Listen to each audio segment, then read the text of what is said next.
guy painted a mural of the show. He spent a year doing it.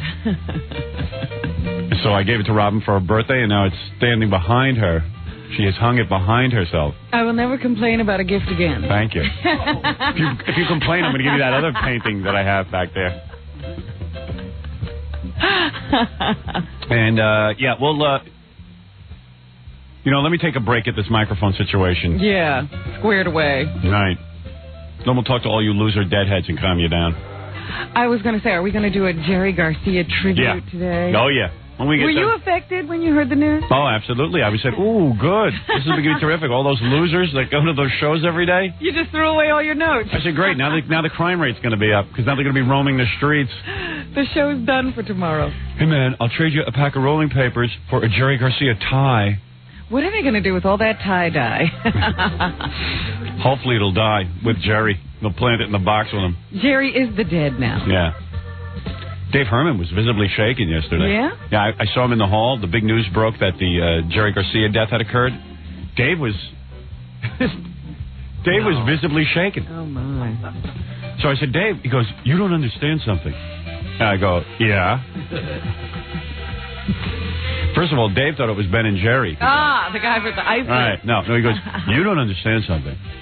To dead fans, this is John Lennon dying.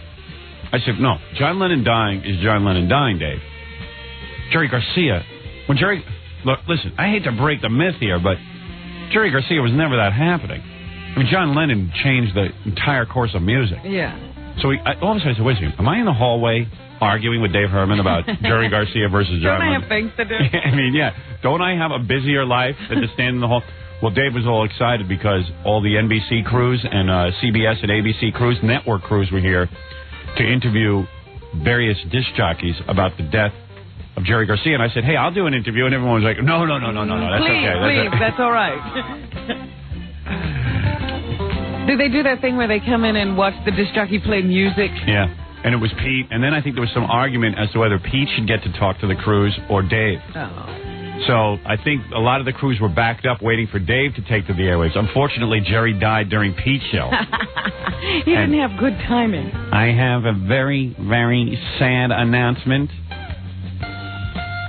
Jerry Garcia,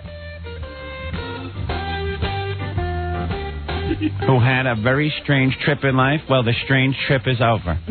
Oh. It was a strange short trip. It was a strange short trip.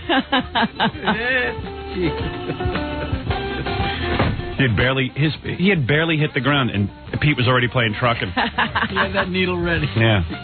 No, I'll do my tribute. I'll show you how the tribute went. Okay. And then Jimmy Fink was calling in every few minutes. Really? Who was monitoring the World Wide Web for information. It was pretty funny. Yeah, I heard all the Grateful Dead fans got on the internet. Yeah. Well, Jimmy was on the internet, and all the jocks were calling in. Because each jock was trying to get some airtime. Because we have a lot of people who don't get enough airtime, like Jimmy. And this is prime time. Yeah, so Jimmy was right on the phone. Jimmy was the first one, right, Baba Booey? Yeah. He was right in. Yeah, he was like, Baba Booey, don't fox with the headphones now. Sorry. It drives me crazy that no one can get that fixed. It's completely distracting me. I'm sorry. Yeah, I know. You come in here and you're busy with your headphones and faces. I was just trying to contribute. And I'm just trying to get into something here. I was just trying to contribute. It's not my fault. I know. It doesn't work, but maybe as a producer you could take that up with our chief engineer, Richie Herbie, and our excellent general manager, Tom Chiasano, who has nothing to do all day. This is going on now. I'm here 10 years. 10 years, they can't get headphones that work over there. No one can plug in. The guests always complain they can't hear anything. There's static all over it. He can't get them to... he comes in and distracts me. In the middle of my Grateful Dead rap. See? Everything just went dead. Everything's just like Jerry. Baba Booey is magic. He is magical. He's killing us. Yeah, he's killing me in my show. And you should see the faces and the lips and the teeth. He's, down. Yeah, he's and down. And down. I mean, no, that's not distracting. Just leave the room. Get out. With those teeth that look like a movie screen. Yeah, I mean, all right. I mean, I'm in the middle of doing a Jerry Garcia rap, and I look over to the left, and there's Baba Booey, and he's, he's making faces, he's grimacing, he can't get the headphones on. I'm like, who cares? Get out. He's picking one headphone up and throwing it down, another set of headphones up, throwing it down. I'm just trying to contribute, Bull. Who asked It's not my fault. What was that, Papa Booey? Okay. I'm doing my job, Christ's sake. Okay. Whatever that is. Because all eyes were drawn to him. He was in Oh, yeah, you too, right? Yeah, I mean, I forgot about you, and I was looking at him. Yeah, he was in a drama. He was in a drama.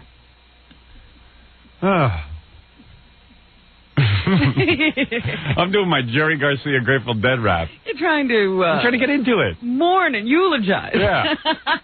All right, why don't we take a break? Let me regroup. Let me get my thoughts Recreate together. the mood. I'll boot up my Get it computer. together. I've got sound effects. I got all kinds of things. Could we get on the world... You can't I do can. that. I can do it right Yeah? here. Sure. Ooh, maybe we can talk to some Dead fans on the web. You have no idea how they have nothing to say. Yeah, I was in the Jerry Garcia room at the... I think I was on the Jerry Garcia room on America Online last Is that night. right? Yeah. Well, people spontaneously showed up at Haight-Ashbury, the Golden Gate Bridge, here in Central Park. They should have arrested all of them because there's going to be people like robbing people now. At the Lincoln Memorial. Those are all those losers who would follow the dead around now have nothing to do. They never have anything to do. Yeah, it kept them out of criminal activity. All right, let's take a break. We'll be back right after these words. Hello. All right. Yeah. Right on. Right, Robin? Yes. What are you carrying on? Really Got your bad. mic back. Yeah, I got my microphone back on. Everybody's messing around. Yeah, we have where the guests sit, we have a headphone jack. And every time guests come in, the headphones never work. This is going on 10 years now. So I just gave an ultimatum to Scott to give to Tom and Richie. I said, in 2 days, I'm bringing in an engineer to fix it once and for all. If you guys want to do it first, go ahead. If you don't, I'm bringing in an engineer. I'll pay him, and I'm going to get it fixed because I can't take it anymore. It's absurd. It's an absurd notion that never works. There's a whole bunch of crummy wires down by Jackie's feet. Jackie kicks the wire. The headphones go out. This has been going on for 10 years. And there's corruption in the line, and it's ridiculous. So I've gotten smart now. I give everybody 2 days, and I'll just fix it.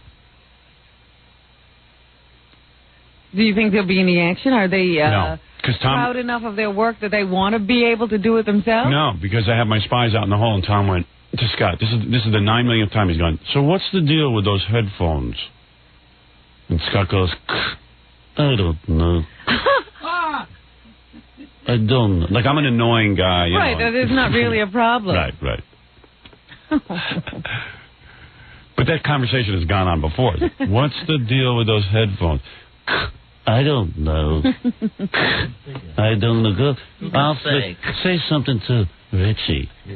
No, what I said was... What, are you back your old hairdo? Yeah. Oh, it's better. Thank you. Yeah. Go ahead. What I said was... Well, I did say, what's to do with She the is so headphones? cute. Gorgeous. I love you, too. What would you do to her in bed? Fred, you first. What would you do to her? A little wine. Maybe lay him over a velvet pillow. Yeah. Do it all. Do it all. Lots of foreplay. Oh, yeah. I don't mind doing foreplay on this. You got to be gentle. You're quite the little woman. Go ahead. I can't hear a thing you say. I know. Headphones don't work. Garbage. Very good. No, that's got to be addressed. And what I said was, what's the story? As soon as the show is over, you and Richie get in and fix it. Yeah, well, I guess so. Well, they'll get it working again. What I'm gonna do is But it install a keeps whole new breaking box. down, is what Let you're me saying? handle it. I know some guys who are really top notch. They're gonna come in here Well, and let them Richie's just good at rework this stuff. Richie's great at it, but he must And he it must will be be busy fixed. for the last 10 years. It will be fixed. So let me, if 2 days, and then let me bring in my engineers. If we have to bring an engineer, I'll pay for it. Thank you. All right. Okay. I'm gonna bring in. I'm gonna Right in introduce you your to some pocket. guys who you're gonna love. Okay. All right. Thank you. Very nice of you. But I will pay for it if you insist. All right. I am wearing my Jerry Garcia tie. Is that really a Jerry Garcia tie? Are you in mourning? No. Is that the ugliest thing you ever saw? I put it on. I didn't know it was It one. looks like it was painted by a drug addict. I couldn't believe it when they started putting out that Jerry Garcia merchandise. Actually, he makes some great. He designed some great ties. Did he? Yeah, I mean some of my favorite A ties. guy are who Jerry never wore ties. Well, you don't have to wear them to design them. It's like I never wore a dress, but I could certainly design a beautiful I one. bet you could. Yeah, right. Not for me, though, No. right? All right, Tom. Thank you with your tie. Jerry Garcia tie. Tom, always up on the latest news. Always. He always wears a piece of clothing Yeah. that reflects what's going on. Yeah. What was the other day? He had a Bosnia tie. No, that was the Herzegovina tie. Oh, was it? Yes. All right. Well, I knew it was one of those.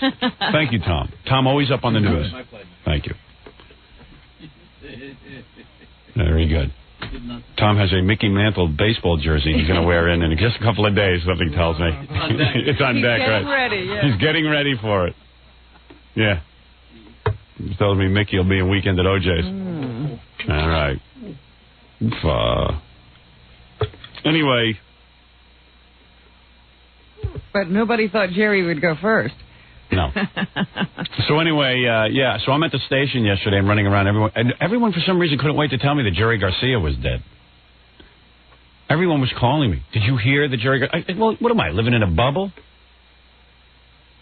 Yeah, I know. What, are you in a soundproof room? In fact, you're not going to believe it. You know where I heard the news? Where? This is kind of funny. I was at the station, and I had to cut commercials with Scott. So I just finished a meeting, and I was going into this commercial session with Scott, and I went, I have to move my bowels. And I'm like, oh, God. Not here. Not here. Please, God, no. Make it just gas. And like, I'm testing it, but it's not gas. You know what I mean? You on your way, you had a very weird look on your face. I ran into Fred and Jackie in the hall, and I went, oh, my worst nightmare. I got to go use the bathroom here. So I hadn't literally, made a movement here in months. I really don't do it. My body actually shuts that area down when I'm away from the house. I'm not comfortable doing that away from my house, but nature was calling. What happened? I don't know. The whole system broke down. I'm hoping it doesn't happen today. Because I hate to put my tush on those seats, and they're always covered with yellow funny stains and water and all kinds of weird stuff. Yeah, you hope your body doesn't all of a sudden say, no, this is the time of day I want to do it. Yeah, right. But for some reason, like psychologically, my body's able to like put it all off until I get home. Because the second I get home, boom, I got to go. So that's pretty amazing. It's amazing what the mind can do. In my case, it controls my bowel very heavily. Some people, they create great masterpieces. Or You have great bowel control. Yeah, I have incredible... It's subliminal bowel control. It's nothing that I could... That's the same as a musician. He doesn't think about the mechanics of how that song comes out. Great. Just the same kind of thing. That's my talent. Gee, finally found something I'm good at. Yeah, they gave you your talent. It's like a baseball player. It just happens naturally. So...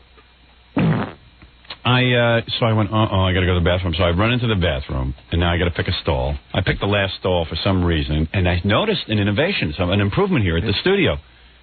They now have toilet seat covers. Yes, I noticed that in the women's room. There's these new holders on the side of the stalls. Right, and I found a fairly dry seat. I was pretty happy, so I didn't have to wipe it down first. I put my toilet covering on there. Ugh. I can't, you know what? I feel really dumb. Bring me one of those toilet covers. You don't know how to work it? Do you rip out that middle piece and then... No, you just let that hang in the water. Right. Oh. You take the three, it has like usually three little places where it's fastened to the paper. You take those off after you put it down on the seat and let it hang down. Oh, because I've been ripping it because, where the break in the seat is? Yeah. Been ripping it and creating but then it slides all over the place. I see you let that hang into the water and it holds it in place. And then when you flush, it just goes up. You don't have to touch it. But then when you urinate, doesn't that that piece of paper get in the way? I don't know for you. No, it doesn't for me. I'm very big. You guys know what I'm talking about? Yeah. Yeah. Is that what you do? Get in the way? That thing falls back, so you shouldn't have to hit it. You should be aiming. No, here it is. You're supposed to disconnect it, Howard. Yeah, here's what I do, right? Yesterday, I finally thought I figured it out. I punched a hole like this, and I made a hole with the toilet paper thing. And then in the front here, what I did was I just took it and I ripped this part out. No. You leave that. Oh, I see. Now you tell me. All right, so now you know what? You're not so bright. No. Everybody else had figured that out. I really didn't. And then this hangs in the toilet, this piece of paper. Yes. And you sit like that. But then, and in fact, you don't rip it back that far. Because Really? You really want it. Yeah. you only go up to there. Right. I don't understand something, though. When you urinate, Fred, doesn't that piece of paper get in the way? Don't you get on the piece of paper? I mean, that thing is falling. I'm sorry, I can't hear you. What? That thing is falling backwards, so you shouldn't. Technically, you shouldn't hit that. Well, you know what it is? I point straight out because I don't have much. Wait a second, you put that in the you don't put that in the front. Of course you do. No, you put it in the it's in back. the back, Howard. How can you wipe? It gets in the way, this little piece of paper. No. You are so Absolutely. You silly. put this in the back? Yes. Oh, my God, that's No absurd. wonder you're asking, isn't it No in wonder the you way? But look at this. That makes Doesn't this get caught in the, No. Oh, that's absurd. When you put this down and you've got that break in the seat, this slides. It sits there. Yeah. It does? It sits there. You know, I've never seen anybody who couldn't figure out the toilet. I'll go at cover. home. Yeah, I don't have to use one of those in my house. My goodness. Just me and my wife on that bowl. Flunk toilet seat cover. I've been doing it all wrong. Yes, that's not. How could anybody think that went in the front? I bet you I'm not the only guy who thinks that. Well, I'm glad we straightened a lot of people out today. Thank you. You should put instructions up with that. Oh, boy. It's not right. I always work with Obviously, instructions. it hangs in the back Yeah. and goes right into the water. It's totally out of the way. Wow. All right, I'll try it. Next time I have to go, which will be like 10 months from now, but I'll try it. So anyway, I go in and I set up. You see how long it took to get that seat covering? I guess so, if you were twisting that around. It took forever. So I finally get it. And meanwhile, I ripped it. It was like, I might as well use toilet paper because I ripped off the whole thing. There was no reason for it. When you line the seat with toilet paper, Yes. how do you get rid of the toilet paper? I push it into the bowl. Just take your finger and... Usually it actually just sticks to my ass. And then I get up and then I have to pull it off and I knew it. throw it into the bowl. Because I get all sweaty. See? So anyway, I'm sitting there, and I was kind of comfortable, and I had they have the radio on in the bathroom. So Pete's playing Grateful Dead. You know that ding ding ding. It goes that Disco Dead, whatever it is. Ding, ding. Shakedown Street. Yeah. Oh, like the worst song in the world. And Pete's playing it. Pull out some Grateful Dead. You better pull it all out because I have to do my Grateful Dead tribute. Yeah. It'll be funny. So Pete comes on, and I'm sitting on the bowl listening to this nonsense, and Pete goes, let me see if I can recreate it. I should have saved the tape of it. He was like,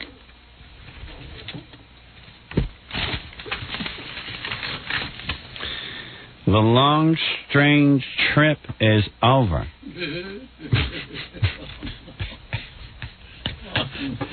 Just doing every Grateful Dead. Yeah, right. We're working it in. The long, strange trip is over for Jerry Garcia. A lot of grateful memories. Oh. Jerry Garcia dead. On our phone is Jimmy Fink, correspondent. You know, Jimmy became a correspondent. So Yeah. I figured, wow, Jimmy must be somewhere important. So, Jimmy, how are you? Hello, Pete. You know, everybody all upset. Everybody Oh, has those... The guy should have been dead 10 years Voices ago. on. Yeah, the guy should have been dead 10 years ago. Even he Might admitted have it. been. In fact, they're wondering whether to continue touring. I say, Do it. Weekend at Jerry. You prop him up. and put him on tour. I'm not kidding. It wouldn't be hard. I heard one guy on the thing say this morning, I remember when Pigpen died, and that really struck me, and he was incidental to the band. Yeah, who cared? He was just like, he was a messy guy who they let walk around on stage. Pigpen. Pigpen. Nice name. And,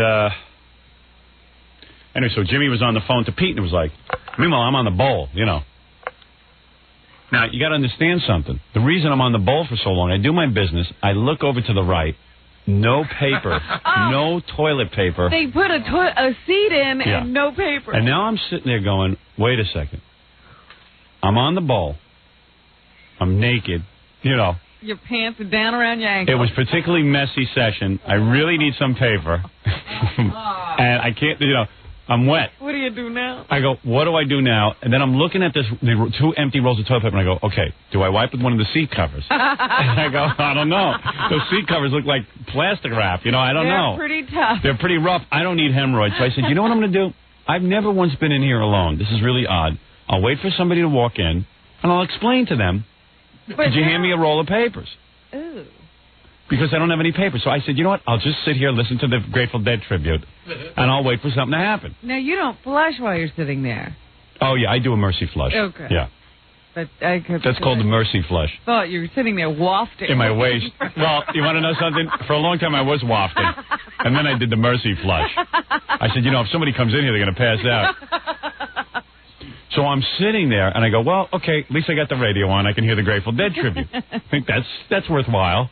Let me hear what's going on, because Jimmy Fink must have something important to say, because he's calling in. Yeah, where is he? Yeah, where is he? With Jerry? Yeah, I'm going, why is Jimmy on the phone? What does Jimmy know that I don't know or Pete doesn't know? Mm-hmm. So Jimmy goes, Yes, Pete, it appears that Jerry Garcia died while being in a rehab clinic, and they're not sure if it was a drug overdose. so I'm sitting there going, holy cow, is that the coolest thing? The guy admits himself into a rehab clinic, and he's scoring Still drugs. taking drugs. Yeah, I mean, that's incredible. I mean, you know, that's like, why do that? Idea. No, that's a great idea, because if you want to get really, really high, you're already in the hospital. Yeah, in case anything goes wrong. Yeah, it's just a miscalculation on But his to part. score at a rehab center is just so wrong. Who's running a rehab center? Wouldn't you think it'd be Drug dealers. Grateful huh? Deadhead? Yeah, right. Wow, the king himself is here. That's it. The king of all drug takers. So anyway, I'm sitting on the bowl listening to this broadcast, and Jimmy said, so Pete goes, yes, Jimmy, that's very good information. Where are you now? Well, I'm at my house on the computer looking on the World Wide Web. For Jerry Garcia. But I'll tell you the truth, I was looking for about a half hour here on the World Wide Web, and finally I just put on the TV, and they had all the news right there. I don't know what I'm doing. I can't find anything on this stupid World Wide Web. So he just told Pete what the television Yeah, told so basically, Jimmy finally got smart. Instead of, like, with all that fancy computer stuff, turn on the TV and got the full newscast. Some guy stands there, reads the teleprompter, and tells you the news. How'd they get the news? If they did that on the World Wide Web, people would be thrilled. The World Wide Web's a pain in the ass. First Sit of all, there and you read. can't find anything. No. Jimmy's scouring the World Wide Web. The guy in the news has every bit of information you could want already on Jerry Garcia. It's really hard to get that kind of news. When John Bonham died, I was an intern at another radio station. Yeah. And you know how we got the news? Yeah. They made me listen to another radio station. Yeah, there you go. And write it down. Right. So then Pete, so now I'm sitting there and I'm listening to this. I'm going crazy because I got no papers. And I want to get up and get my commercials done so I can go home. And Jimmy Fink, your special correspondent watching the TV. Watching the TV, telling Pete what's on TV because we don't get TV in this That's building. right. We need that. Yeah. We Pete need could that have link. Pete could have watched his own TV.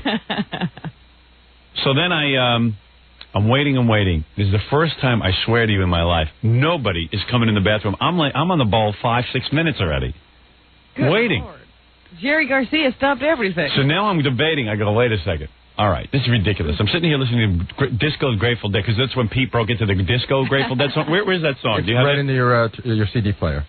Yeah, it's, what track? What is it? Track 3. All right. So then Pete breaks into this song.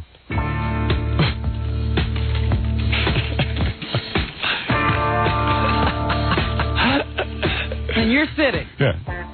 This part, I want to take my head and bash it into a wall. With the wah-wah pedal. Don't you hate this? It's the worst song ever made. And people like it. It's horrible. It's one of their I've big hits. never even heard this. This is one of their big hits. Oh, I know.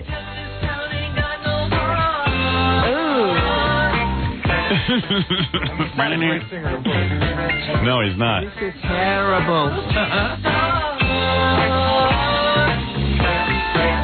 Guy doesn't exactly have a dynamic voice either. And that's the part that's great too. So Disco Dead. Is it a goof on Disco? No, I think they were actually trying to be current. I see. The world's worst version of Good Lovin' is on this record too. Yeah? What track is that? That would be track 1. Oh, yeah, I remember this. World's worst version.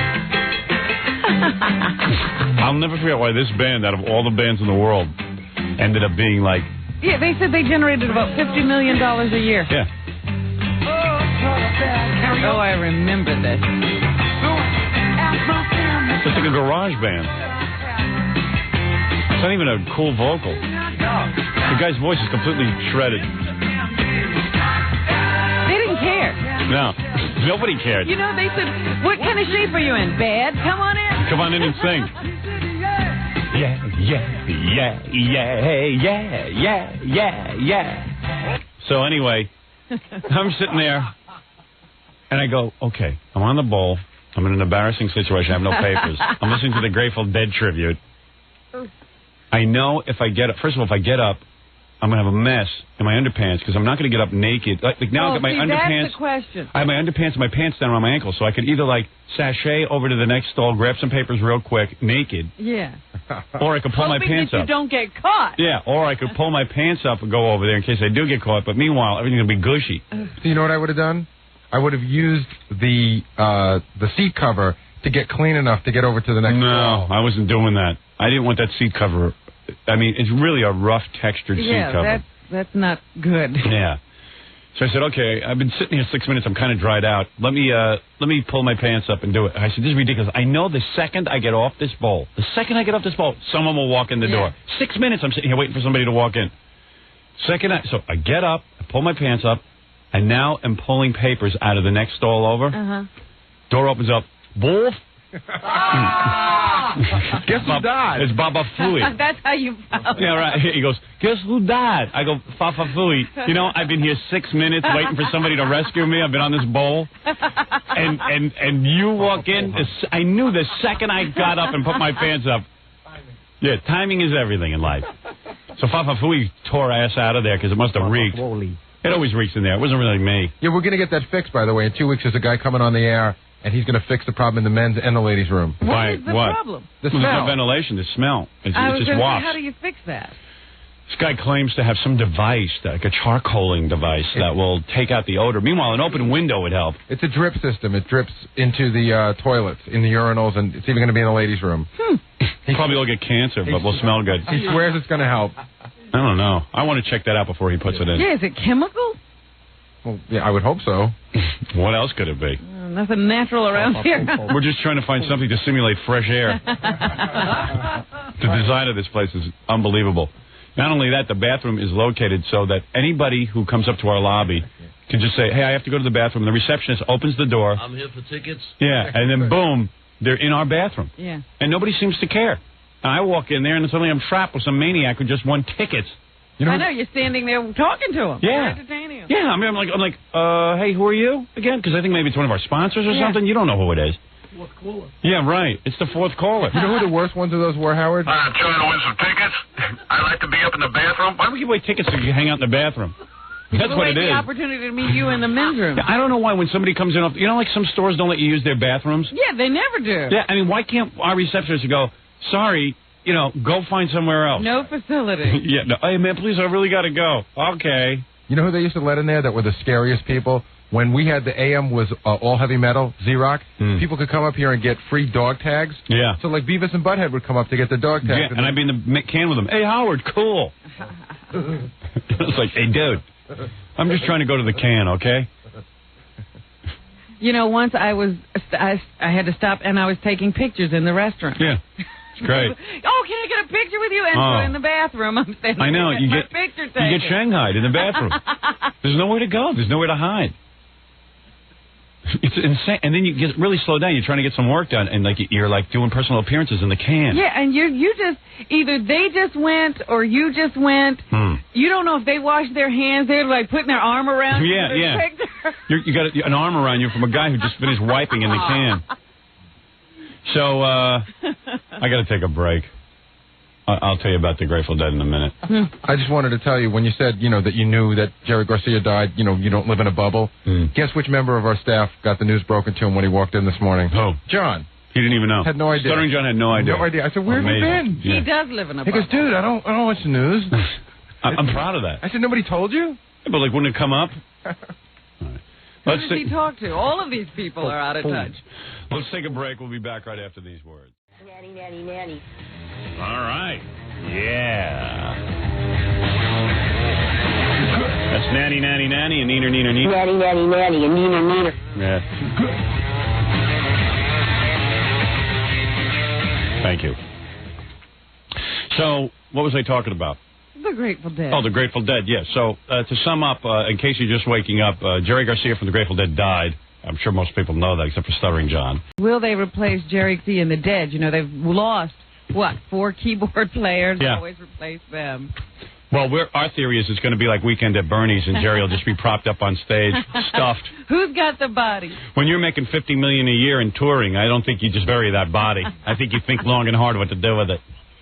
No one would have known. If they just kept it a secret, no one would have known he was dead. That would have been the greatest thing. You know, with all these newspaper articles on Jerry Garcia now, the only thing that I learned that I did not know was that at a young age, someone chopped off one of his fingers? Yeah, fingertip. His brother. They were playing with an axe. What finger? I think it was the middle finger.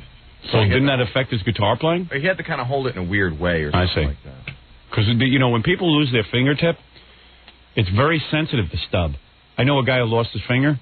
Like, you know, he lost a portion of his finger. And he tells me, like, the edge of the stub is really sensitive. No matter how much you use it and deaden it over the years. The guy in Black Sabbath has the same thing.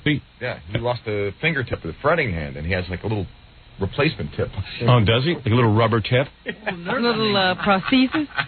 Did Jerry Garcia lose it on the guitar part, you know, the hand that works the neck? No, or the strumming. The strumming. Oh, that's no big deal. Oh, no wonder.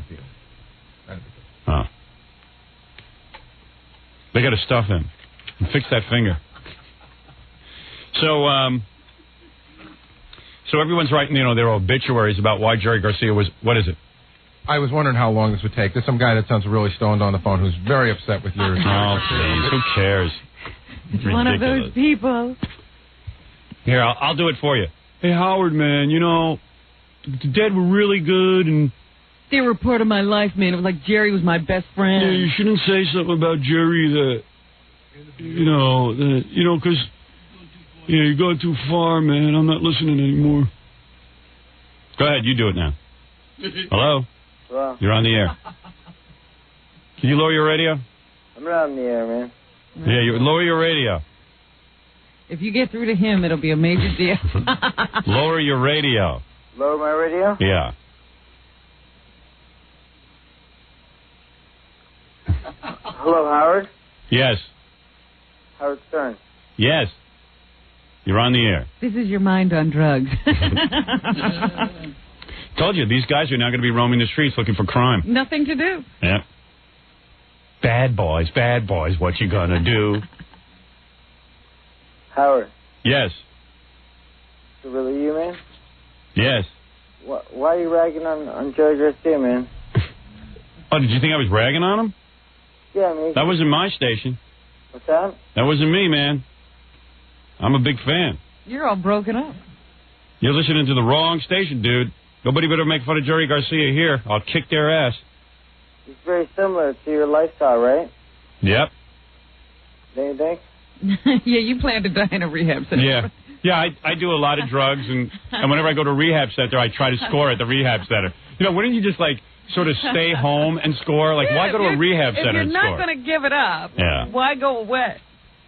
Yeah, you got to look beyond, man. He wasn't in the drugs, man, you know? The whole music, the whole idea. Yeah. You're an excellent spokesperson. He wasn't into drugs like you're not into drugs. I'm not into drugs at all, man. I was just into the whole... Wow, you're messed The up. Grateful Dead was a spiritual thing for me, man. Yeah, all right, it's a big deal. Who cares? I mean, who cares? It wasn't spiritual for me, okay? It wasn't spiritual for you, but it was for other people. So who cares? So I'll keep my mouth shut about it. Yeah, okay. Maybe I'll stare at the wall this morning for 4 hours and not talk about anything, you moron. Oh, God, your stupidity is astounding. No. Oh, I was enjoying him. Please. Dope. It's a spiritual thing. I like to listen to bad music. It puts me in touch with my higher self. See, when I would go to their shows, I'd say, hey, anything's possible.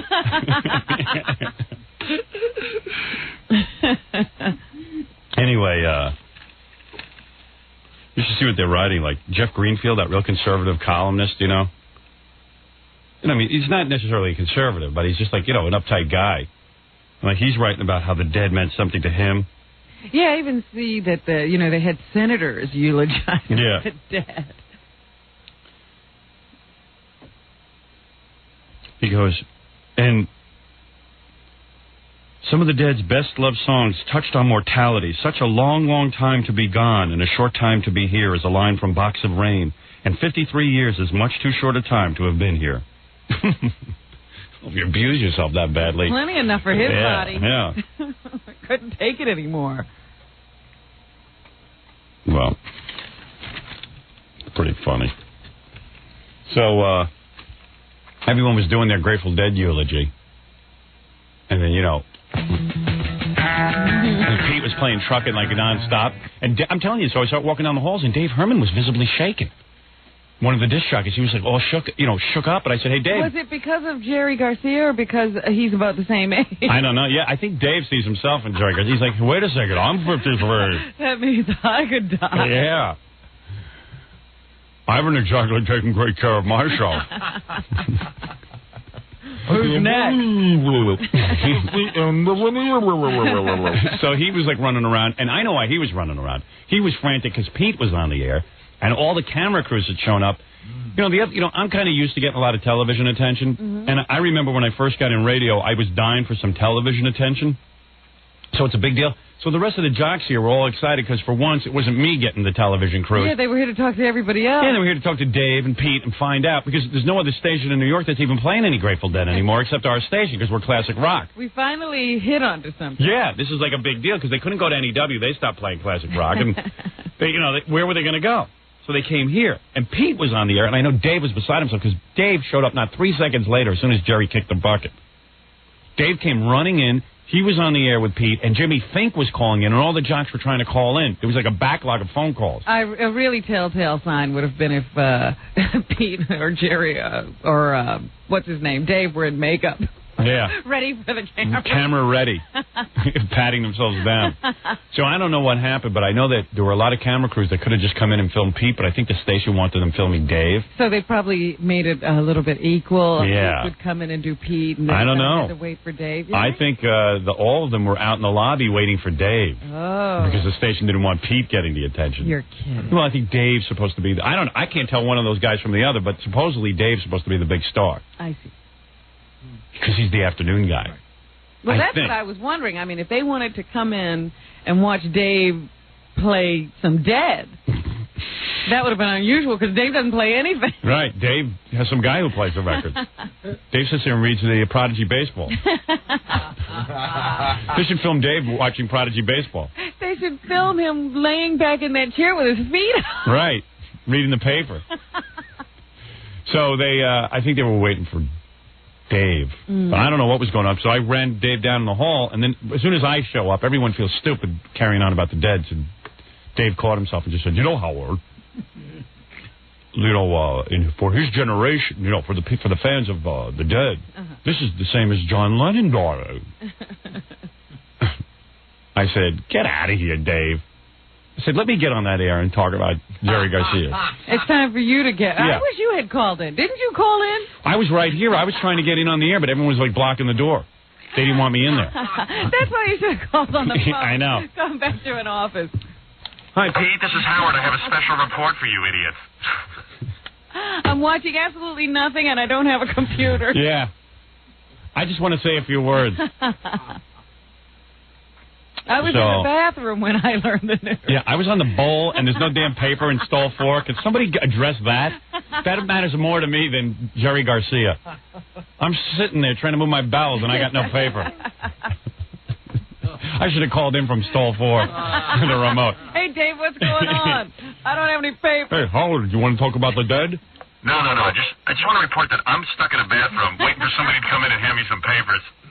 Because there's no papers in stall 4. You could have. I can't believe it. I can't believe it. Yeah. Oh, you can't believe Jerry Garcia's dead too? No, I can't believe there's no papers. No papers. No stinking papers. Yeah, so that was my Grateful Dead experience.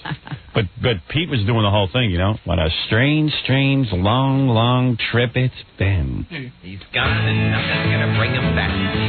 Every song now has special meaning. It's hard to believe he's gone. Jerry Garcia, 53 years young. Look out at any window, any any morning, any evening, any day. Unbelievable. He'll not be looking out any windows anymore. Maybe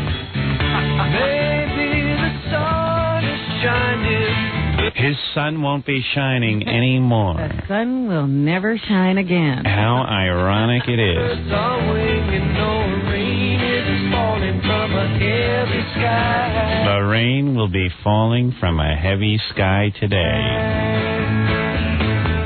What do you want me to do? There's nothing we can do. Do for you. There's nothing you can do for you. See you. There's nothing to see us through. For this is all a dream we dreamed one afternoon long ago.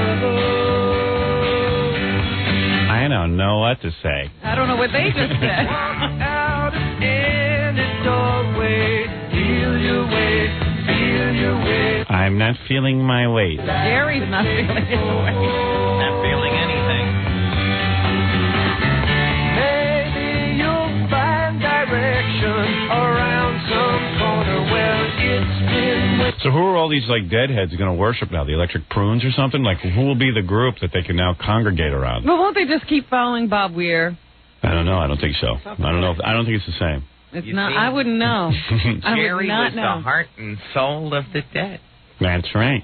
He You was don't know. really. I hear people saying he was a Renaissance man. He was a Renaissance man. People have overlooked much of his talent. Not only was he a musician, but he made ties. He was into ties and tie sticks.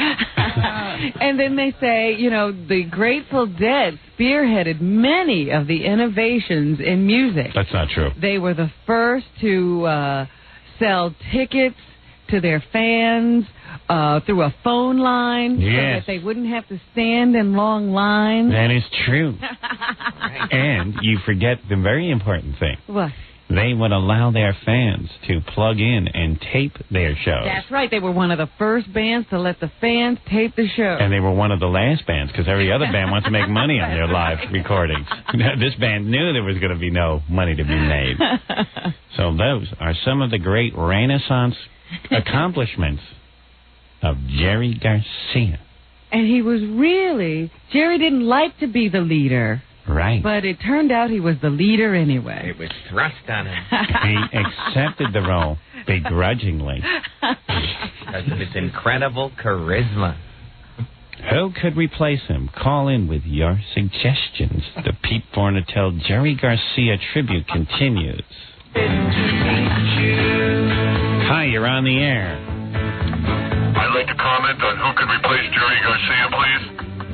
Yes, go ahead. I'd be interested in all suggestions. Hey, Pete, how about Dick Van Dyke? Who is this, Howard calling from the stall? That's right, Pete. I don't want any silly phone calls. It's not appropriate. I need more suggestions. Give me a call here. Tell me who would be the one to replace Jerry Garcia. George Burns. That's not funny.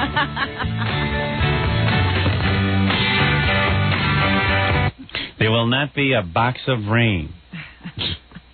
Is this box of rain? No, I think this is look through any window. Or just look through any window? It's going to be a box of Jerry.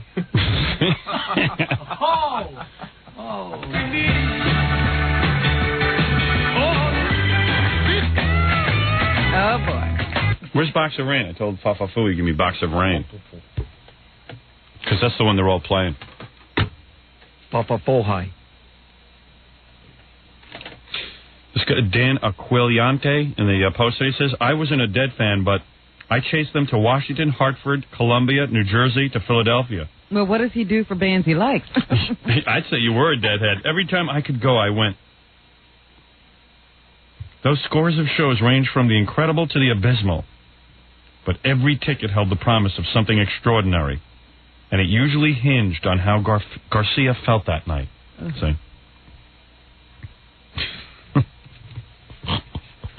You know, when the Dead were hot, I wasn't into them. I didn't think they were hot when they were hot.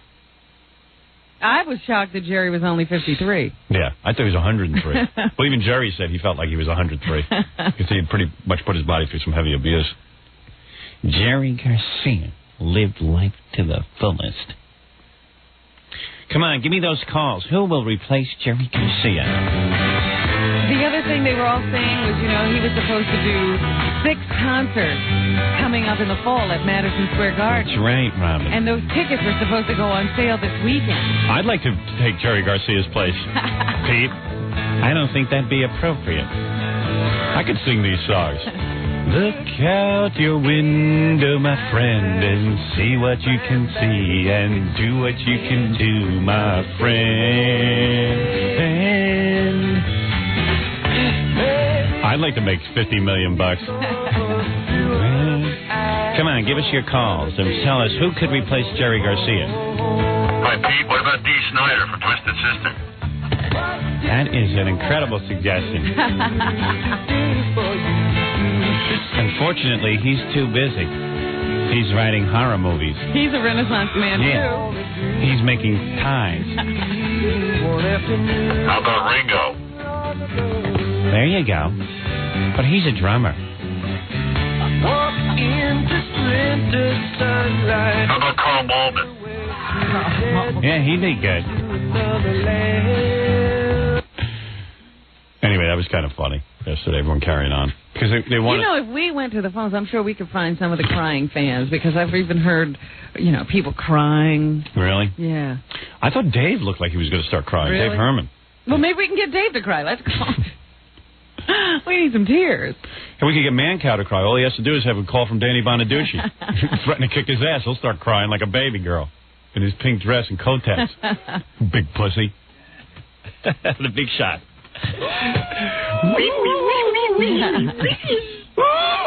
I'm sorry. Nanny, nanny, nanny.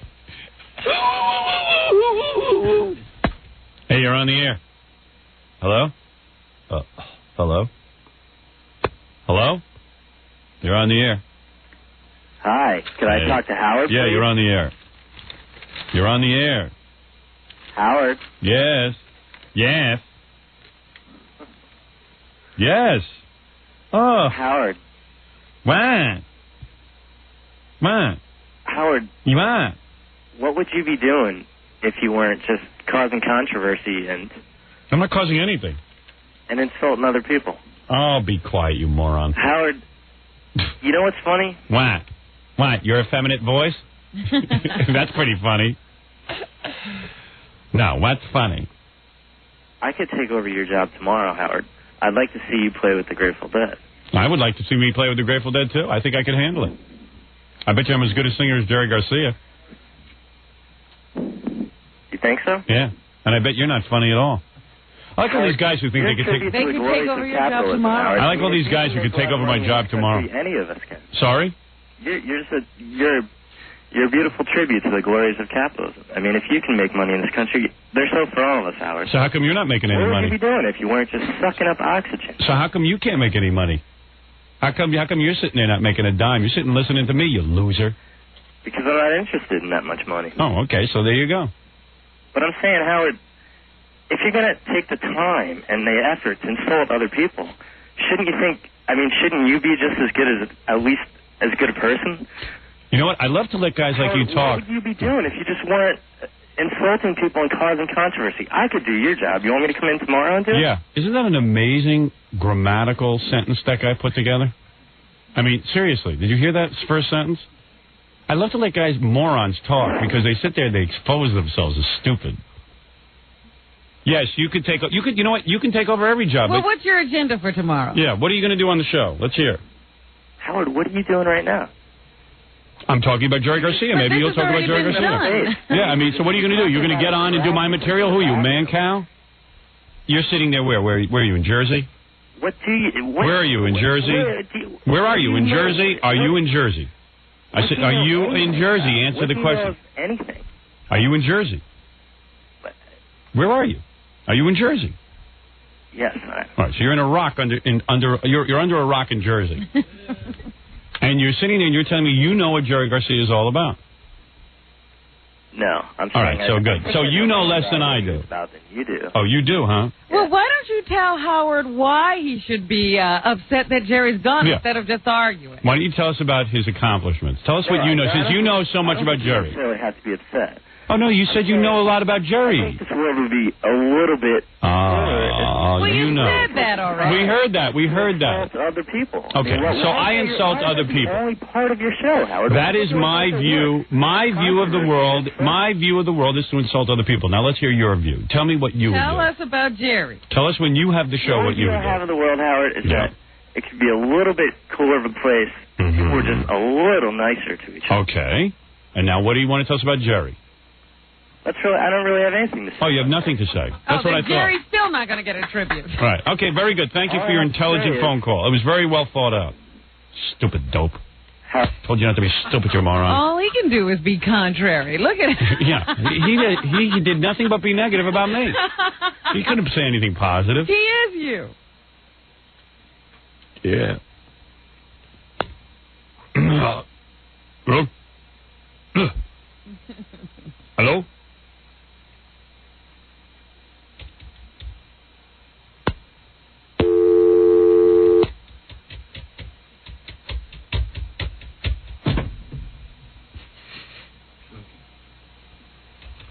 Trucking like the dude I'm in. Huh? Hello? Hello? Hello? Hello? Hello? Hello? Yeah, who's this? This is Vince. Well, Hello? hello? Hello? Who am I speaking to? Hello? Hello? Who am I speaking to? Hello? Yeah? Hello? Hello? Can't get it to work. You never get these phones to work, Robin. Hello? Hey, what's going on? Hello? Yeah. Howard. Where's Howard? Excuse me? I don't know what happened. The phone lines got crossed. Hello, Howard? Hello? Hello, Howard. Hello, Howard. Hello? Hello? Is this Howard? Hello? I can't believe if I'm gonna get through this the first time in 12 years I get through to Howard Stern. Okay, 1 minute, Howard. I got my radio on. Hello? Hello, Howard. Yes. Yeah, listen, I can't blame you for knocking Jerry Garcia. I'm not knocking him. I wasn't into it. That's all. Because Just knocking. What, the man knocking? lived on a dangerous damn line. Yeah, he had a good time. He had fun. Listen. Yeah, I guess so. I'm more amazed by the morons who go to those shows. Yeah, That's what I I'm went to a amazed few by. of their shows, but the outdoor concerts are a lot more relaxing because indoor you feel like you're in a madhouse. I never got it. I just never could. You never went. No. Oh, it was No. hysterical to watch. Robin went. She made out with a guy the entire time. There was nothing else to do. It was magical. You have to do that. Howard, I can't believe I finally got through to you after 13 years. You are the greatest. Thank you, man. What is it, Papa Fooey? If you get a chance, you should talk to this other guy, too, because he's, it's another deadhead who's upset and wants to explain to you why, they were so important. I'll keep both of you. Oh, yeah, but Where are you on the John Lennon. Are you on the New York line or the Myrtle Beach line? I'm on the Myrtle Beach line. All right, hold on. Yeah, okay. All right. You're on the air. Hey, what's up? Hey, man. Hey, man, I just want to explain something to you, man. You're saying all these deadheads are going insane because this guy died. Let me tell you something, man. Yeah, okay, man. the Beatles broke up in 1970. John Lennon didn't really have a hell of a career after that. Paul McCartney did. No. This guy, the Grateful Dead, was still around in 1995, man. They were still producing music. I know, that's amazing. Everybody got turned on to acid to these guys, and that's the only reason why they Yeah, had but followers. they were on the cutting edge in that generation, man. That was a whole deal during the Vietnam War. I don't know. I was there during that whole Vietnam War thing. I'm telling you, the Dead weren't there in the They really weren't on the cutting edge. The Beatles became more popular than the Grateful Dead. Yeah, but then they broke up in 70, man. You younger younger guys are sort of fantasizing. It's still better than Grateful Dead. You guys are sort of just fantasizing about that era, man. I'm telling you, the Dead weren't really that much a part of it. Look at Black Sabbath, you know. Ozzy Osbourne, he just went out a couple years ago. He just produced his last album. Yeah. You know, No More Tears. Yeah, well, Ozzy's he was good. Another good one. Santana even backed the guy up. Santana's no good. Oh, you know. Santana put more people to sleep than any group on the planet. They used to do drum solos. They did drum solos for hours. I went to the Fillmore and saw Santana. I hung myself from the top of the Fillmore. And the rope broke. That's the only reason I'm here. It was during one of those extended drum solos. As Carlos Santana sat there and played the guitar over and over and over again and never ended. And it couldn't end a song. Oh, Jesus. 15, 16, 17, 20 minutes later, the same song. You got a black magic woman. And then it became a guitar solo for 20 minutes. Right, and all of a sudden it was an instrumental. This is a jam. 20 minutes later, he's back to Black Magic Woman. I saw a guy that was next to the Fillmore. I was at this concert, and with Santana, during a drum solo, the guy next door built a house. An entire house was built. And still was there for the end of the song. Yeah, and came back for the end of the song.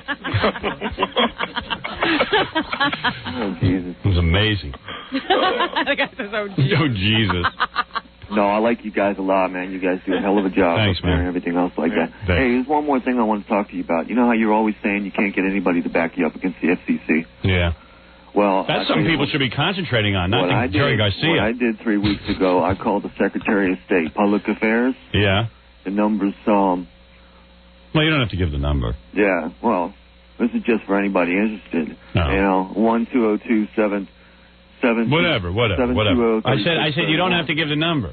Well, you know, if you don't want to call the FCC because it'll just blow you off. If all your fans out there, and let's say you have 18, 20 million fans, all your fans in the next couple of weeks before you go off the air, give calls to the Secretary of State, Public Affairs, and those calls build up. What will happen? Against the freedom of speech and the freedom of publication. Yeah, they won't do anything. They don't do anything for me. Something will happen, believe me. This is a deadhead. 18, 20 million people, come on. That's what they talk Look about at the when they numbers. get together. Hey, man, if we all get together, man, as a commune, I mean, if all the dead fans... They're going to nail them. If they don't want to nail them, they're not going to nail them. If all the dead fans got together, man, and we just formed our own collectives, okay? I'm talking about grocery collectives, clothing collectives, all foodstuffs, all drugs, okay, man? I know some of us are into it, some of us aren't. If we all get together, man, and we do clothing, foodstuffs, form our own collectives, man, you're talking about like 20 million, 30 million people, man. That's a country, man.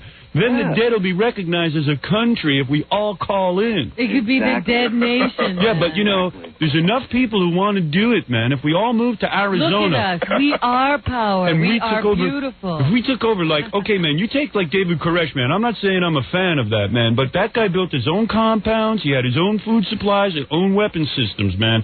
It's the same thing for deadheads. If we did it, man, and there was just a couple of people, man, who really got into it, everyone else would follow, man. And that's what we should be doing. That's what we should be doing, man. Well, you know, the only reason I'm making a move on this, after you discussed that thing about the FCC, they had a thing down here on Real Radio 104.1 where they had a meeting. Let me tell you something, man, okay? If enough dead fans got together, seriously now, and we all walked into the sea together, maybe we would have gills and we would become a new race of fish people. Well, let me tell you all right? Now, okay, you tell what you want to say, man, but I'm saying it too, okay? You're not the only one, man. You're not the only one, man, here who has something to say. There's a lot of us who have a lot of things to say. Yeah, but let me tell you something. Okay, you all right, let me say something to you, though, okay? All right. Or you say what you have to say, and then I'm going to say something. Hey, it's okay, man. Be cool. Be cool. Be cool. Come on. There's no reason. There's no reason to fight, man. You're a dead fan, and I'm a dead fan. Okay, that's the one thing. Okay, man. Just dead. Hey, want to trade? You want to trade this Roach clip for some shirts? I just got the best phone call we got yet. This woman just goes, "Tell Howard to shut the F up, man. Yeah. I just lost a good friend." Yeah, man. Good friend. I'm pointing out with Jerry Garcia, too, huh? Hey, man. All right, what do you say? What was your plan again, man? No, you know. All right, what are you saying? You know how you want to have a radio network, right? Right. The Stern Network. Right. Okay. We could have that. FCC has a new policy now, right? Where if they have any stations out there that are playing stuff that they don't agree with, they will fine each station. That's right, man. That's what I'm saying. See, I'm saying the same thing. That's why, man, you're thinking too small, man. Why should we go to the establishment and beg for them to, like, stop doing this stuff, man, when we could form our own nation of deadheads, have our own radio facilities, have our own food facilities, have our own natural clothing line, and then no one would tell us there wouldn't be any FCC, man, over there at the Grateful Dead country, man. Don't you believe it's a small in any kind country, of man. petitions or anything? What, man? Don't you believe in any kind of petitions? Yeah, don't you believe in a petition? Not into that kind of thing. Why don't we petition, man? Yeah, power to the people. Exactly. Right. And if They will enough of take us notice. petition, then all of a sudden, we're the ones running things, man. They gotta listen. You look at all these people, these dead shows, man. They're all dedicated to the dead. That's the one thing, man, and it brings us together, man. If we just pool our resources and everyone stop being so friggin' selfish, man. Well, it's like it wouldn't be only your fans out there. Right. It would be all the stars, you know, Chuck Norris, all Yeah, the different because- ones, Pamela Anderson, Yeah, all man. the different ones you've had on the E show. Yeah, even the stars would help, I'm man. dead serious. I know. dead serious about Because this. if, like, Chuck Norris and Pam You want 'em Anderson, off your ass, that's what you'll do. when the government sees those kind of names on the petitions, that's when they got to back off, man, because the heat's too strong. Exactly. You know, they should concentrate more on the internet, what's going on over there. Yeah. You know, instead of this. That's We're right, not man. cussing on the radio or No anything one's like saying that. anything. And hey, man, I mean- I'm saying we could petition starting today at all the Dead Show. All the people who are going to show up in Moore and Jerry Garcia, man. We could get together, petition, man, but I'm going to start a petition, but I have no paper, man. That's why I want to trade you these roach clips for your paper tablet, man. God.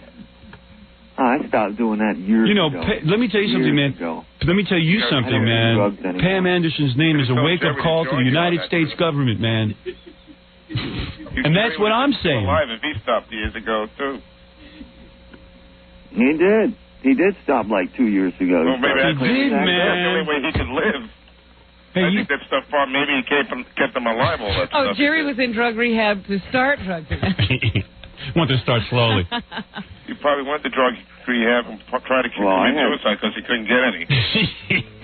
I had a lot of deep respect for the guys. Hey, man, for the I'm not guys. saying You guys anything too, different you know? than you, man. I'm just saying this is all a lot of wasted energy. If we don't do something, man, we should use Jerry's death as a rally, man. We should rally around Jerry. Let's make it mean something. Jerry was here, man. Jerry was here. Okay, and what have we done? Let's Jerry cremate was him and our smoke the father. ashes, What? man. What? What, man? Let's cremate him and smoke the ashes. You probably man. got It high. turned out real good, man. We'll all be dead They people. kept this music alive, you know? Yeah, that's right, man. Hey, you look at all the other super groups, man. Where are they now? That's true. That's one. That's what I'm saying, man. The dead. All right. The Grateful Dead survived for 25 That's years. right, just like man. the Stones. Hey, what about Ohio Express, man? They're not here. Oh, my goodness. All right, man. When's the last time you went to an Ohio Express concert? Anymore either. 1, 2, 3, and I fell in love. That The Yeah. only one that's here is Robert Plant and Jimmy Page. The other Page, Plant, Garcia, man. Okay? all together. And that's what I'm saying, man, if we all get together, man. Because you know in 2 months, man, everyone's going to forget and go back to their regular lives, man. I'm saying use the moment right now, man, to organize a collective of people who can start a new nation under Jerry. And do the things that Jerry felt were possible in his lifetime, man. All right? That's all I'm saying. Let's put Jerry Garcia up there with Jesus Christ. Hey, man, Jesus Christ never wrote a hit song, man. Hey, you're saying that as a joke, man, Yeah. but that's true. Hey, to a lot of us, that's true. You know, man? But he wrote a good lyric to Our Father anyway. Sure did, man. Thanks, man. Hey. Hey, later, brothers. Yeah, man. What's Please don't hang up on me, Howard. I've waited 30 years. Yeah, I'm going to play Box of Rain, okay, man? What? I'm going to play some Box of Rain. All right, man. I'll see you. Howard, I've waited 13 years to talk to you. Can you give me out 10 seconds? Yeah, man. If it's something about the new Jerry Garcia country we're forming, fine. If not, man, I want to stick to the topic. All right, because we've got some good energy here on the show. I got energy, but as for Jerry Garcia, it's played out. He played too many years, I think. Too many years more than I wanted to listen to. I mean, I can't knock his music was good. Yeah, man. Box of Rain, man. It's official. I actually prayed for you to come down Hey, in all here seriousness, when what I, if we when I call moved Governor from New York. Pataki and ask him if they'll make Boxerine the state song? If all of us petition, man, he can't ignore it, man. Trucking should be the national anthem. Yeah. That's a great song. And nobody can sing that Star Spangled Banner anyway. You should have seen the last live show that Jerry did, man. I taped it. I taped it off the Molt box. Trucking like the Doodle Man. I think George Harrison can probably replace him. He sounds a lot like... If we petition, man, they could rename the Triborough Bridge the Jerry Burrow Bridge. And the Verrazano can be the Garcia-zano. I'm not, hey, man, seriously? I'm serious about what I'm talking about this morning. There's enough people out there, man, who are all of the same mindset, man. I know we're all hurting now. Yeah, but, I'm afraid, man, that we're going to take all this pain, man, and do nothing with it. When Lennon died, man, a lot of people got together and they made Strawberry Fields, man. I'm saying Jerry deserves better, okay? Marijuana fields. Right. I'd just like to what about a Sidney Fields after the guy in Abbott and Costello? Mr. Fields. I got to tell you, boy, you're really upsetting the Dead fans. Why, man? And I got to tell you, for such we got to use this day, man, this show, as a meeting place for all ideas, man. For such peaceful fans, they've been calling up saying some pretty violent things. Where are they? Where are these people, man? Just go to the New York line. All right, man, I got to go. I got to get in touch with some more fans. Love you, man. Love you. I hope you come down someday. I love you guys, man. I dig it, man. It's cool. Keep trucking. Grooving, man. What's the other guy saying? Wait a minute, the dead guy. Dead guy, what are you saying? No, you know what I'm saying. Yeah, I didn't hear you. You're gonna piss a lot of your fans off. Yeah, I know, back off a little I bit, know. man. I gotta back down, man. No. I don't do drugs or anything like that. Hey, I didn't say you did, man. That's the point, I man. did. That's the my Dead fault. brought together all factions, man. That's what I've been trying to say. I used to do them. Peace, man. To smoke a little bit of pot. Hey, man. Hey, you didn't, man. Who didn't? Cool. That's what I'm saying. No, man. I think you guys are on acid or something. Hey, man. You got any? Hey, you don't have to insult me, man. Howard, just be careful. Keep your hand near the button. I'm telling you, nothing funnier than an angry Dead fan. Hey, man. Hey, man. Hello, man. Hey, Howard. Yeah, man. Tell those deadheads to get a goddamn job. Now they're going to have to get one. I was praying for this day forever. Because I hate Jerry Garcia. I hate deadheads. They're all a bunch of acid-dropping hippies. Hey, man, that's not cool. Hey, man. Dave Herman was shook up, man. Pete Fornatale was shook up. The two of them were battling to get in front of those TV cameras yesterday. Yeah, everybody wanted to be the grieving widow. Did anybody see any of the reports? I mean, did Pete end up on any, or Dave? I didn't see, but the line out in the lobby was so long. But wasn't there a line of reporters because they all wanted to interview Dave? Like, Tom decided that Dave should get the interviews and not Pete? I didn't you catch that? No, because I did see Lou Young. Is that the guy from Channel 4? Yeah. I saw him interviewing Pete. So tell me, Pete, what did Jerry Garcia mean to millions of fans? Well, it was a long, strange trip indeed, Lou. What? Well, I saw Dave Herman on the news. He was reading like a fax from some like distraught fan. Dear Dave, I am so saddened by the fact that Jerry Garcia is no longer on the planet. Never again will we hear China Cat Sunflower. I'm telling you, Tom keeps the camera on Dave. I'm telling you. Well, it must be true, because if it wasn't, Tom would have galloped out here to dispute it. I know what goes on. You know what's interesting is that... Tell the truth, Tom. Tell the truth. Dave's the afternoon guy. You're caught. Am I right?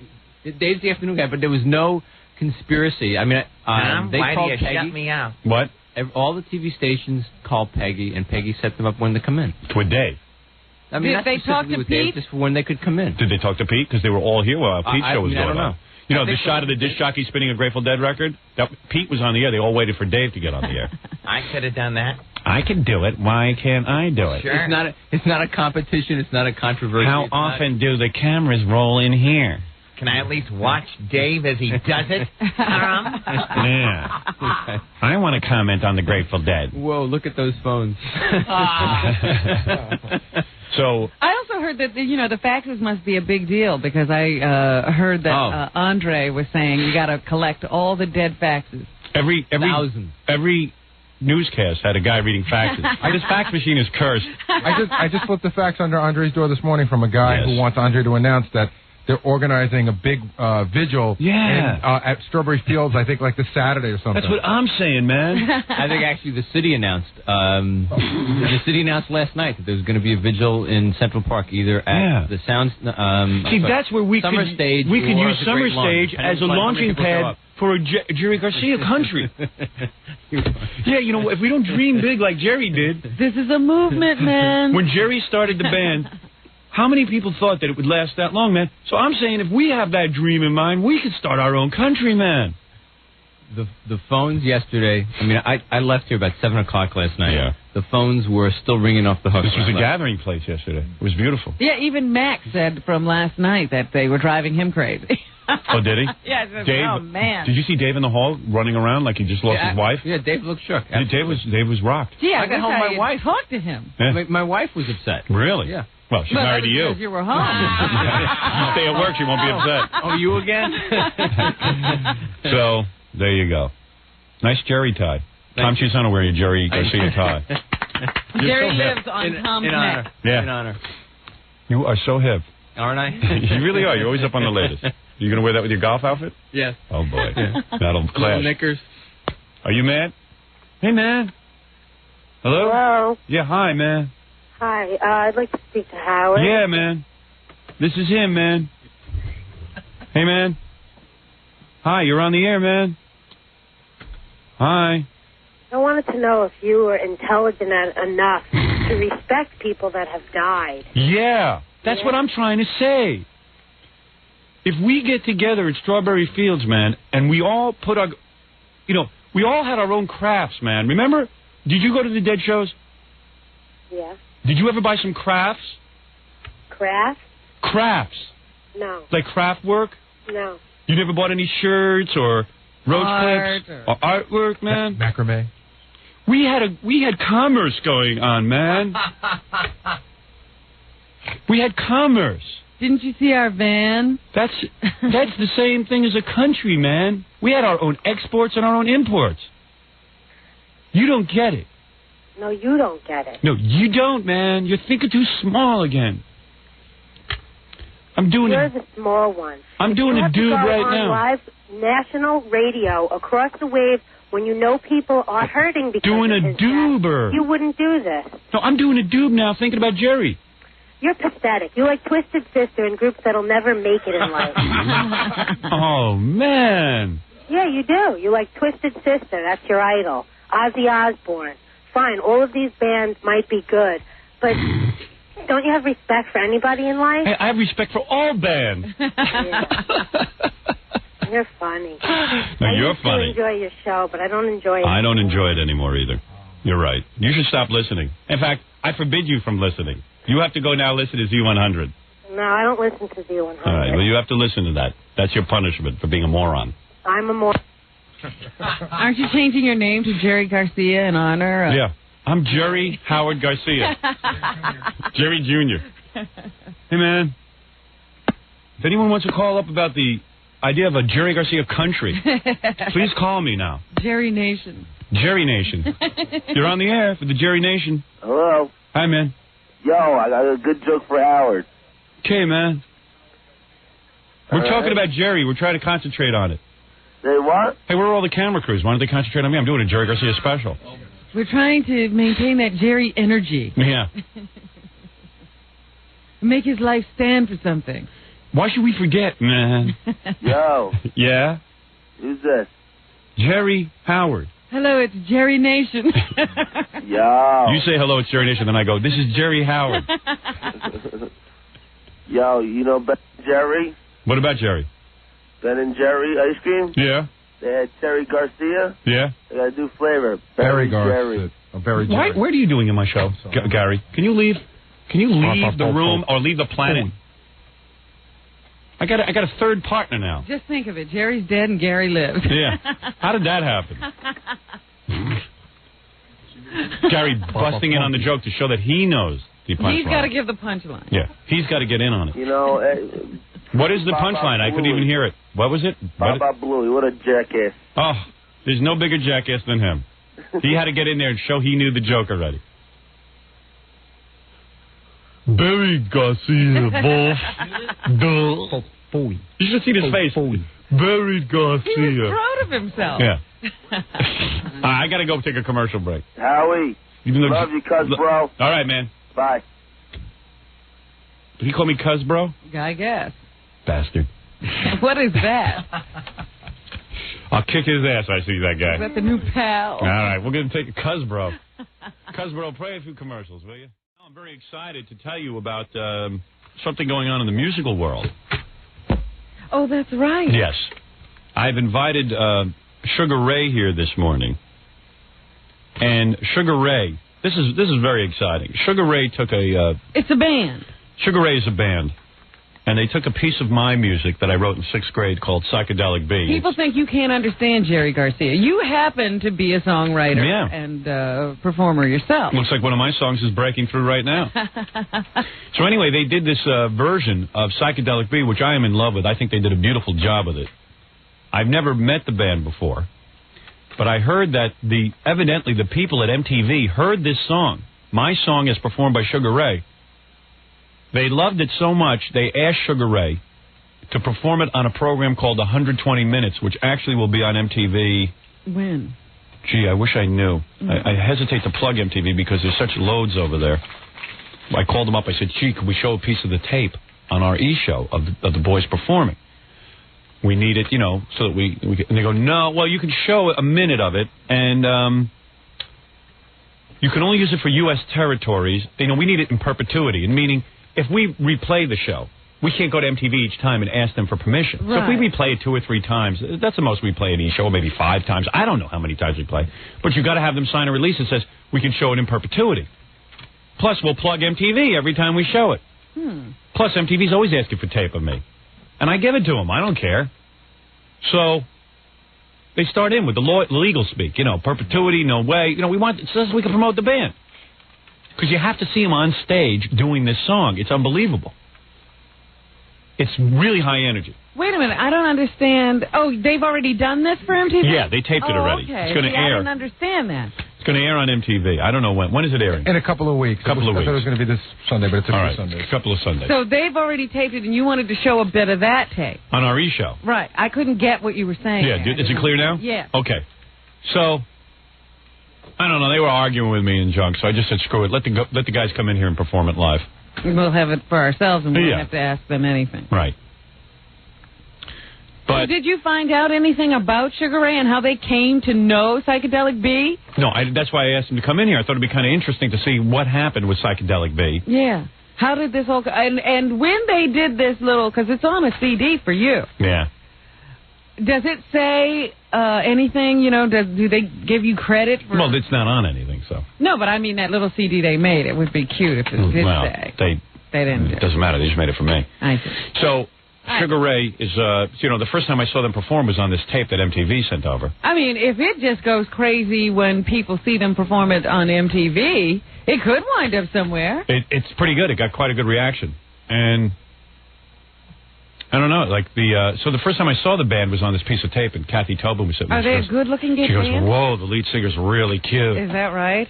Because I said to myself last night, well, I haven't been real enthusiastic about Psychedelic Bee, but if this is a good-looking band, I could get excited. The lead singer dude is real good-looking, and he takes his shirt off when he sings. Ooh. And, yeah, definitely the ladies get thrilled. I really like it. Yeah. So anyway, Gary, why don't you bring in Sugar Ray so that they can come say hello? Okay. We're just having trouble getting set up, but I'll get the guys in. All right. Because they've got quite a setup in here, They've got a turntable back here, because they do a lot of sampling, crazy stuff in that song. So anyway, Mark, the lead singer, he's a good-looking guy because he got Nicole Eggert to be naked on the cover of his CD. Is that who did that? Yeah, that's Nicole Eggert. He got her up on all fours naked. Hey, there he is, man. Hey, you good-looking bastard, lucky bastard, man. How you doing, huh? Hey, boys, come on in. Look at that. Smart band. Hey, good-looking band. Stan, what's going on? How you doing, Stan? You like that lead singer, huh, Robin? Lead singer important that you be good-looking. You know what I mean, Mark? All right, how you doing? Very important to have a good-looking front man. Yeah, so this is the... Hey, man. How you doing? So...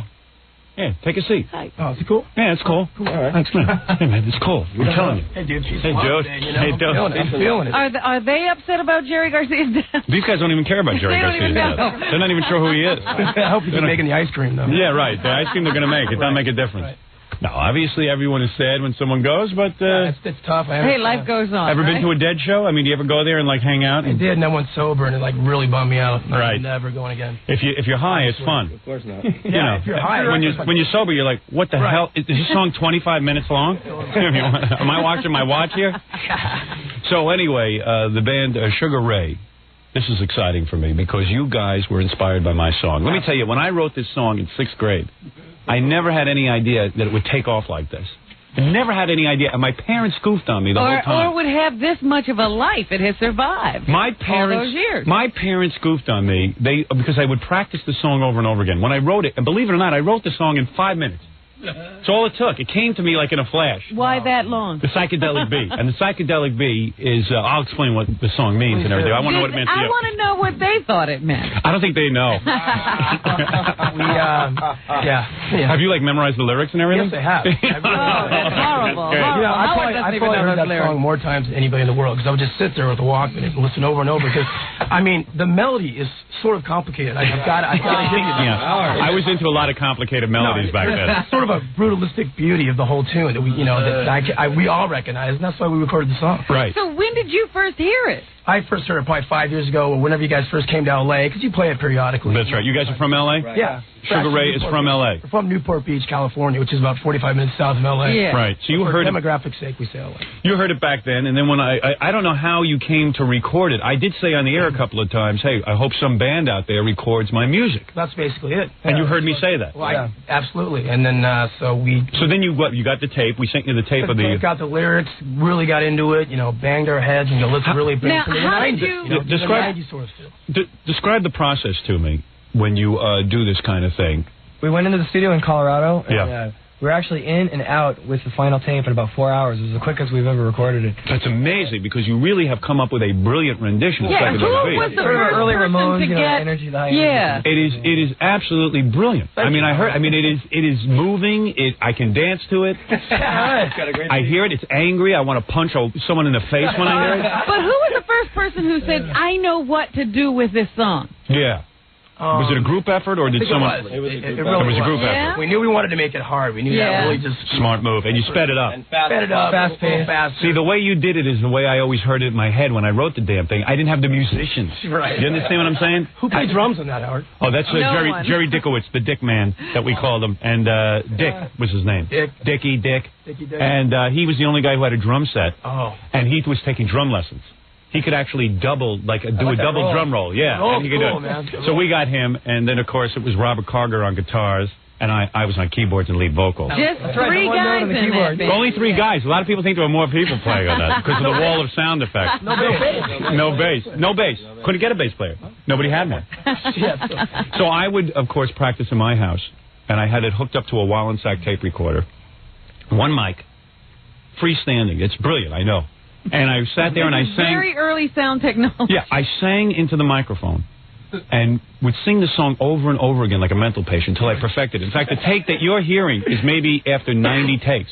And how many hours would you say you put into it? Well, endless, because I would practice it over and over again, making sure that everything was right. But then, you know, like you see, the drum solo was never done properly. Right. Your drummer is brilliant. Who is the drummer in this band? Yeah, brilliant. Great Brilliant drums. That's brilliant. The way you nailed it. Appreciate that. Wait till you hear this. Then, so you guys got together in the studio and you listen. What did you put the tape on a loudspeaker or something? Over and over. They had a little we did it like at this government city-owned studio in Denver because we're low on dough. Right. And so it's this little tiny speaker, and it kind of brought out the mono qualities of the tune. Yes, you know what I mean? smart. We really got into it. And, Yes. Now, who thought up the idea to actually do the spinning of the record in the beginning? That little sampling thing you guys did. That would be our DJ. Super. DJ What the hell does that mean, though? What in the beginning? Hey. Peace. What's up? What's up, Howie? That's good. Now, let me ask you something.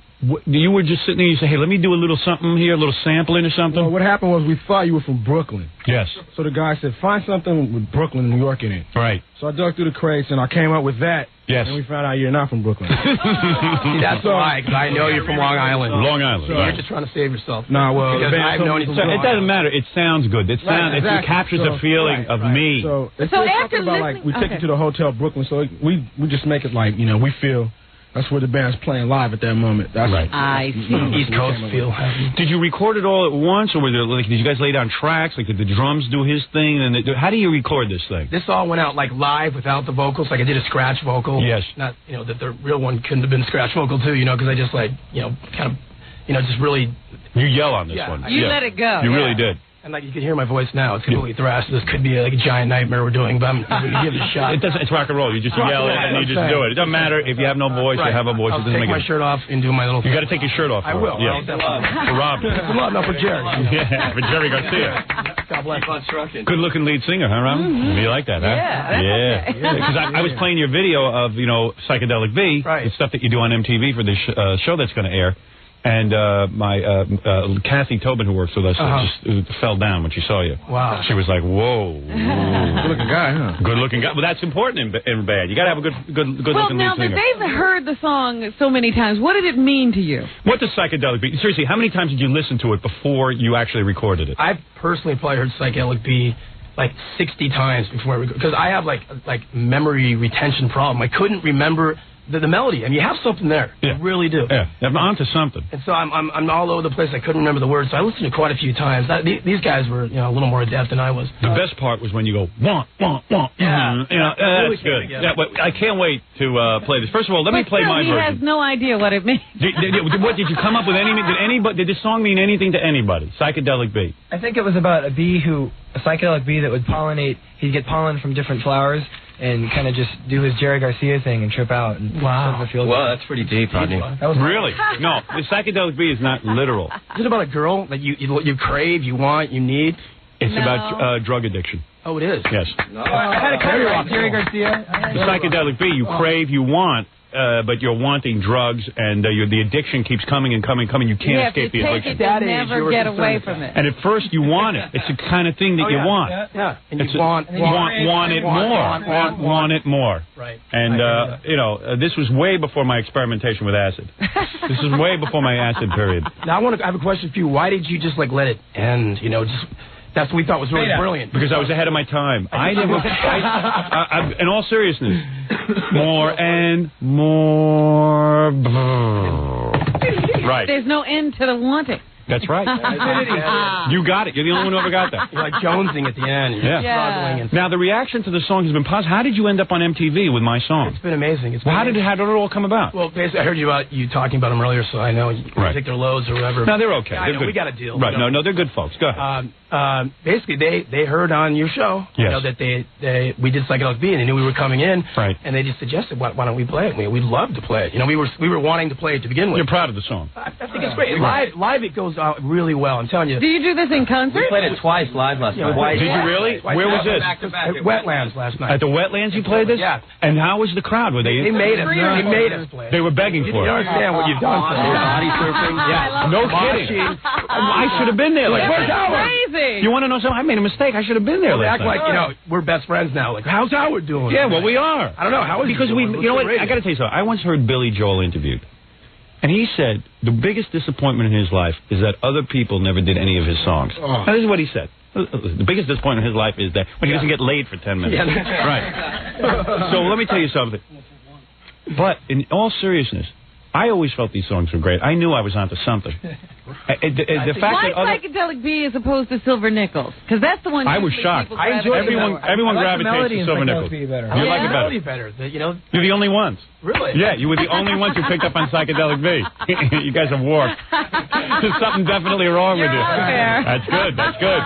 Where is my version of Psychedelic B? Right here. Let me just play a little to refresh people's memory. But isn't that great? Wouldn't you have loved to see people going crazy Yes. for your song? When are you playing next? Where will you be? Tonight? In Port Chester at Willow Street. Portchester, that's up in Westchester. Yeah. What time you go on? You can go on at 6 o'clock? I got to go to bed by 8. Like 11. What time you go on, 11? Yeah, Jesus Christ. I know, man, because it was rough. We were out till like 3 last night.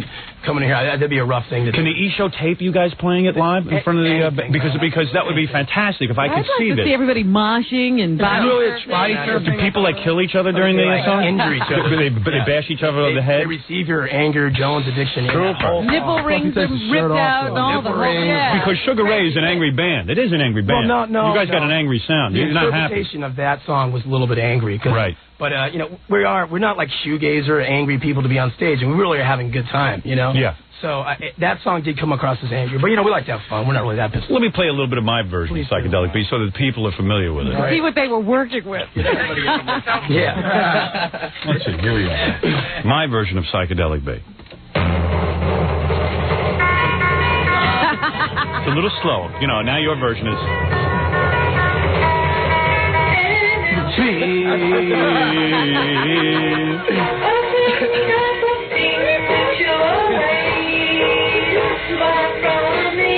Before I had any pubic hair, obviously. I can't hit these notes anymore.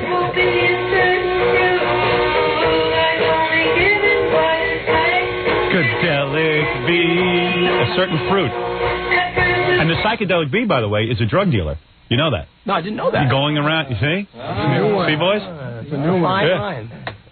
Seriously, that's a drug dealer. Okay, I'll believe It's you. a certain type of fruit given by the psychedelic bee. The I'm fruit. just still marveling at the fact that he listened to this 60 days. I really did. You poor bastard. I really like it. Right.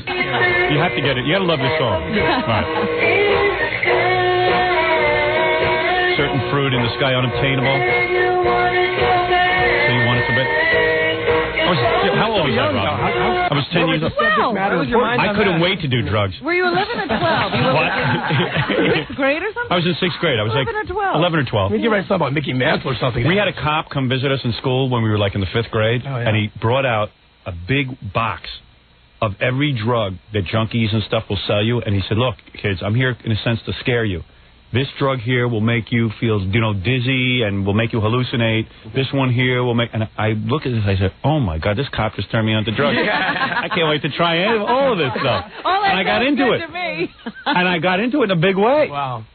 I waited. But, he said, this pill will make you feel like you're drunk, but without the after effects Right, of you won't have a hangover. I said, what is that called? I raised my hand. The guy goes, that's a Quaaludes. I go, you're kidding me. And it gives you that synthetic version of being drunk? He goes, yes. Thank you. Howard was the only guy in the class taking notes. How do you spell Quaaludes? I mean, it scared me. It's funny. And then my daughter came home. She said she had the same lecture in school. Uh-huh. And she was talking to me about all the different drugs and the effects. I go, why are they giving this lecture still? It didn't work for you. No. Still doesn't work. All right, let me just finish my version of the song. A little bit more. I won't play the whole thing. My version is nothing compared to yours.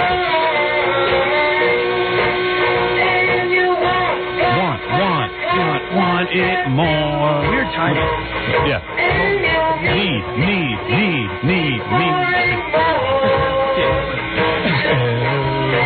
Here we go. Here, and I'm glad you left this in. You did an updated version, but the guitar was very nice. The hook. This is the hook. First, it's very annoying, that sound, but if you, right? But I'll bet that was where it clicked for them. I think that was the first point of inspiration. I got the anger. You certainly. Let me play a little bit of your recorded version, then you're going to do it live. Sure. This is so Sugar Ray went into the studio. They did this great version of it that I really love. That's cool.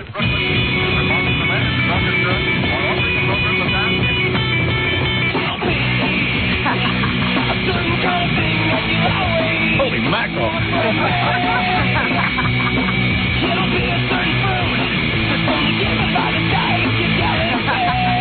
I love this.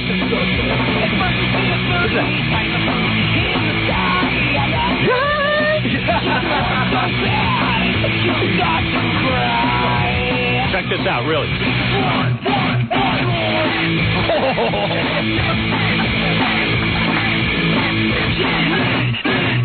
Oh, that's good, man.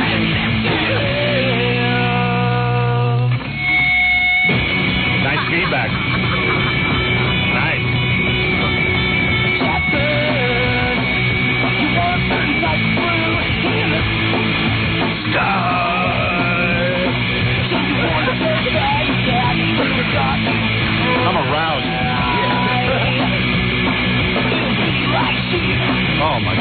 I don't want to play the whole thing because you guys are going to do I it live. can't believe you can really perform this live. Let me tell you something. That is, you got to give me a break in my voice today. Don't worry about it. All right. You can't do that.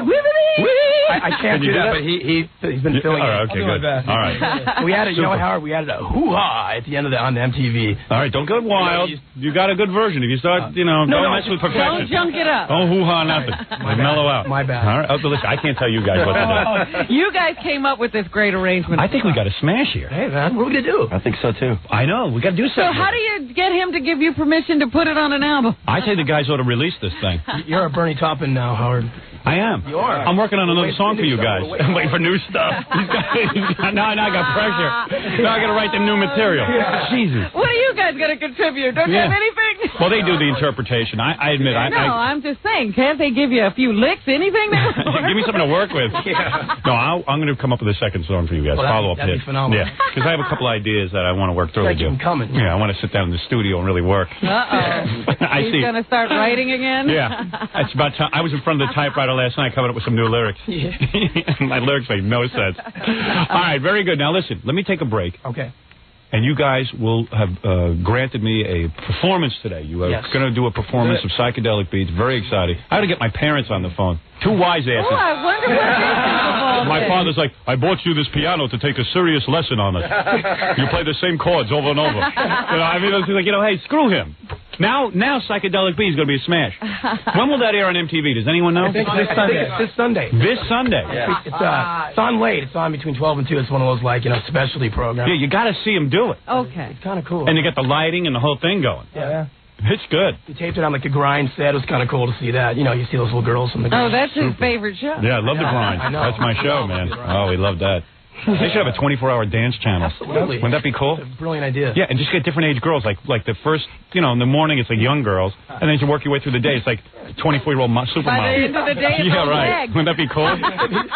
You get some skanks at the end of the night, so you get loaded. You just sit there by the TV. Go, yeah, I do her, I guess. At the end of the night, there's nobody else. It's unbelievable. 3 a.m. You got Aunt Margaret trouncing around in a little. 3 a.m. girl. With a big belly. So I like that. Oh, that's funny. Yeah, I'm thinking of putting together a 24-hour dance channel. You should. Yeah. You'd be the man to do it. How'd you come up with the name Sugar Ray? What's that about? Sugar Ray Leonard or something? It's basically, I'm a boxing fan, you know what I mean? And so we had the name circulating, and then the guy that owns our rehearsal space turned out to be Sugar Ray Robinson's ex-business manager. So it's kind of like a fate thing. So we just picked the name Sugar Ray. Can you kick ass? I mean, can you box? Or No, are you a pussy who likes to just watch? I am definitely a pussy. Good for you, man. and you get a lot of good-looking girls because you're... Well, all you guys probably get good-looking girls because you're in a band, but you get really good-looking girls because you're actually good-looking. Well, Yeah. Bah. Are you attached or are you... No. Ooh. No, I'm not. Cool. Good answer. Free spirit. So how'd you get Nicole Eggert to be on the cover of your album Naked? Actually, when you hang out in L.A., you go out to those clubs and stuff, everybody kind of hangs out, and you see the same people over and over. Yeah. And I actually started dating one of her friends, and they lived together at the time. And Oh, they're both hot? she's really cool, yeah. Is she as hot as Nicole? But, yeah, she was pretty hot. And this is while Nicole was on Baywatch? This was like, she just quit the show. Right. This was like and a she year still ago. had the breast implants or not? Yeah. Looks like she did. Yeah. I believe. Yes, she does. Yeah. She definitely has the breast implant. I think so. Smart move. You don't want her without them. No, I mean, she's really cool. She's down to earth. I mean, I know you guys What a have had her on body. the show before. Did you get her in bed with the girlfriend? You know what I mean? You did, did it? You slide back. No, I did not. You did it? No, I Oh, man, huh? Oh, if I could be the lead singer of a band. That's so funny. Yeah? No, but I didn't. But who was the roommate? Was she an actress, too? No, she was just sort of like a girl that hung out in L.A. You know how Really? they hang out. Yeah, they sure do. You know what I'm saying? Yeah, they sure do hang out. Wow, man. Let me smell your beard, man. You got a little beard. Let me smell your beard. That beard's been in places I should be. Little flavor. God damn it, I have no life. I got home last night. I swear to God, I came home from a long day of work, and I said, I'm having sex with my wife because my wife's been jogging and stuff. She called me up on the phone. I just did an 11-minute mile. I said, when you get it down to 7 minutes, that's when I want to hear from you. Yeah, Speedy Gonzalez I'm married to. So I'm sitting there going, yeah, all right. So she comes home, I'm looking at her. You know, her ass looks kind of tight, and her legs look pretty good and everything. I'm getting into it. I said, I said to her, God damn it, woman, I have not gotten laid in 2 weeks. And she says to me, I can't have sex with you tonight. I was sick all weekend. I said, what has this got to do with it? I can't have sex with you. I have to go watch the baby. I said, listen. My niece Pam was over. She was watching the baby. I said, come on upstairs. I said, you know what? I'm going to stray. I'm telling you right now, I'm going to stray. I can't take it anymore. I'm into you. I would like to have sex with you. I'm telling you I need it so bad now. Right. I said, I'm walking around aroused. I do the show I'm around. Yeah. I'm like rubbing up against this piece of wood right under here. I'm not kidding. I was miserable. That's a bummer, man. So did you? Well, so then she says, so she comes back, she just finished jogging. I go in the shower, and I'll make love to you. I don't have to shower. I didn't sweat that much. Oh, dear. After an 11-minute mile? Yeah, 11-minute mile. I said, what are you talking about? You just told me you did an 11-minute mile. For you, that's like, can you imagine? I can walk faster than she runs. So, 11-minute mile, you must have sweated. It was hot out last night. So, she goes, I'm not going to shower. I was really horny, so I said, you know what? Let me smell you. So I smell her. Oh, she didn't smell too bad. So I said, okay, let's do it. She hopped on top. She was moving around like a young girl. Really? Oh, yeah. It felt good. It felt good. I got laid last night. And I said it was over in like 3 seconds. She don't know what hit her. I said to her, do we need the vibrator tonight? She goes, no vibrator. She didn't even know where it was. Because we haven't worked on the house, and all her vibrators are somewhere. We can't even find them. I think the work guys took them. Yeah. But anyway, I'm sitting there, and no vibrator, nothing. Like I'm a teenager again. Right. All right, man? And I didn't have to, like, rub her a lot or anything. And I just, she goes, do it to me. That was it, and that was the end of the sex. How did you even have to be there? Yeah. Oh. 30 seconds. Takes her longer to do a mile. I wish sex had lasted 11 minutes. Well, anyway. Hey, listen, I don't want to... Let's get you guys doing the song. That's what you're here to do. Sugar Ray is going to set up. Let me take a short break, Robin. All right. And then you're going to see live Psychedelic believe Beat. I'm very psyched, guys. Wow, thank you for very having psyched. Oh, please. Thank you for doing my song. Finally, vindication. Thank you. We'll be back right after this. My wife is trying to get in on the show. She wants to give her version of sex last night. When I was talking to the band Sugar Ray, I got into my sex life. I wonder how that happened. Hey, honey? Sweetie? How? Hey, man. I know I didn't deliver the orgasm last night. You did good. I did? Oh, yeah. I thought I was real bad in bed. Really? Yeah. No. I don't know if you dug it. I dug it. But didn't I tell you, I was saying dirty stuff to her? You're a little piece of ass. I said, you better give me more sex or I'm going to... And she goes, are you looking for a girlfriend, a second wife? I go, yeah, you could be my second wife if you give me some sex. You look good naked yesterday. Thanks. I had her in a little jogging bra and panties. Jogging bra. She looked good.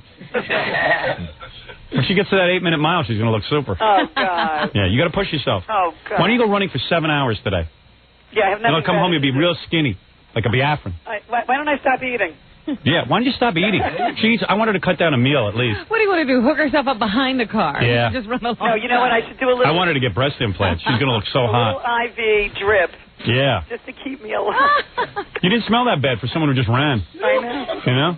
No, My she wife... didn't sweat much, you said. I don't understand how she goes running and doesn't sweat. I know what How long do you run for?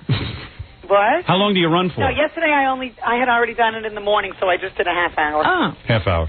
I wanted to build up to like 6 hours, 7 hours. Honey, I got to go because... Normally I do like... Honey, Psychedelic B is about to be Oh, performed. I know. That's so exciting. Yeah, all right, so I have to go. No, the version was that I didn't say I wasn't having sex with you last night. I explained to you that the reason we hadn't had sex over the weekend is that I didn't feel good. Yeah, good. All right. Just feel better. All right. I want sex again tonight. Oh. Oh, now don't complain, Allison. Believe me, I'm not. That doesn't sound She's like, right. oh. Not again. And I said to her, you have an unlimited budget. Go out and buy short little mini skirts and lacy things for me to see you in. And little high I always heels. had an unlimited budget. Yeah. No, I love it. Every night's fine with me. Good. I'm in my All right, go out and buy me something sexy. She tells me she can't buy something sexy because when she goes to the lingerie store, they recognize her Oh, she as gets my wife. embarrassed. So I said, so what? I don't mind if people know you're buying lingerie from me because they'll be looking at me. I'll call you later. I got to go hear this song. All right. Bye. All right, bye. Woman wants to yenter it up about her sex life. Always calls at the wrong time. Well, it's so rare an occurrence. It should be talked about a great deal. Yes. By the way, I am here with the band Sugar Ray. These guys, we were just bonding during the commercials. I said to them, it's unbelievable that you chose to do Psychedelic B. Out of both songs that I've written, I never thought anyone would have inspiration for Yeah, it Psychedelic always B. seemed that people were more interested in silver nickels, golden dimes. I know. I'm so psyched that you guys did this. I really am, and I can't thank you enough for doing it. Sugar Ray, Mark is the lead singer. Robin can't take her eyes off you. Robin Radzinski, who works for the E! Show, she's back there looking at him on the monitors. Yeah. And she's going, oh, my God, I can't believe God made something so beautiful. So then, like, Gary, I told Gary to go back there and tell her that he was gay. Oh, no. You're trying to ruin She everybody's goes, day. she says to Gary, you get out of here. He is not gay. I go, yeah. He goes, yeah, he's gay, and he's married to a guy. Oh, He's married. Guys always do that. We said he's married to David Geffen. David Geffen. Everybody's married to David Geffen. Yeah, there you go. Straight acting gay. But anyway, he's absolutely straight.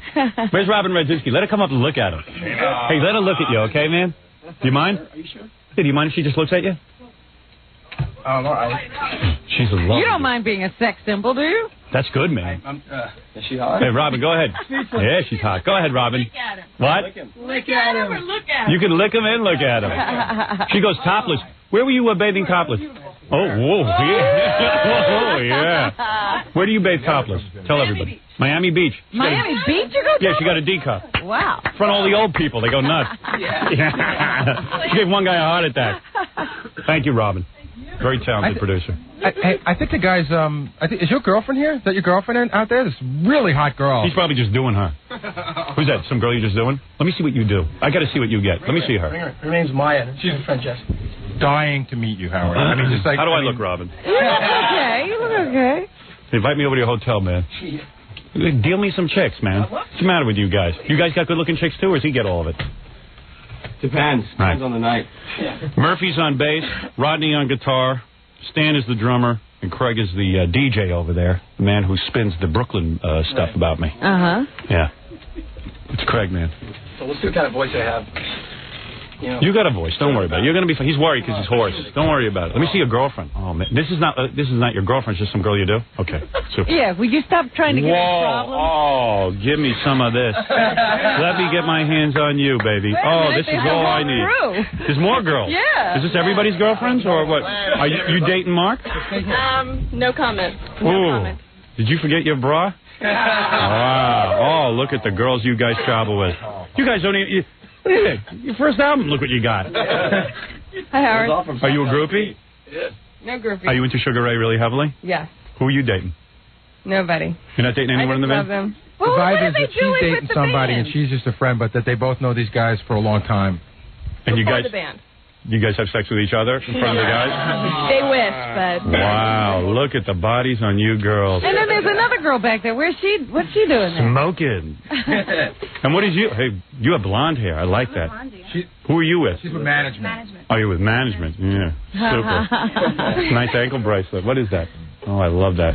Jesus Christ, you girls. You're not wearing a bra, are you?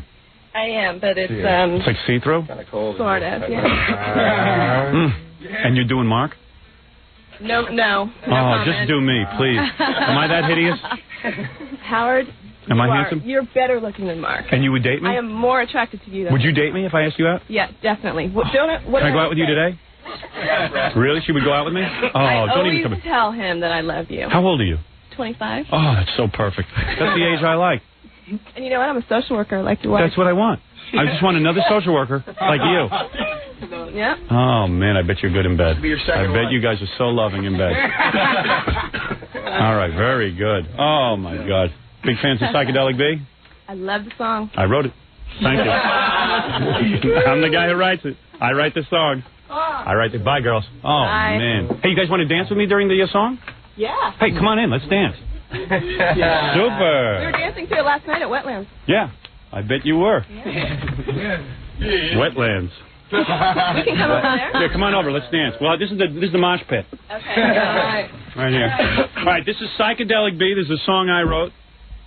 The group, of course, Sugar Ray. I'll be dancing with your women. Anybody else want to dance? Guess not. Can we sandwich you? Oh, yeah, sure, absolutely. Well, it's the mosh pit, so they have to slam dance and I don't everything. slam with girls. You don't? No. Yeah, you girls triple team me, okay? All right. You guys ready? It's going to be loud in here, Rob. What are they doing? To see if he's got levels on This is the song I wrote in 6th grade as done by Sugar Ray. They'll be performing it on MTV this Sunday night on a show called, what is it called? 120 minutes. 120 minutes. And I will dance with their girls, their women. I will dance with your women. Now, is she in management for the band or with the record company? Management with the band. Ah, Oh, with so the you band. travel with them all the time? And you have to have sex with them as part of your job? That's not California. You don't do that? But you'll have sex with them, right? I don't know. After talking to them, I don't know. I Every day I'm hearing them. Yeah. 1, 2. Is that working? We're looking for levels here. Scott, put up their levels so they can do a sound check. Scott's a loser. He's holding up this recording session. I can't tell if we're ready to go or not. I don't hear it. I don't have anything. You guys Nobody don't hear has it? anything in their can. I don't have anything in my cans. How come there's no juice in our cans? Remote 1. A remote 1. Bring up remote. Bring up remote 1. Now try it. Do you hear it now? Very little. Yeah, we don't have headphones here, huh? No, I know. I heard you talking about it earlier. Are they working? Yeah, they're working a little bit. But I can, there you go. Everybody's screaming for headphones. Yeah. Crave. Check. Want. Pull your mic closer to you. Check. My mic? I'll be dancing. I'm not going to be talking. Hold on, we just got to get headphones for the drummer. Turn me up. Girls, you like the physical dance? I mean, touch one another and stuff? Yeah. Good, because I'm very physical when I dance. I hope you're not offended by it, all right? Well, Jesse and I will dance. Yeah, never mind you two dancing. You're dancing with me. I will. You got somebody. What do you work out? Never. Once Really? in my life, never. You got some flat stomach, though. Boy, you Not look good in really. a thong. Not really. Yeah, believe me, you do. You obviously haven't had a baby. What are you, C cup? I would say. I'm a B or C. Those are a C. Don't lie to me. Is it a B? Yeah, big B. Boy, I love a B. On you, I like it. Forgot the band was in the room. Guys, you ready? I think so. Hey, psychedelic B. Is everybody ready? Turn me up. Down a little bit. Check. No. Come on, you guys. You got drums? Let's get the drums up. Here's some drums. It's a live recording session, Robin. A little nervous. Don't be nervous, boys. Okay. We take you to the Hotel Martinet in Brooklyn, where Bobby Millett and his orchestra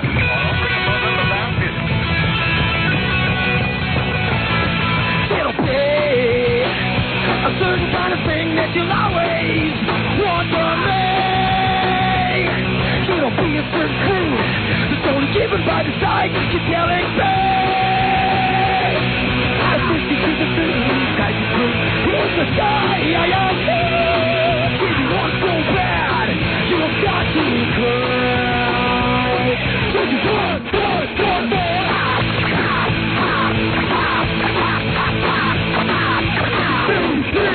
more.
Hey, your women smell good.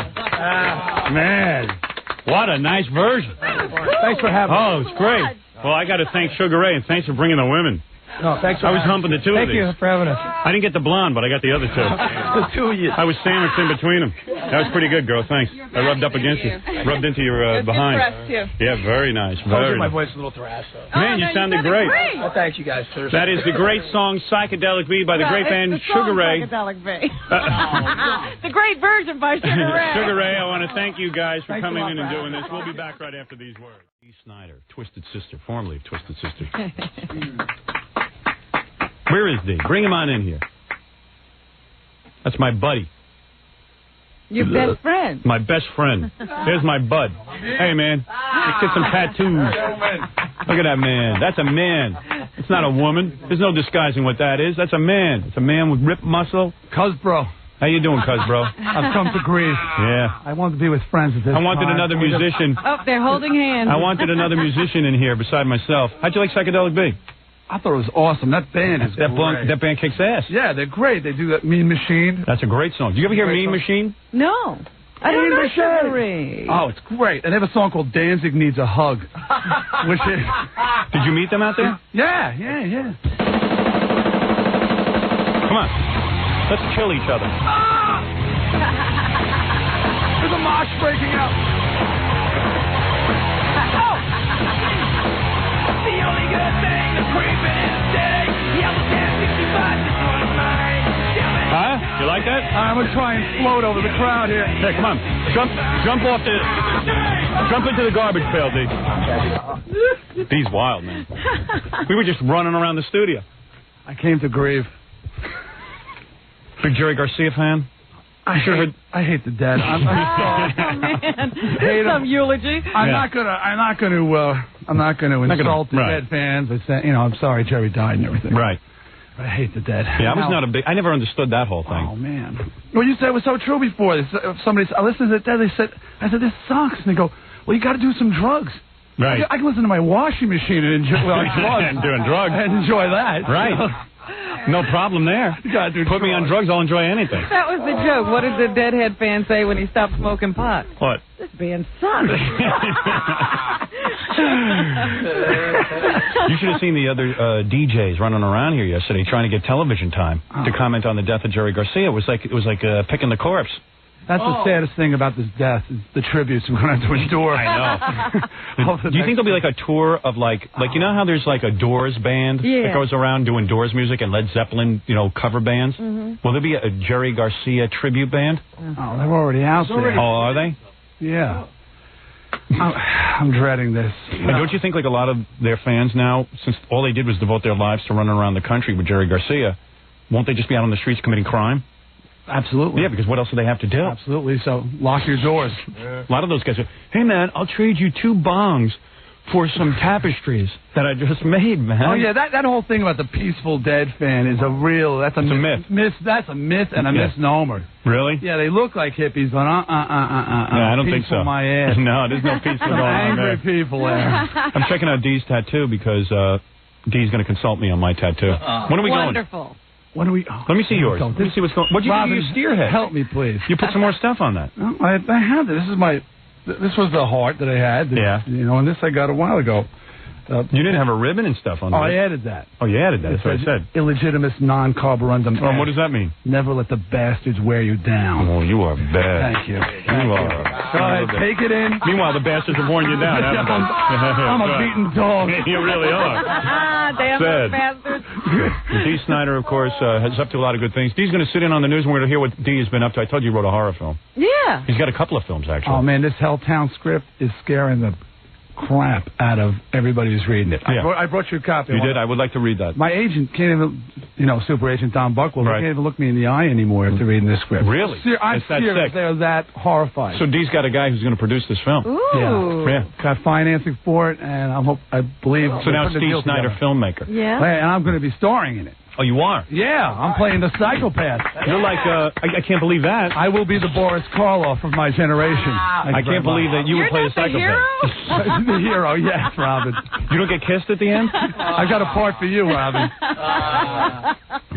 Well, I'm actually writing a horror film as well. I told I Dee do about have a this. part for Robin. Do you? Is that Yeah, right? there's a part in there where I pierce this girl's nipple. On a close-up. Would you like the role? Thank Do you. it. No. You're going to have This to is your big audition. break. You have to audition, though. Right, you got to pierce it about 15 times. I'm writing a horror film about Dee trying to sell his first horror film. Wait till you see this. This is the scariest thing you ever saw. Dee walking into a pitch meeting. So what is this? Okay, the All right, tattoo issue. let me take a break, Take and a break. then we'll do it. Those Dee tattoos. Snider, of course, will be joining us. We'll talk about tattoos and other things when Yeah, we get because back. sadder than the death of Jerry Garcia is the whole Yeah. issue between you and Dee about this tattoo. I know. We'll be And back. our Right, relationship. That's right. we'll be back right after these words. All right, very good. Who's this? Who's this, Fred? It's my band. Oh, it's excellent, man. Thank you, man. Who is that, Fred? He is requesting a readout. Queue up yet. I think Of it's a- Catherine Wheel. Catherine Wheel? I think. Very cool. Oh, whoa. Catherine Wheel. Dee Snider joining us. Hasn't been by in a while. Dee up to this horror movie. He's completely jazzed up about it. He evidently has all the financing ready to go. He's telling me... What is the company?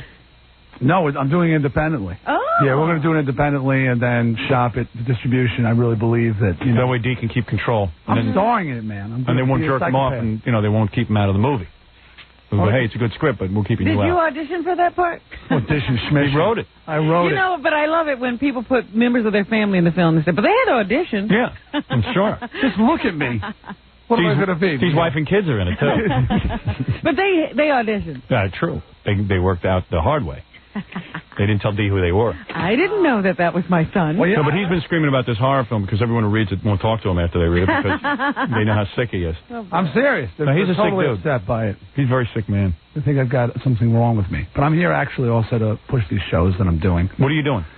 I told you I'm doing this Dee Snider's SMF shows. We're playing a night of Twisted material, Twisted Sister music, my old band. I wrote everything. I'm going out and playing with a bunch of guys for fun. And where can I see this? And money. Right. And we're playing in the Northeast. We may be going out all over the country. We're starting out some Northeast dates. We're going to be at Mother's in Wayne, New Jersey this Friday night, playing the Wave in Staten Island on the 19th. Oh, by the way, the Wave, you told me to do this. We're getting a piercer on premises. We're getting a tattoo artist on premises. Excellent. I was talking to Dee. I said, you know how Lollapalooza has, like, lots of different stuff going on? Yeah, like a festival kind of One thing I know about Dee, Dee has, like, really good taste and stuff. Like, you know, with jewelry and tattoos and cool stuff like that. So why don't you just get, like, all the people you think are cool, bring them to the concerts. Yeah, the Dead can do it.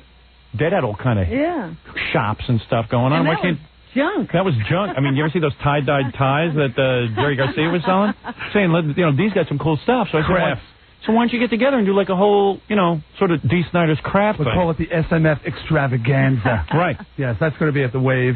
And then I'm playing Cahoots in New Windsor, Tuxedo in Danbury, Connecticut on the 31st. Playing CPIs out in the Hamptons. See, like, Dee has a cool necklace on, right? I always go, hey, Dee, where do you get that stuff? And Dee goes, I'm not telling you where I got this because you'll be wearing it.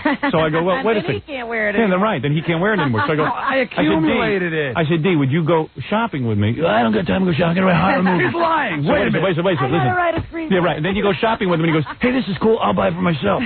So I said, wouldn't it be cool? So it's a race through the store to get all the cool stuff. If Dee I said, so let me pay you to do it. I'll go to your concert and let me see all these cool things, like have those necklaces on. So he goes, okay, that's a good idea. That is a good idea. So he's doing it. So we're trying Doesn't that make like sense? Sure, I like that idea. I think this guy's got taste. It's the same as opening up a shop. I was going to say, why don't you go over there and get your tattoos? That'll be in a nightclub. You want to get in the dark. Yeah, right here in the dark. Hey, well, that would be a manly thing to do. I told him to call it D stock, like Woodstock, but he wants to call it SMF. What's SMF? Sick mother effers. That's what it stands for. I didn't know what that was. That was the name of our... He's immature. That was the name of the Twisted fan club. So the point is that, you see, like, I like what Dee's wearing around his neck, and I don't know where to buy cool stuff. I go into a cool stuff place, and I don't pick out the cool stuff. You get the rotten stuff. Yeah, I don't have taste. I said, there are certain people in this world who have taste. Dee's one of them. Look at him. Well, that definitely is a look. Will you step back, Robin? No, seriously. I like the way he looks. That is a look. It wouldn't work for everyone. If I was a girl, I'd go out with him. If I was a girl, I'd be looking for a guy like him. Okay? Hey, what can I tell you? Scaring your parents to death. Yeah, I'd like to bring him home and give my mother a heart attack. Which I've done on many occasions. Yeah. I think your mother His wife's parents, my mother hates you. Oh, yeah. Tremendously. I'm like, can't stand you. I can imagine. Hates you. I'm responsible for everything that's wrong with her. She blames you. In this tattoo? Yeah. If you ever get this tattoo, she's going to blame you. She's going to be like, man. Oh, I'm getting it. I'm 41 years old. It's about time I stood up to my mother. Show her. There you go. I'll show her. You know, some letter bombs coming in the mailbox. I'll just see the address. He's a real man. He didn't ask his mom about his tattoo. He just went out and got it. Yeah. You know, pussy. And then it was probably the first one I hid for like a year. And he fights guys and stuff. He'll beat people up. Oh, we've seen him do that. Yeah, that's cool. Well, sometimes you have to. Yeah. It's a real man. I like real men. He doesn't think about it for 5 years. Yep. About fighting somebody? No, about getting a tattoo. Well, he would even do that. He would have considerations about that, too. Yeah. Well, I'll be back to you. I got to talk on the show You'll about see. this. In All a right, while. all right, let's get this tattoo thing over with. What I want, you see how D's got that thing on his arm, like with some hearts and stuff? He even went ahead. He's got the letters on there and everything. He's got the writing on his tattoo. You just talk about that. I would like some. Let me see that again. That heart and that. It's just a heart and flowers and a banner. It's like a traditional. I like that tattoo. We got my wife's name on it. I want your wife's name on mine. She's no slouch. He wants the exact same. Yeah, I want Suzette on my arm. Now, also, it's a catchy name. Yes, it is. It's nice. It's a good tattoo name. I need a French name. Anyway, I saw a guy with just like barbed wire around his arm. That looked kind of cool. It's very cool. That looks cool, right? Yeah. What do you think of that? I think it's really good. How is it? Did he have muscular arms? Yeah. Yeah, that's a problem. Yeah, I don't know. If you let your arms go. You get like 2 inches of barbed wire on I know. I only got one little strand. This looks like one of those little barbs on it. See, I need a girl tattoo. What do girls get on their arms? That's what I need. I got arms like a woman. Now, come on, Rob. My arms aren't that bad. Let me see good. Yeah, when you work on them. No, you got a good shoulder. Yeah, you can do it. I could do it. You're not embarrassed. Yeah. You've been working out. Yeah, I'm no girl. You've been consistent for years. Yeah, exactly. Don't sell yourself short. Consistent.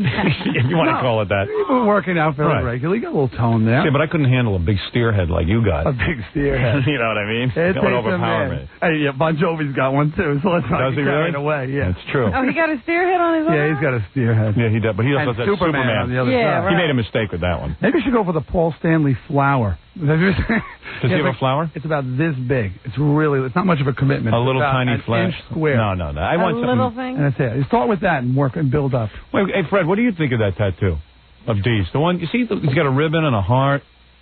What else he got on there? Let me see. It's just a traditional. Let me see that again. What do you got on there? Just a couple of flowers, I mean, it's like you say, heart, flowers, ribbon. That's not very masculine, No, but that's it's what I mean. Now, let me ask you something. Did you draw that out? No. This guy, Peter Tattoo, who did this one, who is now dead, he owns a bunch of these shops. The one Marguerite works in. Right. It was his shop.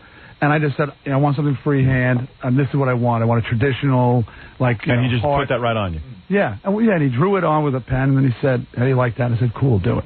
Wow. See, not 5 years, several artists. Wasn't all that stuff out. Yeah. I know. I go in for consultations. I've been in more tattoo consultations Had than more anybody. things drawn. All right. Listen to me. Yeah. Let's go over there and just do it already. I'm now, ready. when would that be? Is everybody listening? Let me I'm tell ready. you. All They right. come up to Today me I got free. a photo shoot for the Always stupid project excuse. I'm working on. Do it on the air. Pick a day next week. There's an idea. Have it done on the air, but you can't do it in New York State. No. Yeah. And you can't do it on the air because I don't want to be caught crying on the air. That's what I want to You know do. what I mean? I want to see you hit the jack. Where is it? I want every reaction. Right. Camera's going to be there anyway, right? Can't they put you out when you have it done? It won't be that bad. It's not that bad? I'll tell you what it is. Honestly, you're so in your mind, you're prepared for so much pain that when they actually start, you go, oh, that's not so bad. Oh, really? You build it up in your brain, and it's probably like heart surgery in your mind. Yeah. So he won't feel a thing. No, he'll be like, I know. I'll be like, there you go. I took it like a man when I got pierced, didn't I? Yeah, did you? Yeah. Oh, yeah, I only cried a little. I mean, I had some tears in my eyes. I didn't make any noise.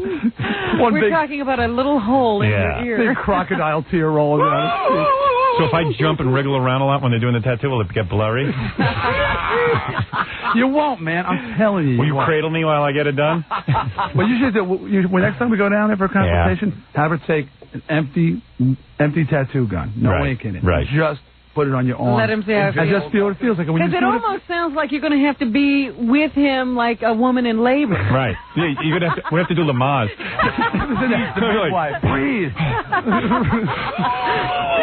Let me Take a jab deep- your forehead, honey.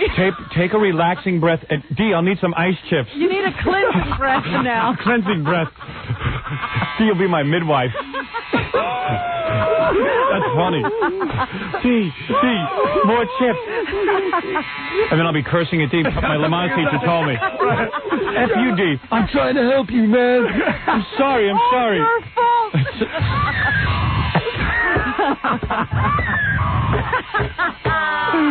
How funny is that? Howard getting a tattoo. Yeah. I better take the E crew with me when we do it. Really? Right? Push. Oh, Jesus. D. One more good breath and it's all over. All right. I'm hyperventilating. They'd be like, D.O.B., quick, get a paper bag. We didn't learn that in Lamont. No, put it over your head. I can't say I'm looking at you. Howard screaming, give me an epidural. I want drugs. An epidural. Wasn't they supposed to suck on a lollipop or something when you do that? Right. Yeah, right. We have to bring our goodie bag with us. A tennis ball, you can roll it over my back. That's right. I was going to say, you've got to sit you up and do the back rub. There's tension in my shoulders. This is your goodie bag. You bring it into the tattoo parlor so D can relax you while it goes on. Get one of those fetal monitor on him to see how much pain he's in. I went in with my wife. We had a goodie bag, and I brought in the goodie bag, and I ate everything in the goodie bag. And the nurse yelled at me because there was nothing left. I go, I thought you were supposed to bring stuff to eat. She goes, yeah, for your wife, you dodo. I might bring Amy Lynn with us just to console me during it. Yeah, you're going to need a lot of help. If a really hot chick is watching that might me, help. Yeah, I might you have like a girl there. Yeah, I'll be like, hey, D, this doesn't hurt. Yeah. No pain, no gain. Yeah. Short is the pain, long is the ornament, man. Cut me deeper. Yeah. He dug and he dug. Yeah, cool. Amy, this doesn't bother me. Amy, you want to step outside for a second? Yeah. Oh, yeah. Oh, yeah, I can use some sex during my tattooing process. You can have it done. Robin, what do you think of my arm, like these, like with a little heart and a ribbon? You know, not the exact same thing, but that idea of flowers. Yeah, I like that. That's a great idea. Why not get the exact same thing? We could have matched stopped it before. Yeah. He already killed off the tattoo artist, so nobody else can. Which is one of my issues, by the way. Yeah. Have you spoken about when we talk about how you suck the career out of everybody on this show? He has a theory that he thinks you suck the career. Whoever comes on the show. Think about this now. All right. This is crazy. People have huge careers. Their career ends, and Howard gets bigger and bigger and more powerful. Are you saying you're a victim of that? D. Okay, D heads that list. Andrew Dice Clay. Oh. Well, he's got a big show coming up. Yeah. And how long was the last time he was on this show? He's been regaining his strength. All right, go ahead. Bobcat Goldthwait. You're going to blame me for that one? Richard Lewis. I'm like a comedy vampire. David Lee Roth. Sam Kinison you killed. Little Shop of Horrors. Pat Cooper, you built him up, then you absorbed him. Right. Well, he deserved it. He had to be fattened up. Yeah. That's 7. That's 7 right You're there. outrageous. You're completely out of line. And what about the people I've helped? People who come on this show and then skyrocketed to fame. Who? Leslie West. Wait a minute. Who? I say who again? I don't know. Who? What about the girl from Friends? Which one? Jim Carrey. Yeah, but where they've been Wait a minute. Nothing's happened to Arnold Schwarzenegger. That's right. Yeah, but I'm talking about people who became regular, you know. He's a regular. He's on Arnold's on all the time. Arnold's regular? Yeah. More regular than you. Well, he probably eats more bran. Look, Jack's theory is completely. You are like the nutty professor. That's wrong. He's I dreaming feel myself withering as I'm sitting here. He's upset. He hasn't had a hit record in a while. You're going to blame me now. You're going to be back on It's all top. your fault. Wait till the horror movie comes the out, horror my friend. movie, He told me what the horror movie's about. I'm not going to say it. Yeah? It's killer. Really? Yeah, it's good. This is the future. So we're both going to have movies. It's going to be great. I want to do that tattoo thing. Well, wait a minute. Why would you come in here and jeopardize your movie if that's just fair? Because I'm only kidding, Robin. Give me a break. He isn't. I know he's serious. So, watch now his movie will fall apart. Great. It'll be your fault. Yeah. So, D, what do you see from me on my arm? Seriously, I really want to go ahead with this. I'm telling you. See, D was the guy, when I went to get my earring pierced, get my ear pierced, D came with me, and then the second later, my mom made me take it out of my ear. He wasn't with you the first time. Yeah. He was there at the Fox show when I was going to get it done. Oh, I brought the piercer first on the time air. you went to a jewelry store. Yeah, my mom came and yelled at me.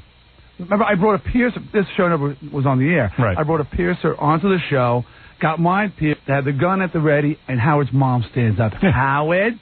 Yeah. Howard, you know what to do. And then I just got it afterwards. Yeah. A couple of months later. Like a man. I stood up. That's right. Well, okay, so what do you see on my arm? I see. Come on, you're a designer. Traditional elements. Yeah. You seem to like. I don't the like idea skull of and a heart. crossbones. You got to get a heart that's the right size. Yeah. And I like flames. That's traditional element. You like the flames? Oh, I got flames on this. I like. Let me see flames. Flames are great. Those are very subtle. All right, a little flame. Okay, like that. If it's Well, not, you said you wanted writing, too. Yeah, I've got something. I got a banner. With something in like with something in like Japanese or Chinese lettering or something like that, Yeah. or Latin, something that's veiled that means something to you but not necessarily to everybody. Yeah, I don't have anything that means anything to me. Weird, you're wrong. Can you give me something to have meaning in my life? What's your name on it? I might put Psychedelic B. If I put it in Japanese, so nobody knows what it is. I saw a cool tattoo the other day. It was a guy just with his arm. He just had like a big Japanese letter or something, and it looked really cool. That is cool. That looked kind of cool. Very cool. But what does that mean to me? I'm not Japanese. Well, if it could mean, you have to find something. Come on, there's something out there that means to you. Does? It means something. Dumkaf. All right, I'll work on this with you later. Well, when are we going? I thought you already this is the had a issue. phrase. I did have you a were phrase. working on. What was it? I forget. I told it to Ralph. You shouldn't tell people what you're going to get. No, I'm not. Everybody has an opinion on it, you Right. know, and then they'll talk you out of it. You got to decide in your own mind what it This is. is why he hasn't gotten one, because he's constantly consulting. Yeah, too much consulting. Hey, I got to consult. This is not a refrigerator, Howard. This is a tattoo. Robin's got Chinese. I know what Robin's means. You She's got do Chinese not. lettering on her tattoo. You got a tattoo? Yeah. Right there. Right on. Did it hurt? No. See? She keeps it covered up, though. You never see her breast. It's on her breast, and you can't see it. Tease. Only guys can What see does the data. What does it translate? I don't tell. Oh. It means king of talk or something. Oh, right, sure. It does. Sure. See, that's Because something some you guys could have translated on it. there. Yeah, right. No, that's media obnoxious. and- No, I don't want that. But have it in Latin. No, not about me. Not about you. Yeah. A statement about your life. Right. Yeah. I have this statement. I'll tell you. What a after you. mess. Okay. What a mess. I am miserable. What a dick. Oh, what a goose I am. Shoot me now. All right. You want to do some news with us? Oh, he's drawing tattoos. Well, let me see. Let me see what you drew. What do you got there? We got suggestions Look, coming me, in. here's a heart with me at the mic. That's There you Jackie go. drew that one. I want a picture of Fred. Somewhere. Like a really nice portrait. Yeah. All right, let's take a break. Okay. And then we'll come back and do the news, Robin. right. Dee, you when going to are join we us for the going? news? Yeah, I'll go join you for All the right. news. All right. Well, then we will be doing the Jerry Garcia tribute with Dee. Yeah, give me your plugs. I'll do a couple of plugs. You don't have to do them. Give me. Thank you, man.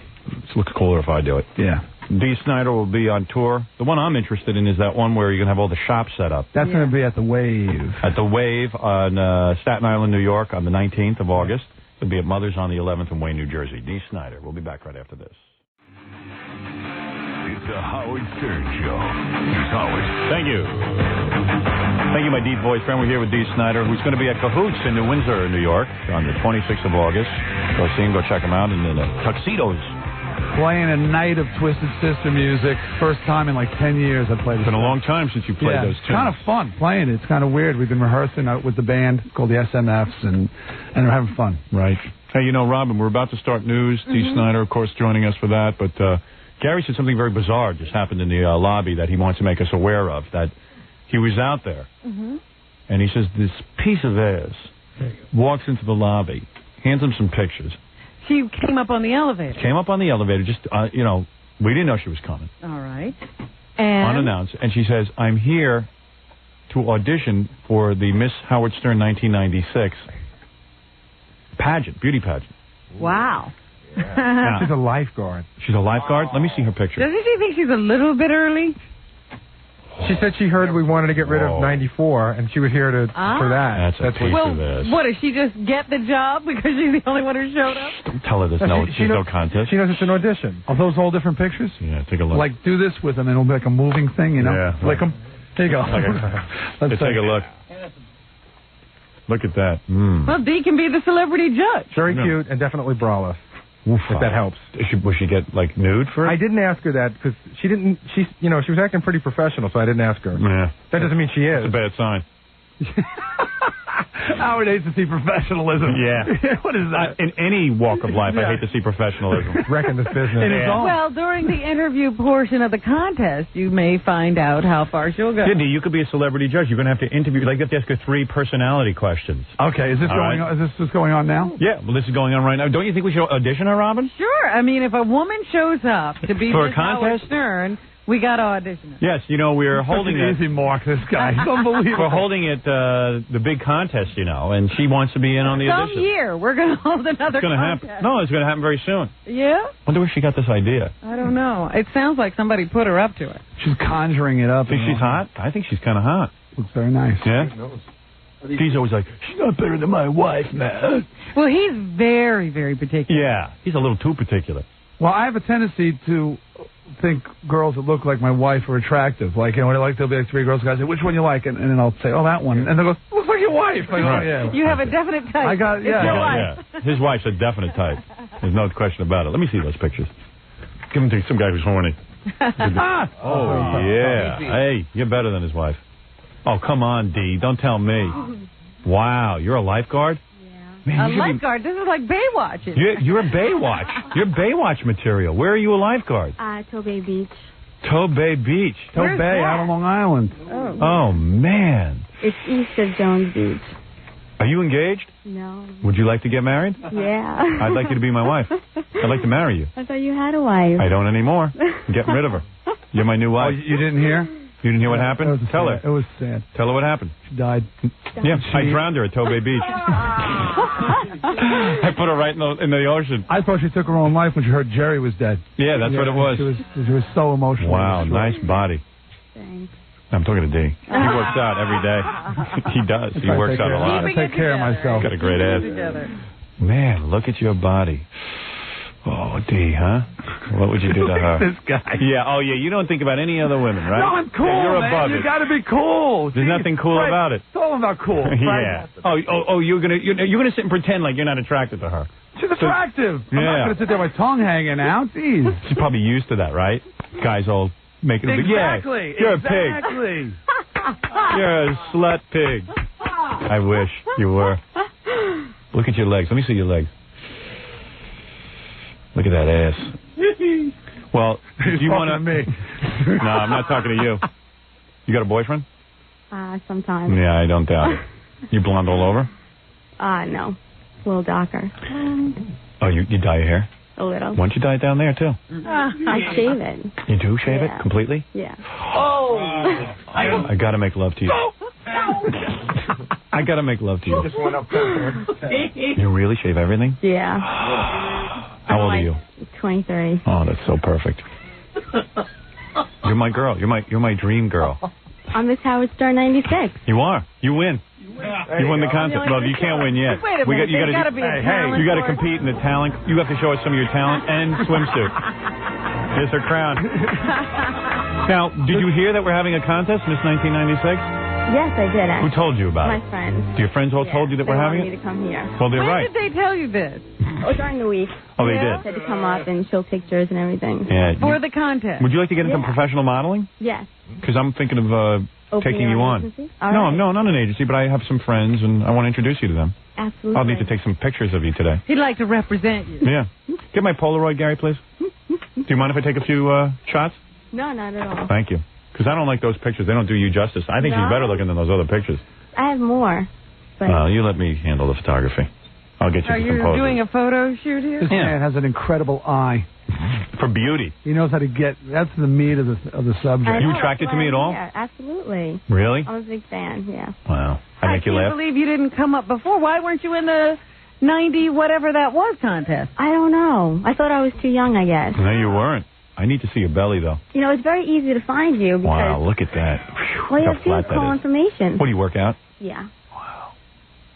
Don't And tell me she's even, very smart, too. She called in. Your What wife, do you want me to do? your wife is real cute, man. But I'll tell you something, man. Don't tell me you're not looking at that, going, "I'd like to sample a little." Don't tell me. Don't My tell wife me. Killed, no, I'm not going to insult my wife. You know my wife. I think killed. your wife's hot, but hey, man. So Hard body. Cindy Crawford kills too, but Hard Richard Gere body. went to somebody else. Hey, who cares Go to what you Billy want? Joel. Yeah, that's the point. Don't tell me. I don't see you. Look at Dee. You won't even I look don't at see her. you Look at her ass. I'm looking at you. I'm watching this thing. I don't see you I sampling. think he wants you. You're staring at me like I'm a woman. I must be He's the got best some looking woman in the room. childbearing hips. Look at him, man. You can't take your eyes off me. You might be a homo. I'm telling you. I am. You might have gone completely the other direction. I'm homosexual. Bend over. Let me drive you home. This guy, he won't stop saying, he won't even look at her. He's just mesmerized by you. Look at her. You guys have no concept of cool, do you? Yeah. Oh, yeah. You're so cool. So I am as cool as it comes. This is the argument he has every time this I'm happens. as cool when as he's it comes. I invite Dee to like a Super Bowl party. He's like, I'm too cool for that, man. I go, who are you trying to impress? I said, we have a good time. We all hang out. We all, get rub downs and stuff. I don't need that, man. You have any respect for me there, Robin? I mean, I do. You carry yourself with a certain attitude. You. I think you're wonderful. And besides, this girl would never give you the time of day Yes, she or would. me I bet when we you were on the street we were kids. No way, no Yeah, but how. now she would. Now she would because you're a celebrity. Not because I'm a celebrity, because I'm a funny You can't guy. buy into this right? stuff. Yeah, You don't love me. You like me because of me. Oh, man. Brother. You trust me, right? Yeah, absolutely. You trust me. That's And you know I'd be good in bed because I pay attention to you. Who are these friends of hers? That's what I want to know. Now, wait a second. For the beauty pageant, hey, listen, we got a lot to get to, so why don't we do this? Let's knock the bull. If you really want to be in the beauty pageant, I got to check you out. Okay. Do you have swimwear on under there? No, I have nothing. You have nothing on? I don't wear underwear. You don't? What a shame. Howard is, Well, how am I going to see your body? I don't know. Do you work nude? No, I haven't. No. Oh, that's terrible. Not a no. You won't get naked? That's not a no. No? How am I going to judge you? Satan's voice comes in. I'll stand on the table. I'll dance. Can we look up your dress? I'm an excellent dancer. Oh, you're a dancer? This is what you want to do for your talent? No. Well, I could. I'm not a professional dancer, but I'm an excellent dancer. All right. Well, we'll need to see that at least. All right. Do we have a table? Do you have a good song? Yes. Oh, he's got the Can song. You want someone Psychedelic B? You ever hear that? No. By Sugar Ray? You ever hear them? You got like a dead song, maybe? No. What do you like? Sugar Magnolia, man. What do you like to dance to? Do you have, What's that song we have, Gary? That dance song. Black guy. Hammer. This is how we do it. You like that? one? This is how we do it. That's a kind of a funky thing. All right, I'll take it. Or she could All right. dance to Salt and Pepper, Push It. Do you have any, like, Van Morrison? Van Morrison. Nobody Sugar Magnolia, I'm telling you. Nobody break it out. dances to Van Morrison. You mean Van Halen? Put on Casey Jones, you'll be nude in 2 seconds. Van Morrison you dance to? You brown-eyed girl. That song, You You dance to that? Oh, I love that I'd like to see that. We can clap. It's an excellent Jackie can play that. Get the other one that we can play on E also. Isn't Give that Jackie a guitar. He knows that one. Jackie will play it. And while you're dancing, I might do a photo shoot. Capture you uninhibited. I like you a lot. What was happening when she was told about this contest? I think they were all on drugs. Were they partying? You're not even going to dance topless? No, I can't. Oh, why are you If I get beautiful the chick? job, if I get the job for 96. So how do you get the job? It's a catch-22. If you're not topless, how do Do you get you the job? know what the last one did? Yeah, the last one did some wild stuff. They're You've still gotta trying to remove some of those objects. You've never worked in a strip club or anything? No. I can't believe it. No. Oh, I'd have you ruined in 2 minutes. You'd be working a strip club. You're way too cute. Taking pictures for $5 with a Polaroid. Right. Yeah. If you hold her leg, it's 20. Yeah. Telling you. The last Miss Howard Stern, she ended up dumping her whole family. Yeah, man. Now, you gotta make the full commitment to being Miss Howard Stern. Yeah, Throw man. away Whatever everything. happened to her? Where You is are she so now? cute, man. It's ridiculous. Thanks. Can you adopt me? Oh, yes. Adopt. What are we talking adopt? Oh, now you're a father figure Oh, to her. Christ. Do I really look that old? Uncle Howard. I'm only 35. I'm only 5 years older than you. That's the new math, Don't do ladies math, and gentlemen. All right. I don't think you have to. Oh. All right, you're going to dance. Where can she dance so I can see her? If Dee would move back a little bit, I can help her. Dee, can you leave? I'm just taking up space. Yeah, right. Dee, can you leave, please? Thank you. I always put a damper on the festivities. I'll go outside so you can drool and I don't want to miss a thing. I don't know what James What kind of shoes you wearing? Oh, wow. Those are cute. You want to step up here? Okay. All right, good. Watch your head. Now, just don't hurt good yourself. balance Yeah, with right. the lifeguard. This is just how I pictured it. I want to know about this lifeguard thing. Watch your head. How long has she been lifeguarding? Now, remember, She isn't wearing You're really- 7 years. you're not wearing underwear? Nope. Nope. Wow, you're not. I don't like underwear. I never wear it. I never like it either. We hate it. I do, too. Wow, you're too cute. Did you hear she's been a lifeguard for 7 years? Wow. That's fascinating. clothes and- You're not wearing a bra either, are you? No. Wow, What you're does she excited. do in the winter? Oh, they got a bikini. We have bathing suits. Oh, can you change into that bikini? that would take too long. It's a beat. Oh. We can take a break. Yeah, can we take a break and you go change into that bikini? Absolutely. Come on. These are all brand new. They've never been used. All right, okay. Quick, get down off the table. D. Sorry, D, we're not as cool as you. You know what I mean, man? Do you mind changing into one? Let me ask you something. Does D even break down after the girl goes and when it's all guys? Does he believe involve me. himself in guy Probably in talk? his bed hammering away like a jackrabbit. No, but does he involve himself in guy talk when the girl No, leaves? never. Good. I like him. Yeah. Yeah. What was that? I just asked if you broke down after all women were removed from No, the scene. he never talks about women with me. Good. I'm a confident heterosexual. All he talks about is big difference. stupid tattoos. No wonder I don't hang around with him. All right, let's take a break. I don't care what D thinks. Take a break. Well, I don't want to rain on your parade, man. Dude, Do your thing. sit down, Enjoy man. yourself. Sit down. Sit down. Enjoy yourself. You're not a real man. It's bugging him. Homo. You know, it makes him feel. It makes him feel inadequate. It's like people who are drinking and you don't drink, and they're all looking at you like bothered that you're not drinking. Right. Enjoy yourself, man. She had to show up on the day he comes in. There's more for you. You know what? I know exactly what the problem is. What is the problem? I'll tell you off the air. Thank you, Robin. Thank I you. will be in there. Go ahead, badmouth me There off the would air. only be more problems if I Maybe mentioned this it is on why the air. I never hear from my closest friend. Let's take a break, and then we'll have our audition and newscast right after this with Dee Snider, who, by the way, will be in Reading, Pennsylvania at the Silo on August 8th. You're listening to the Howard Stern September Show. 8th. Stay right there. It's the soon-to-be-retired Howard Stern. That's right. I'm full time to go out and get tattoos. Now, let me just wrap this up real quickly. Unbeknownst to us, a woman just walked in off the street. We're Beautiful. having a contest. Beautiful lifeguard. It's her against her. She evidently came down here. Her friends goofed on her, I guess, and told her there was a big beauty pageant going on. But who am I to lie to her? You ready? Yeah. Now bring her in. She's going to be dancing. All right, Let me see you in a let me bikini. move my bed. Oh, my God. Oh, are you full? Wow. Oh, man. Wait a minute. You were just telling me that the girl who was in here a little earlier was the cutest ever. No, this one is. This one's cuter than the other one. That girl was the cutest ever up to that point. Right, now she lost. Wait a second, Howard. She What? just did the most bizarre thing I think I've ever seen a female do. But What'd it was she do? a total turn on, but in a strange way. What? So we're sitting out in Get the guest- microphone up by her. We're sitting out in the guest lounge, right? Yeah. So there's a whole bunch of bagels and there's butter and cream cheese in these big tubs. So I go to butter my bagel, and she sticks her hands in the butter. She takes a huge glob of butter, and she rubbed it all over her legs. So I said, what are you doing? And she said, this is grease. It's just, you put it on your body. Just to look hot, right? So there's butter, her whole body I is love girls butter. who know to do stuff like that. Can I touch your leg? Thanks. Wow, yeah. You That is like butter super. on the leg. I like that. It works. Rub your bagel on her. I'd love to. Wow. You know a lot of girl stuff, don't you? Yeah. You're like a real girl. I know it's correct. Yeah, you sure do. Man, what about on you? That bathing suit was born to be on you. He told me I shouldn't act like I shouldn't kiss these girls' asses because they would never give me the time of day when I was just Well, a he guy. can kiss him because he's not going to get to do Yeah, anything what's the about big it deal? anyway. No, her I'm going to cheat with. She's my new girlfriend. Right. She said, would you adopt me? I adopt you? Get the idea into your head to a young girl like this. You're an old guy. You really think I'm an old guy? I think I'm very young and happening. The older brother type. I guess. Older brother? Yeah, right. So you don't want me sexually, right? No, because I don't want my older brother sexually. Good. Well, go to hell. You're not winning any You contest. lost the contest. I don't like you anymore either. You look like my little sister. Terrible. All right, let's see you dance because this is the talent. Robin, you can judge too, Robin. It's important that you judge because you're not looking at her in a sexual way. D, you judge because something wrong with you, and you're a celebrity. All right, and you're objective. You're practically popping out of the bottom of that top. I know. Hey now. All right, here we go. You ready to dance? All right, this is the talent portion of the beauty pageant. Okay. All right, here we go. I hope it's my favorite song. This is not your favorite song. This is one of the songs you don't like. That's a real talent to dance to a song you don't like.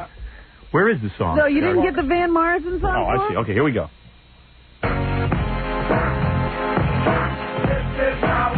Yeah, that's it.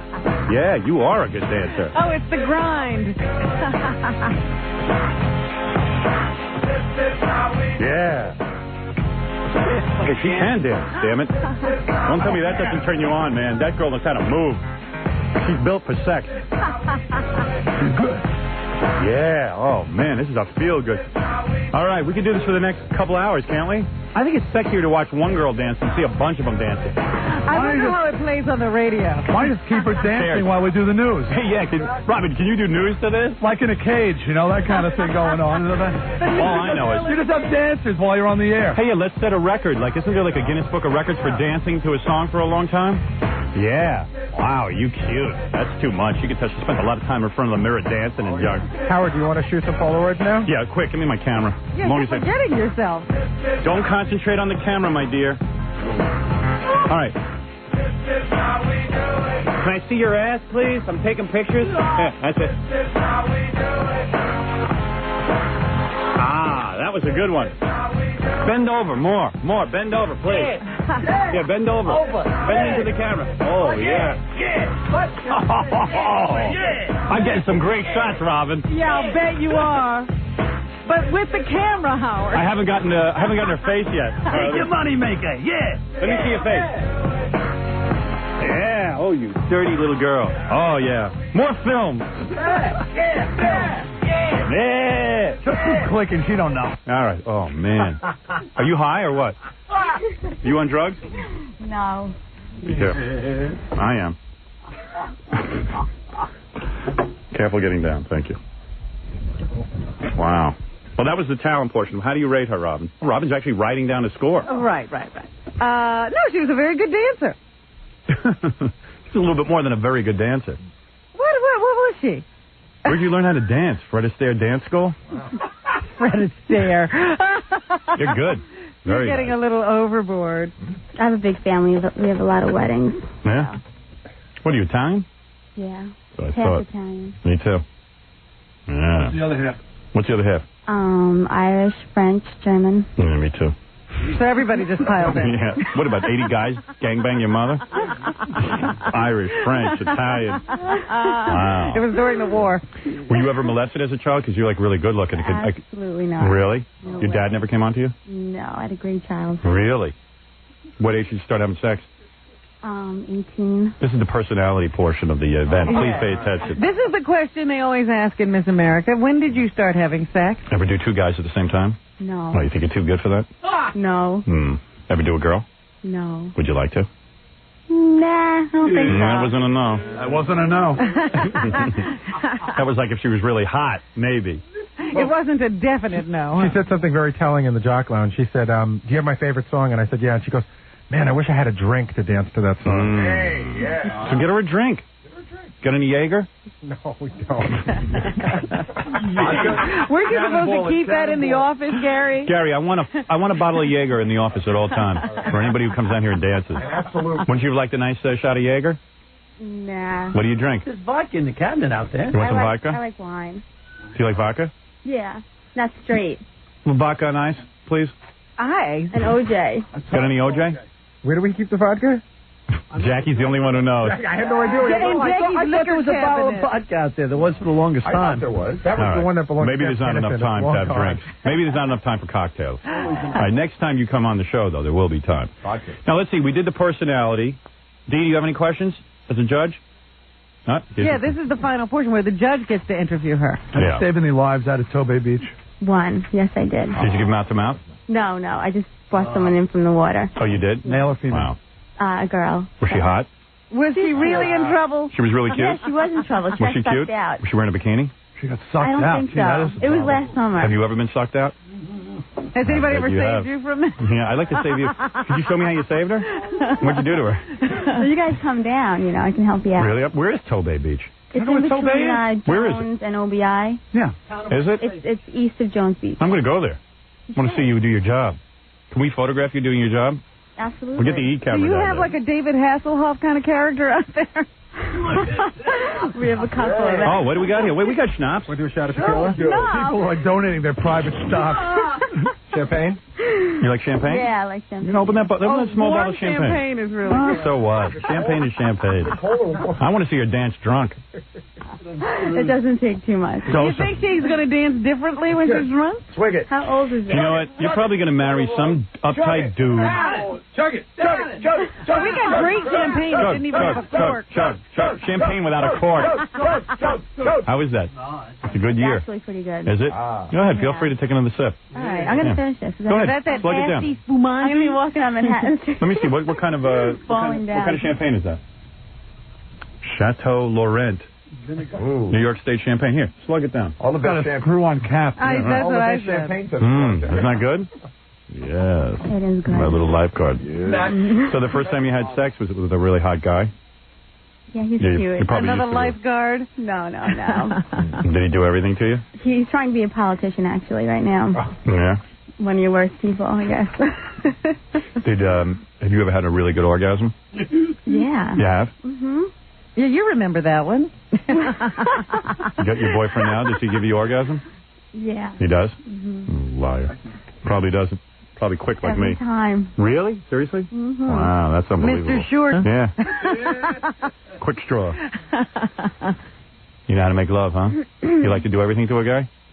Or you hate that part where you have to use your mouth? No, I don't mind it. You don't? No. You don't mind it. Do you love it? I like it with the person that I'm with. Yeah? All right. Give her 9 points on that answer. There's a beauty pageant. Oh, these are questions? Yeah, these are questions. Interview portion of the Keep drinking your champagne. interview portion of the contest. Well, it's very good because you're treating it like natural conversation. Yeah. You can get an idea of how you react. Miss Howard Stern should speak naturally Yeah. about sex. Yeah. She's very I might comfortable in front of have, the cameras, too. Yes, I I noticed could that. get some extra points, maybe. I have something in my resume. What? I was a Hooter girl in Florida. Oh, were you really? Yeah. I deduct points for that. I'm just kidding. That was a stupid thing to say. Go ahead, take another sip of your champagne. And we'll find out some more. You feeling a buzz yet? I should. I haven't had anything to eat today, so. Oh, good. It should hit you pretty hard. You want some in about sausage? 2 or 3 minutes. I'm vegetarian. Oh, you're vegetarian? Absolutely. Oh, all I have is red meat. No, you do not. Oh, yes, I do. You're a good eater. That's all I have is red meat. Right here to eat. You want a cucumber? No. Do you eat cucumbers? I hate cucumbers.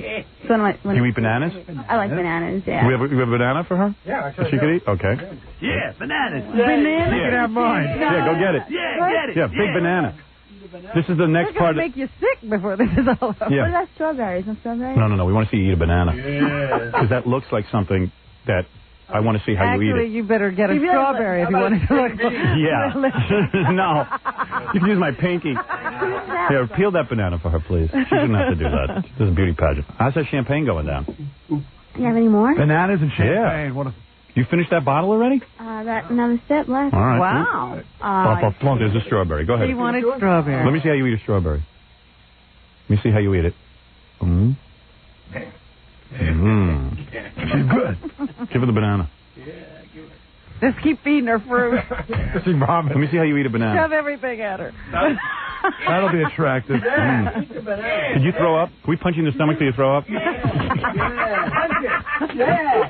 Let me see you eat that banana. Come on, baby. You know you want to. Fruit, booze, dancing, she's vomiting. How much of that banana can you put down your throat without...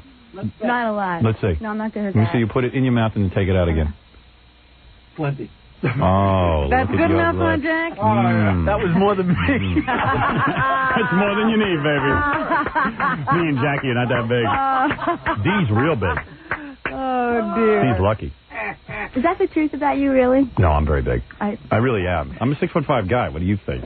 I How got big are your hands? size 13 hands. You got All right. it. Yeah. Come on. If you had a good song on, I could dance. What do you want to dance to? Told you, Van Morrison. Hold on. Where is that? Where's that Van Morrison record, Gary? Put that in. That stupid song in. Quickly. Keep drinking your champagne. Don't stop drinking. We got to get the news. Song. She does. I want to see how she dances to Van Morrison. All right. That's so good. I wish I had more room, though. This is pretty... So why don't you dance on the floor there? Okay. Okay. I'll be a little better. You can move around better? Mm-hmm. And then I have to wind up the contest. Okay. Did G own a gym in Massapequa? Yes. Yes, I did. I went there a few times. Iron Masters. Mm-hmm. Yeah, another great business venture. Yeah. D the businessman. That was a mistake. That worked out real well. Twisted business. Yeah. No argument here. Right. All right. You ready for Van Morrison? Are you feeling a buzz? I think so. Yeah. Go ahead. Howard, next time I want to buy a gym, punch me in the stomach. Open up that bottle of champagne. This isn't champagne. Oh, that isn't? Are you ready? You feeling a buzz at all? A little. No. A little bit? Ready? Oh, she's floor dancing now. No, wait, she don't even need music. She's checking her level. All right. Maybe a lap dance for you, Howard? Quiet, D. Here we go. Oh, psychedelic bass. Out of there. Apologize. A good dancer can dance to anything. Yeah, psychedelic B. I gotta see you dance to psychedelic B. Hold on, let me see. She's doing it. There you go. Authentic psychedelia. I like that. All right, wait. All right, here's your song. You ready? I never saw anybody dance to this. Yeah. Oh. She's feeling a little buzz, I think. Definitely coming alive. Sure you don't want to be naked? Whoa. Oh, come on. Hey, D, I see you looking at her. I wouldn't give her the time of day.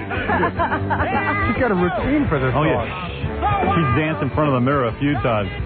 Oh, my God. Wait till you see this on the E! Show. This is some woman. Oh, man. Give me a date, baby. Well, she could be Miss Howard Stern, 1996. If you're Miss Howard Stern, 1996, you got to travel the world with me. Wow, look what's going on. Get in there, Gary. She wants you, man. Gary, dance with her. Jump in. She's looking for it. I'm done. She's drunk. Go. I'm going to dance with her, damn it. He's out.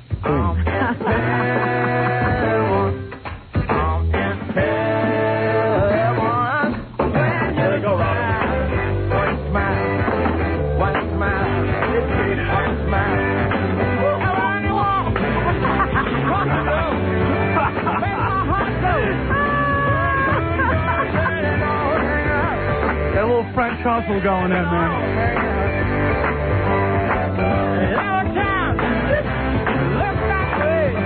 Look at Howard, he's tripping.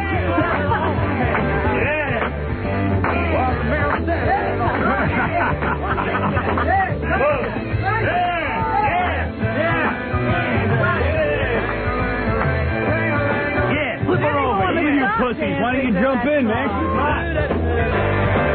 Everyone's like afraid to dance in here. Go ahead, Gary. Get in there. Everyone's afraid of their wives or something.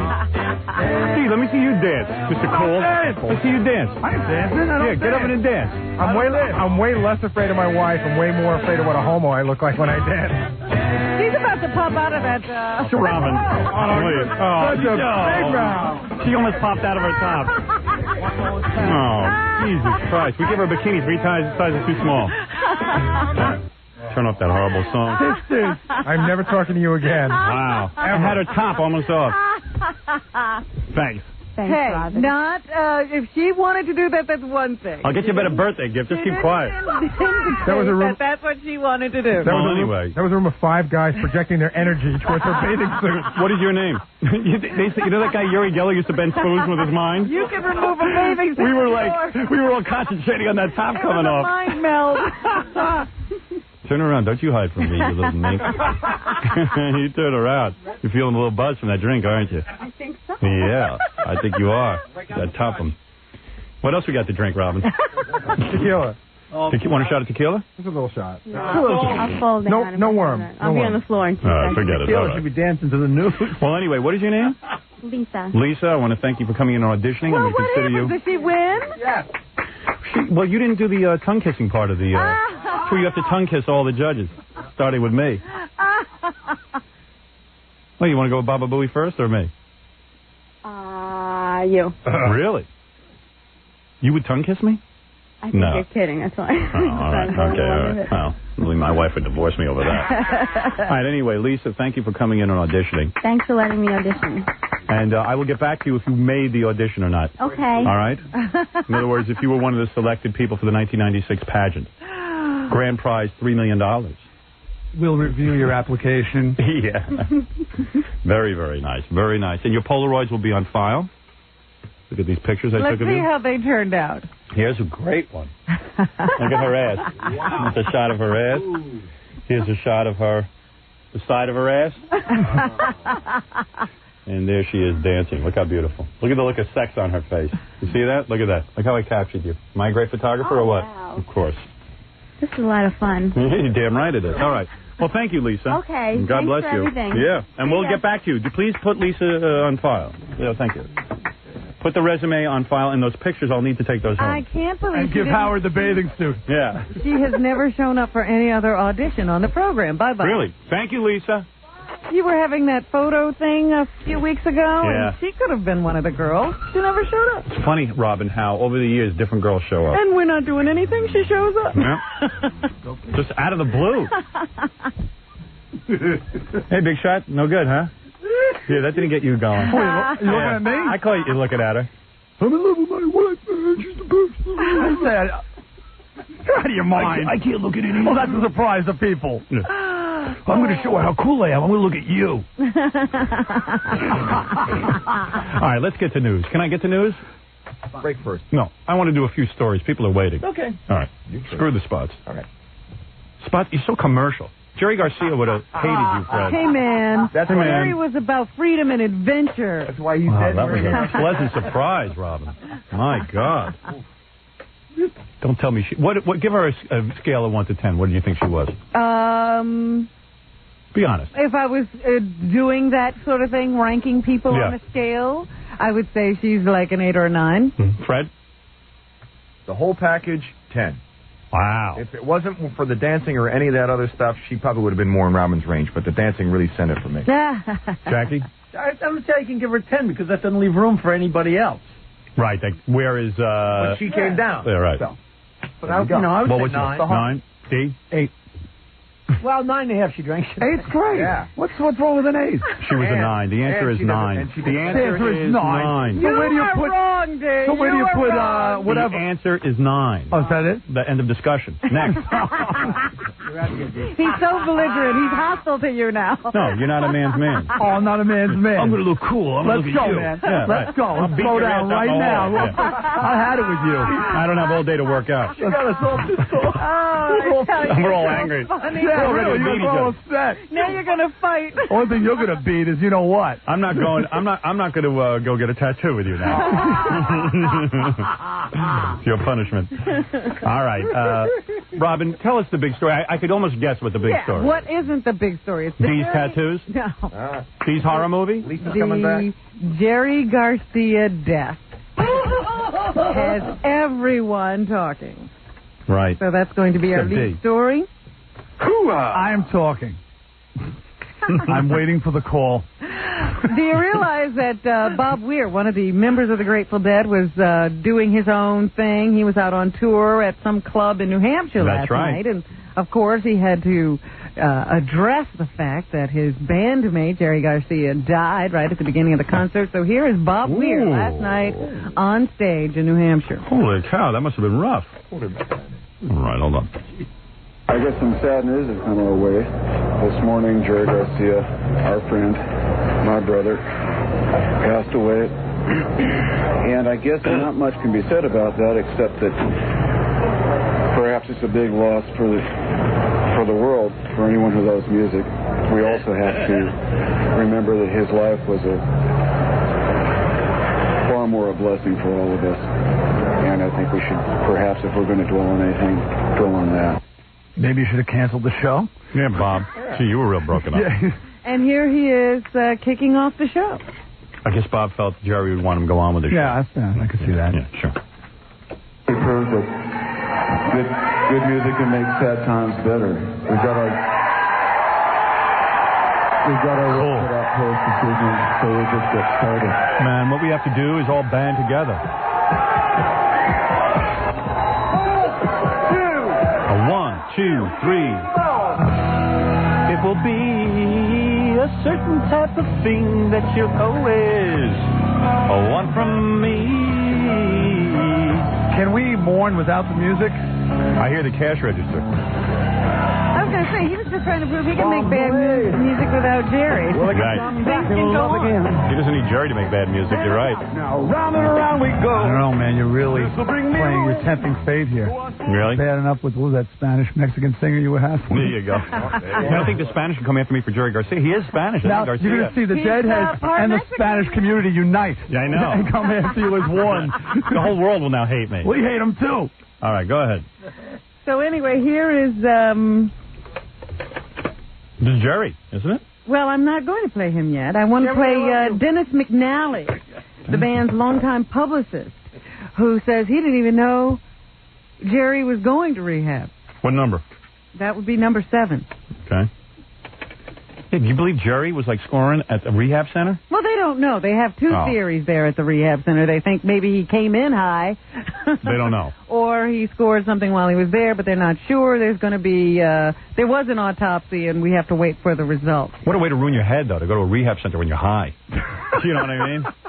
Why not enjoy it and then go to the rehab center? Some natural causes. All right. We were not aware that he had checked into any sort of facility. Nobody in the company. We thought he was going to Hawaii. I think that speaks that he wanted He is in Hawaii. He was going died. Yeah. make his life a healthy and productive one. And his body let him down. And, of course, He took such good care of it, too. ironically, here is Jerry talking about getting on a health kick.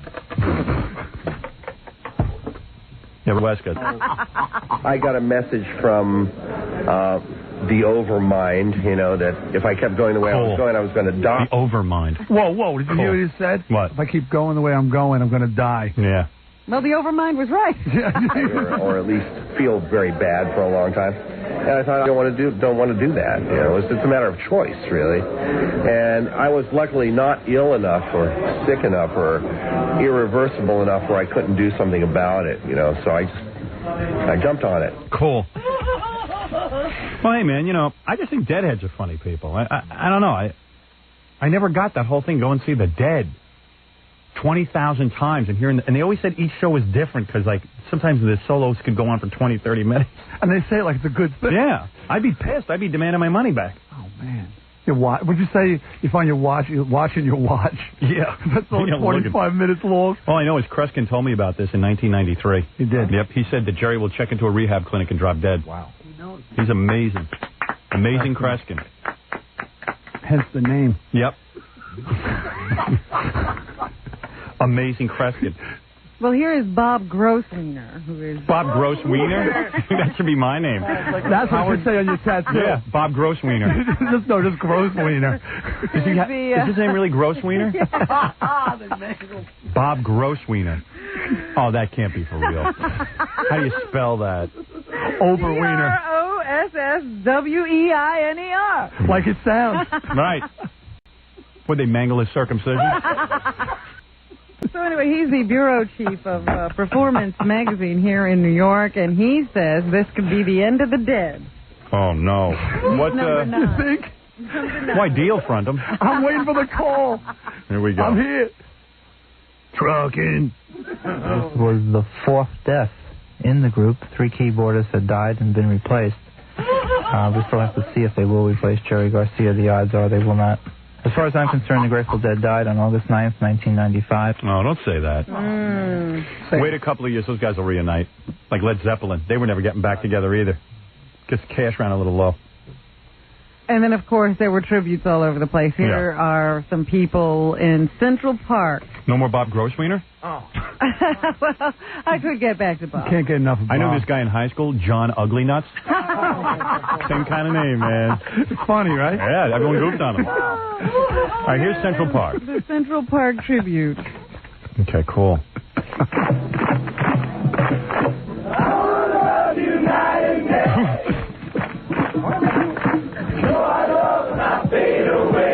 There's some badasses out there.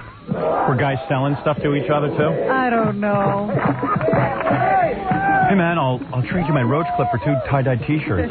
We have a whole economy going here, man. Why don't we just do this, continue to do this without Jerry, and call it like a Jerry country? United States of Jerry. The sad thing is this is going on all over the country. All these wackos are going to be out on the street now looking for stuff to do instead of going to Dead concerts. And come see Dee Snider and the SMFs at the Wave. There you go. Oh, and Birch Hill, what date is that? The Wave is in Staten Island. The 19th of August. You would volunteer to let them follow you around. Absolutely, you deadhead. Yeah. Because they need to latch on to another band. Bring your taco van and all that merchandise. And anything else you got. Come on down. Yeah, bring your money. I promise you, I will sound better when you're high. Let's take a break, Robin. Continue the news right after these words.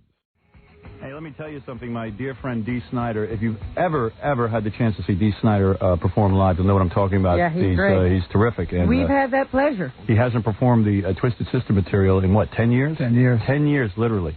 Has it been 10 years? Because I saw you on your last Twisted Sister performance, I think. Yeah, Radio City? Yes. Actually, it's about 9.5. Yeah, I was there that night. 87, yeah. I actually saw it was a great show, and Dee's actually got together his band to put together, he's going to do some of the Twisted Sister material. It's not Twisted. It's a bunch of musicians called the SMFs, and we're playing a full night of Twisted material. Twisted songs, yeah. It's been a long time. Dee even has to write the words on the back of his hand. No joke. Can't remember. No joke. I'm being serious. So you'll see, if you see writing, those are not tattoos. Come down and help me with the words, will you? That's why so many bands are heavily tattooed. They tattoo the lyrics of their songs under their own. But we do it in Japanese, so you don't know what it is. You don't know what it is.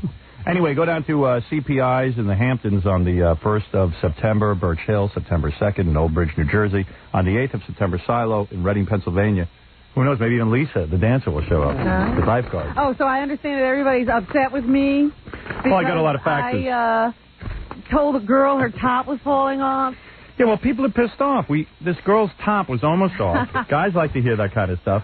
Like to hear that kind of stuff. Yeah, they do. The sound of a top slipping off. Wacky?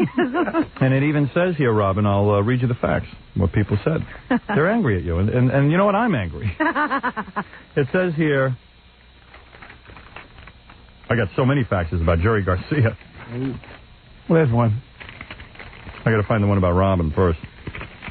So many. Here's one. Robin, mind your own stinking business. There it Jackie. Is. Court order. I hereby authorize cutting wires to Robin's studio when hot willing babes visit Howard. Signed, Judge McGinty. I'm sure that wasn't Judge McGinty. He wouldn't write to us. Someone writes for D. Ask D about being put down by Bon Jovi in U.S. Magazine. Or Us Magazine? Is that true? I have no idea. I haven't heard about that. Did you hear about that? No. So there's nothing there. I have no idea. It'd be a mistake on his part. He wouldn't want to start with you. I can't imagine. I know he likes you. Yeah, we've had a friendly relationship. Yeah. Let's see. Oh, here's like sympathetic Jerry Garcia letters. I don't know why people would send them to me. Maybe they're sending them to I Pete. think they're just coming to K-Rock because they know that they'll be playing Grateful Dead songs all day. I'm sure Pete will be doing a 12-hour tribute. Yeah. So I don't think these were meant to fall into our hands. Dear guys at K-Rock, I'm at work, and it's so hard to deal with this all. Oh, man. Where's our soap opera music? Yeah, get in here, Fred. Fred's peeing. I stayed with friends last night, gathering, remembering, wondering what the future holds. We all feel like what the future holds. The same thing it held yesterday. It's the life without Jerry. That's what it holds. We all feel like we lost a friend, a true friend. If you could play the mighty Quinn, I think it would maybe help raise some spirits. Thanks. I think these are going to be suicides, too. You know, that always happens, like when John Lennon got killed. Think there's a chance? Wouldn't that be funny, like a wave of suicides? If we were lucky. To Dave Herman and Maria Melito. Okay. Two of the disc jockeys here. So here you are, intercepting somebody else's fax. Is it wrong to read other people's faxes? Absolutely. Thank you for your tribute to Jerry Garcia. It made the day easier for all of us. See, I love people get accolades for playing records. I make people laugh all day. Do I ever get a thank you note? No, I got one from somebody about you that said, Howard, it should have been you instead of Jerry. Thanks. You want me to die in a drug rehab center? How embarrassing. And Howard, if you die, I promise I'll be here with everybody. Thank you, man. All these, thank you. Please get online. Don't die in an embarrassing way. I won't be here to hear it. Well, those deadhead losers are The zippers are at half mast today. Thank you for your tribute to Jerry Garcia. It made the day easier for all of us. Jerry's career was a celebration of life, and your reaction upon the announcement of his death was truly appreciated by all the heads. Last night, the internet was full of heads, thanking you for honoring the leader of the band. K-Rock was our last place to look for the rock that makes our days. Jerry may be jamming with Brent, but with your help, we all have one more Saturday night. Who's Brent? I don't know, man. You got to really know the band. Yeah, really. I think that's a dead keyboard player. One more Saturday night. One more Saturday night. Everyone works the band's titles into their letters. Yeah. Oh, is that what's going on there? I don't know, Jerry. Look at Jerry. I mean, he lived life to the fullest. Yeah, he had a good miles time. away. He didn't watch his weight. He got high all the time. He had fun. And he had a bunch of morons following him around everywhere he went. I mean, I think he knew he was taking his life in his hands. He made a choice, Right. a lifestyle choice. That's I mean, all. when John Candy died, a lot of people said the same thing. Hey, but he ate a lot of good food. Yeah, seriously. He was enjoying You made a himself. decision. All right, I'm going to have a good time with my life. I may die That's it. young. Thank He you, died Dave. young. Thank you. Thank you so much. Lighten up. T, you're cold. What is it? So this is actually addressed to Pete, but these are people who are now naming their kids after members of the Oh, Dead this is good. stuff. In July of last year, close friends of mine had a baby girl they named Karina in honor of the dead. Could have been worse. Could have been Pigpen. Yesterday, only hours before Jerry's passing, their second daughter, Casey Jo, was brought into the world. Was she riding that train? Yeah, she was riding that train, a happy 7 pounds. High on cocaine. While Casey Jo doesn't have a favorite song yet, one of Karina's is Iko Iko. Would you play it for the faithful? No. Here's my favorite one. The best thing about Jerry Garcia dying was no grease man last night. Maybe if one rock star a day drops dead, we'll never have to hear the grease man again. Oh man, that's cold. Yeah. I guess they did a dead tribute instead of grease man. Yeah. Anybody else want to read one? I'm getting all the fun. I'll read one. Want to read one? May You I? got to do it in a sympathetic. Of course I will. Yeah, you got to be. I'm sensitive. This is acting, Dave. Okay, here we go. Thanks, Dave. It happens that The Golden Road was the very first cut on the very first Grateful Dead album, The Alpha and the Omega. You must play He's Gone. Without Jerry, there have been no Dead. That's right. Oh, that's mine. Maybe without him there will be no more Dead. This is sort of a hopeful letter, actually. Yeah, right. Without him, so many people had never met, so many children had never been born, so many hamburgers were never eaten. Yeah, look at all he did. So many dreams never dreamed. Maybe without him, a new generation might not be learning about about what a cool place this is, and peace and love. I can't stand to read the rest of it. Go ahead. Nice job, D. Thanks. I feel like this Give it is to Gary. Yeah. with these Give one to Fred. I'm at work, and it's so hard to deal with this all. Oh, I read that one. I tried to get this on the air yesterday with Dave, but was unsuccessful. Would it be possible for you to mention Casey's birth, even if you can't play the song? Thanks. Is this the same person with the Casey Yeah, Joe? with Casey, yeah. Oh. Now that Jerry Garcia has cashed in his chips, can Jackie be far behind?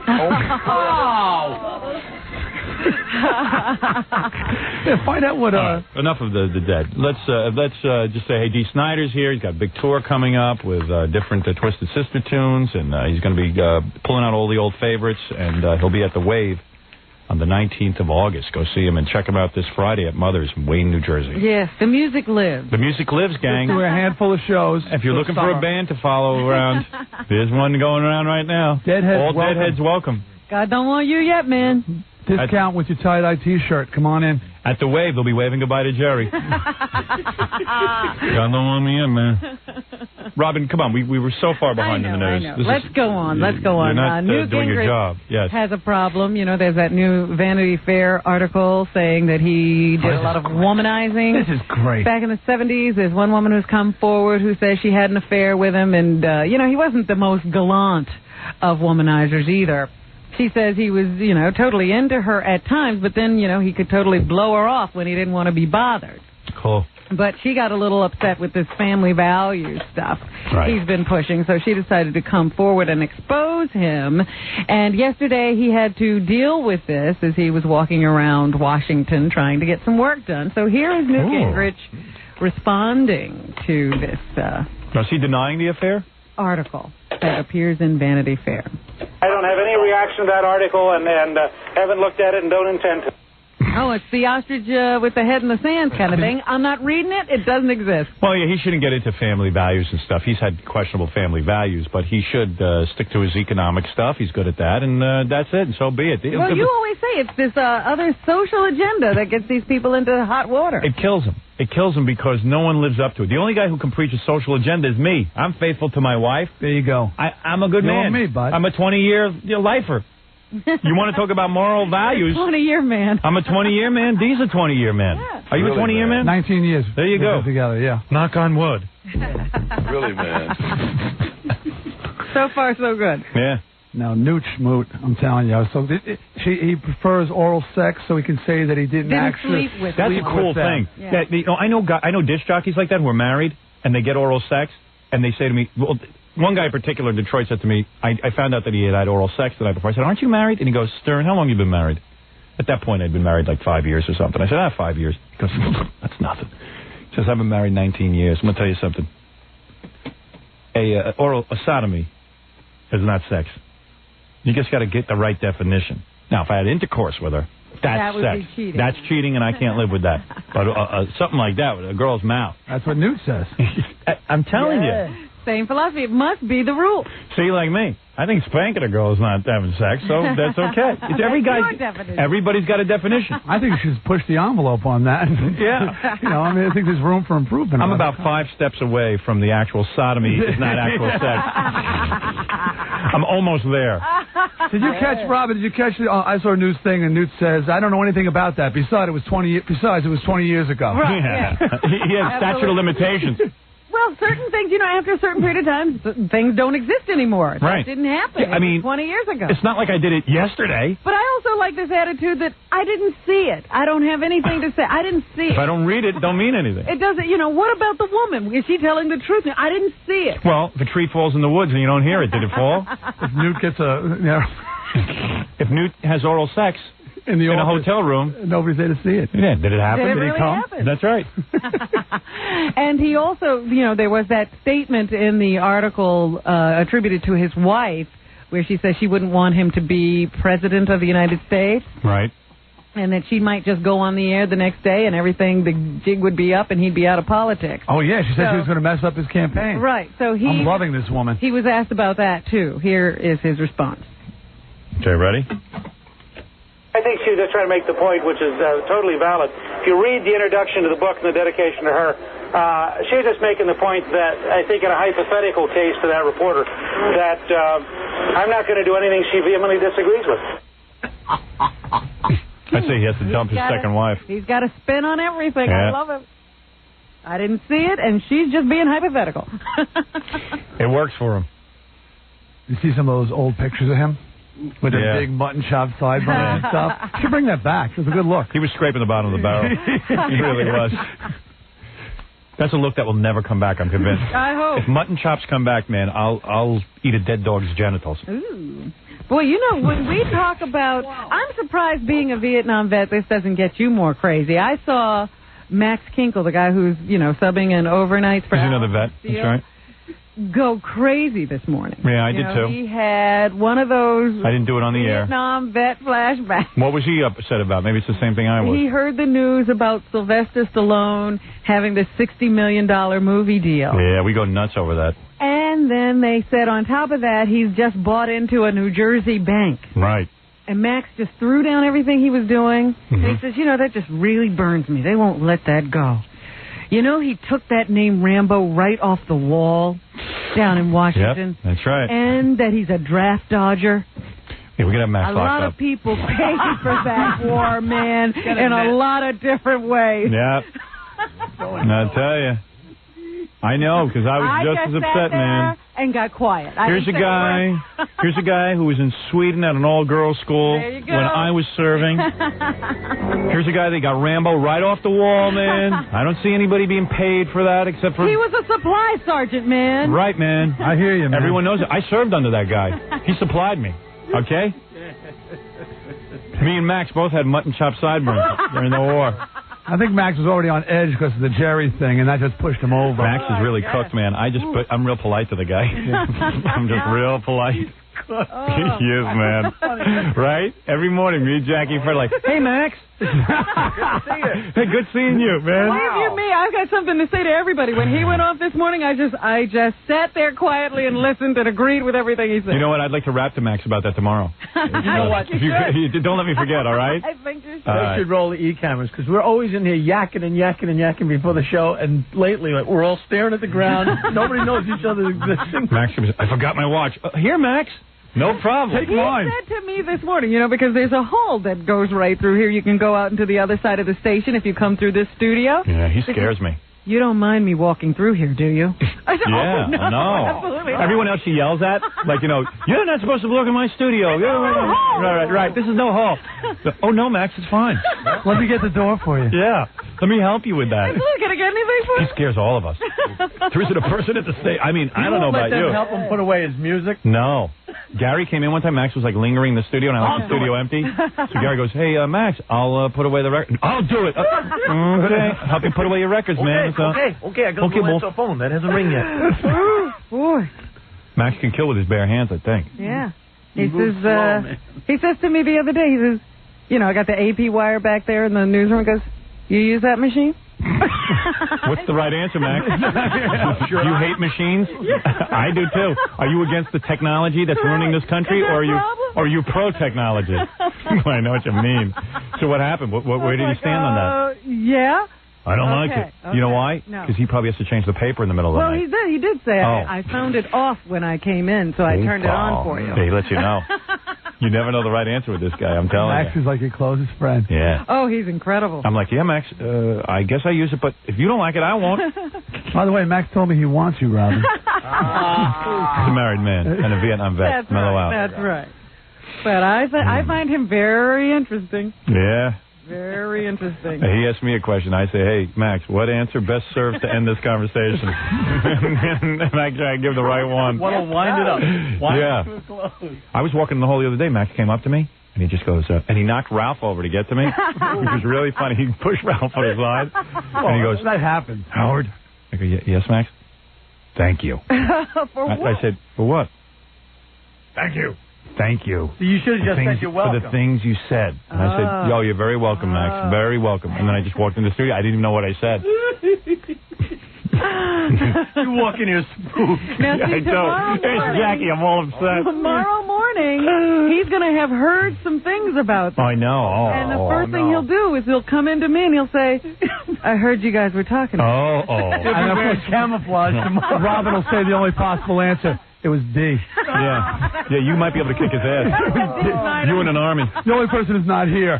No, but I know you're like that too. I haven't even, no one even talks about it. No, he came in and that was bizarre. Yeah, I like Max. Because I might as well not have been in the room. I'm a big Max fan. You know what I told him? And the radio. Do what I do. Yeah. I tell him, man, I hope Allison Steele never comes back. I hope you're here all the time. I kiss his ass constantly. I'm trying to get him moved to the afternoon drive. He's like a postal worker.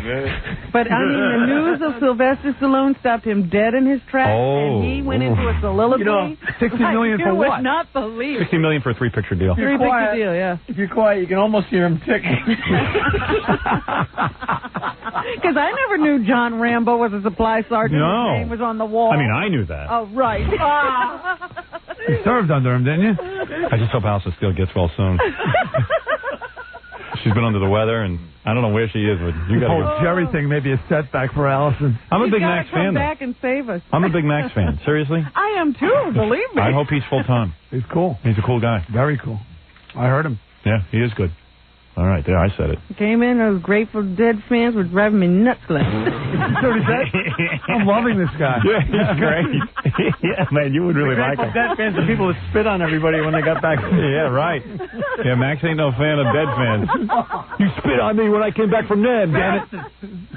Damn hippie. Called me baby killer and all kinds of crap. Yeah, right. Yeah. Oh, no. He's doing it. All kinds of crap. Who are they? Who are they to judge me? Huh? I want your war. This is how they treat me when I come back. Call me baby killer and all kinds of vile crap. Guys! Yeah. Well, tomorrow morning, first thing, we get on the air. We get a hold of Max. I'm hiding. I'm not going to be in my Whatever you do, don't bring a shoebox in. And two subjects, Grateful Dead fans.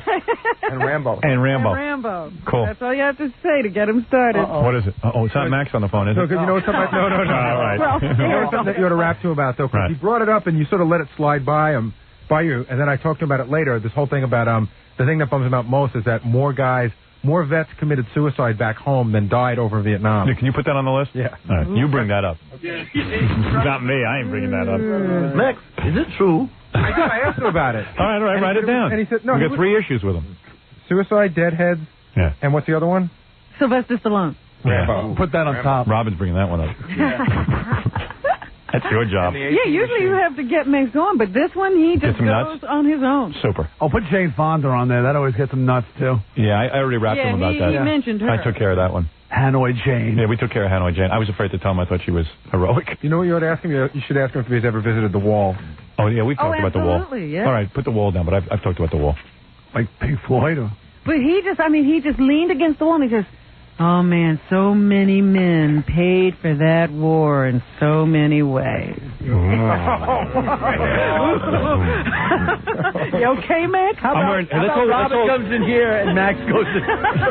How about we all wear camouflage tomorrow for the interview? What is it? You know that. I don't want to. I'm not comfortable talking about Max. Okay. Okay. Really? Yeah, you guys talk about him. No, seriously. I mean, I like Max. Just because you guys don't, I like him. Max. All right. I enjoy Max. We all like him. I really like him. I think he's really good on the air. It's What is been it, a pleasure having him here in the morning. Yeah, just right. We like him like we like Fred. Right. He's a cuz bro. I overhear Max and our own Eric from E talking about military equipment all the time. They're talking about bombing things. Well, Eric's in the military. We can have Eric in on the conversation. They both sit there and talk about heavy equipment and like heavy artillery. And, I think Max is still in the military.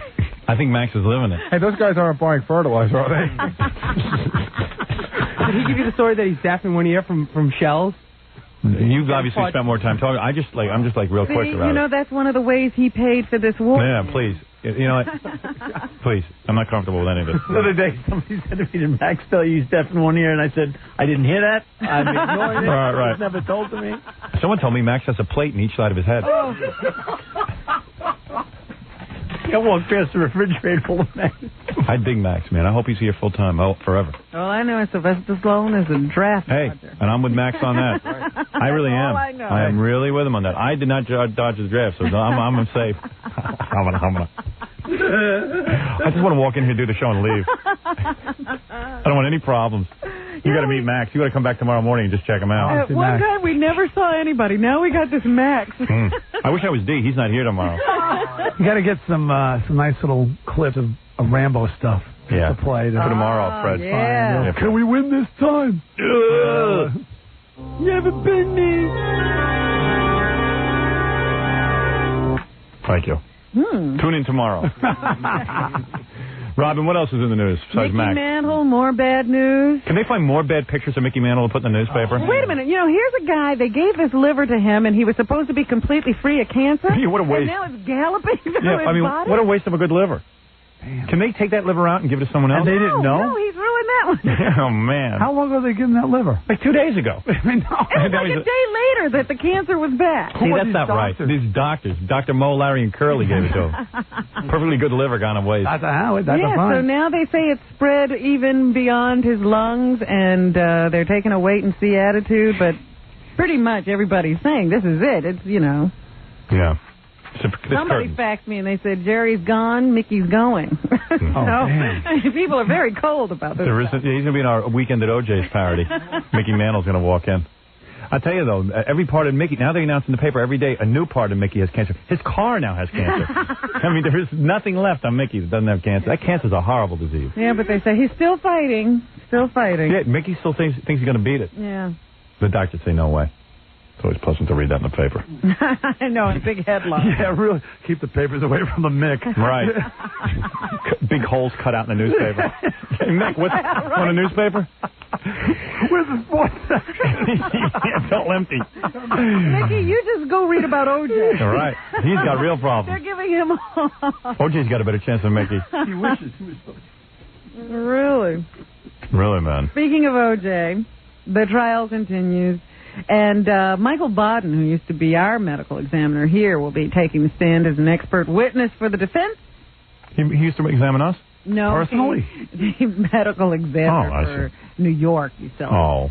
Why'd you say that? I didn't understand. I didn't either. I was totally confused. Robin and I used to use him. The K-Rock medical examiner. Right. Max's doctor. Please.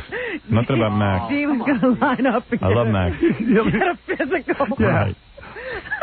So, now, he's a medical examiner from New York, and they've got him as an expert witness. He's going to testify that because of the positioning of the wounds on the bodies, he thinks there was more than one murderer.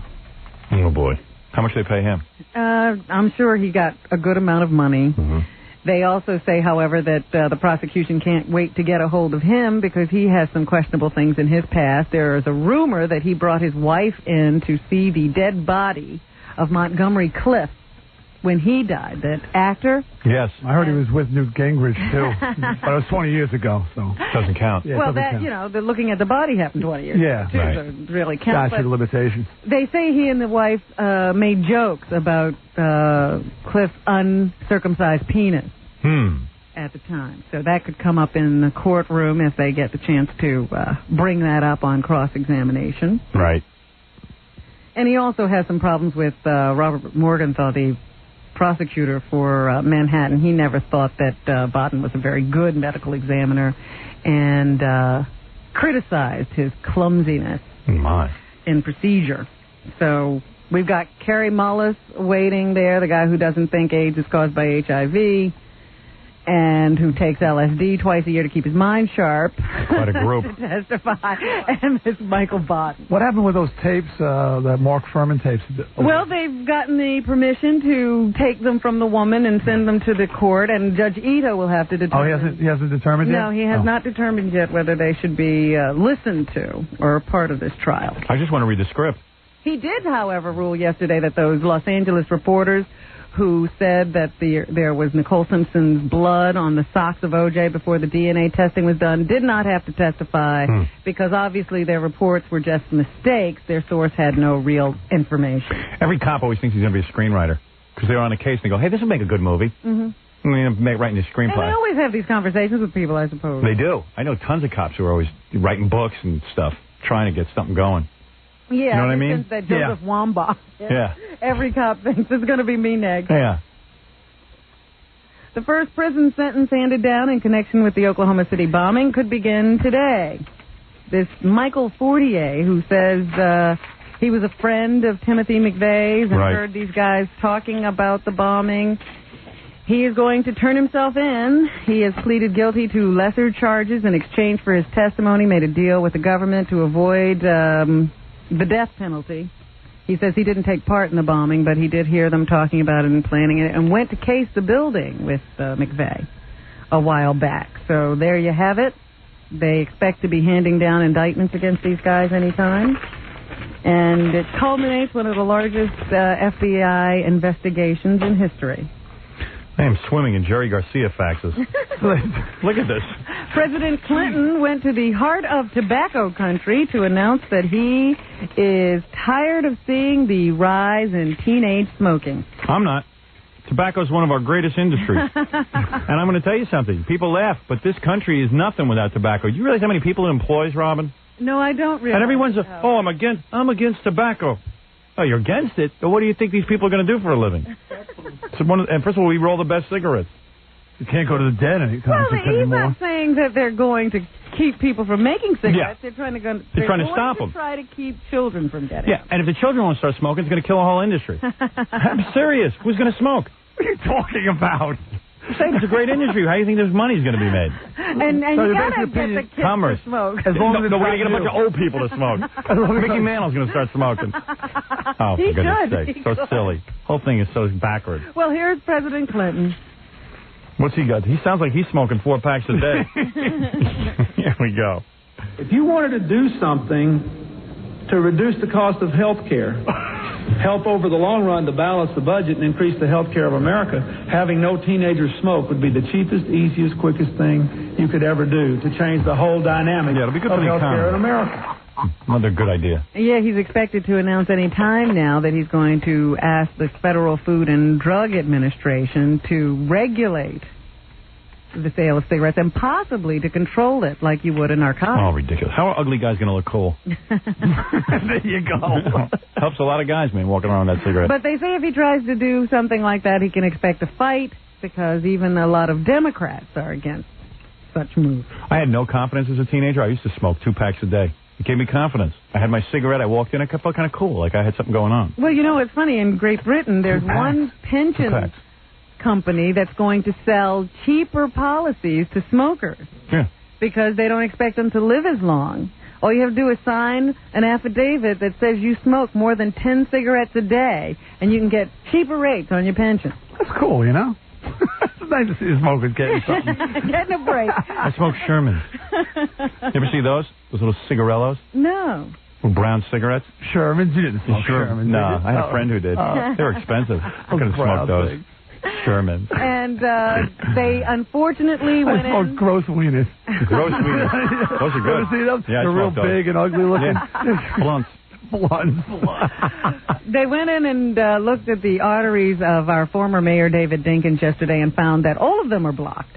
Really? So With he's sweat? going to have to He's a mess. Yeah. go in and have triple bypass surgery. Wow. And he feels know, okay about it. He's lucky to be alive, he thinks, because he was out playing tennis with all these clogged arteries in very hot weather and only collapsed. He played tennis during the operation. They hooked his arm up through a machine so he could keep swinging. This is we had a mayor who loved playing tennis more than any man alive. And they opened up his chest to see the arteries. They were clogged with tennis balls. That's what clogged it all up. It's unbelievable. Thank God he didn't die. Would have been Right. ugly. That would have been ugly. Yeah, it would have been a worse day today. Oh, that's right. Dinkins and Jerry Garcia. As long as he's okay. The Mick on the brink. Right. And finally this morning, they have a bit of good news over the disappearance of Alex Dunn. They spotted his car. Oh, stop. All right. Who's Alex Dunn? Alex Dunn is the son of Dominic Dunn, the novelist and writer who's been covering the O.J. Simpson case. Drummer for Van Halen. Oh, okay. No. Michael Dunn's illegitimate son, yeah. This guy his daughter was the girl in Poltergeist who was killed by her boyfriend. I keep seeing this guy, Griffin Dunn, on TV. Who is his other son, yeah. But I keep seeing, who's the dad?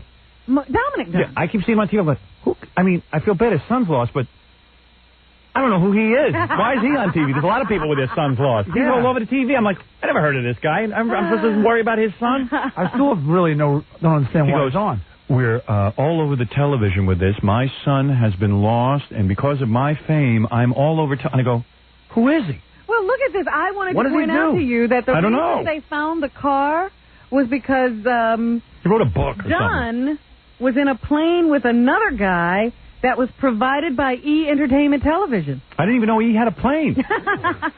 He doesn't have enough money to come up with new pilots. They say the plane is owned by E! Entertainment Television. It's kind of more of a glider, though, isn't it? Yeah, E! Television has a plane?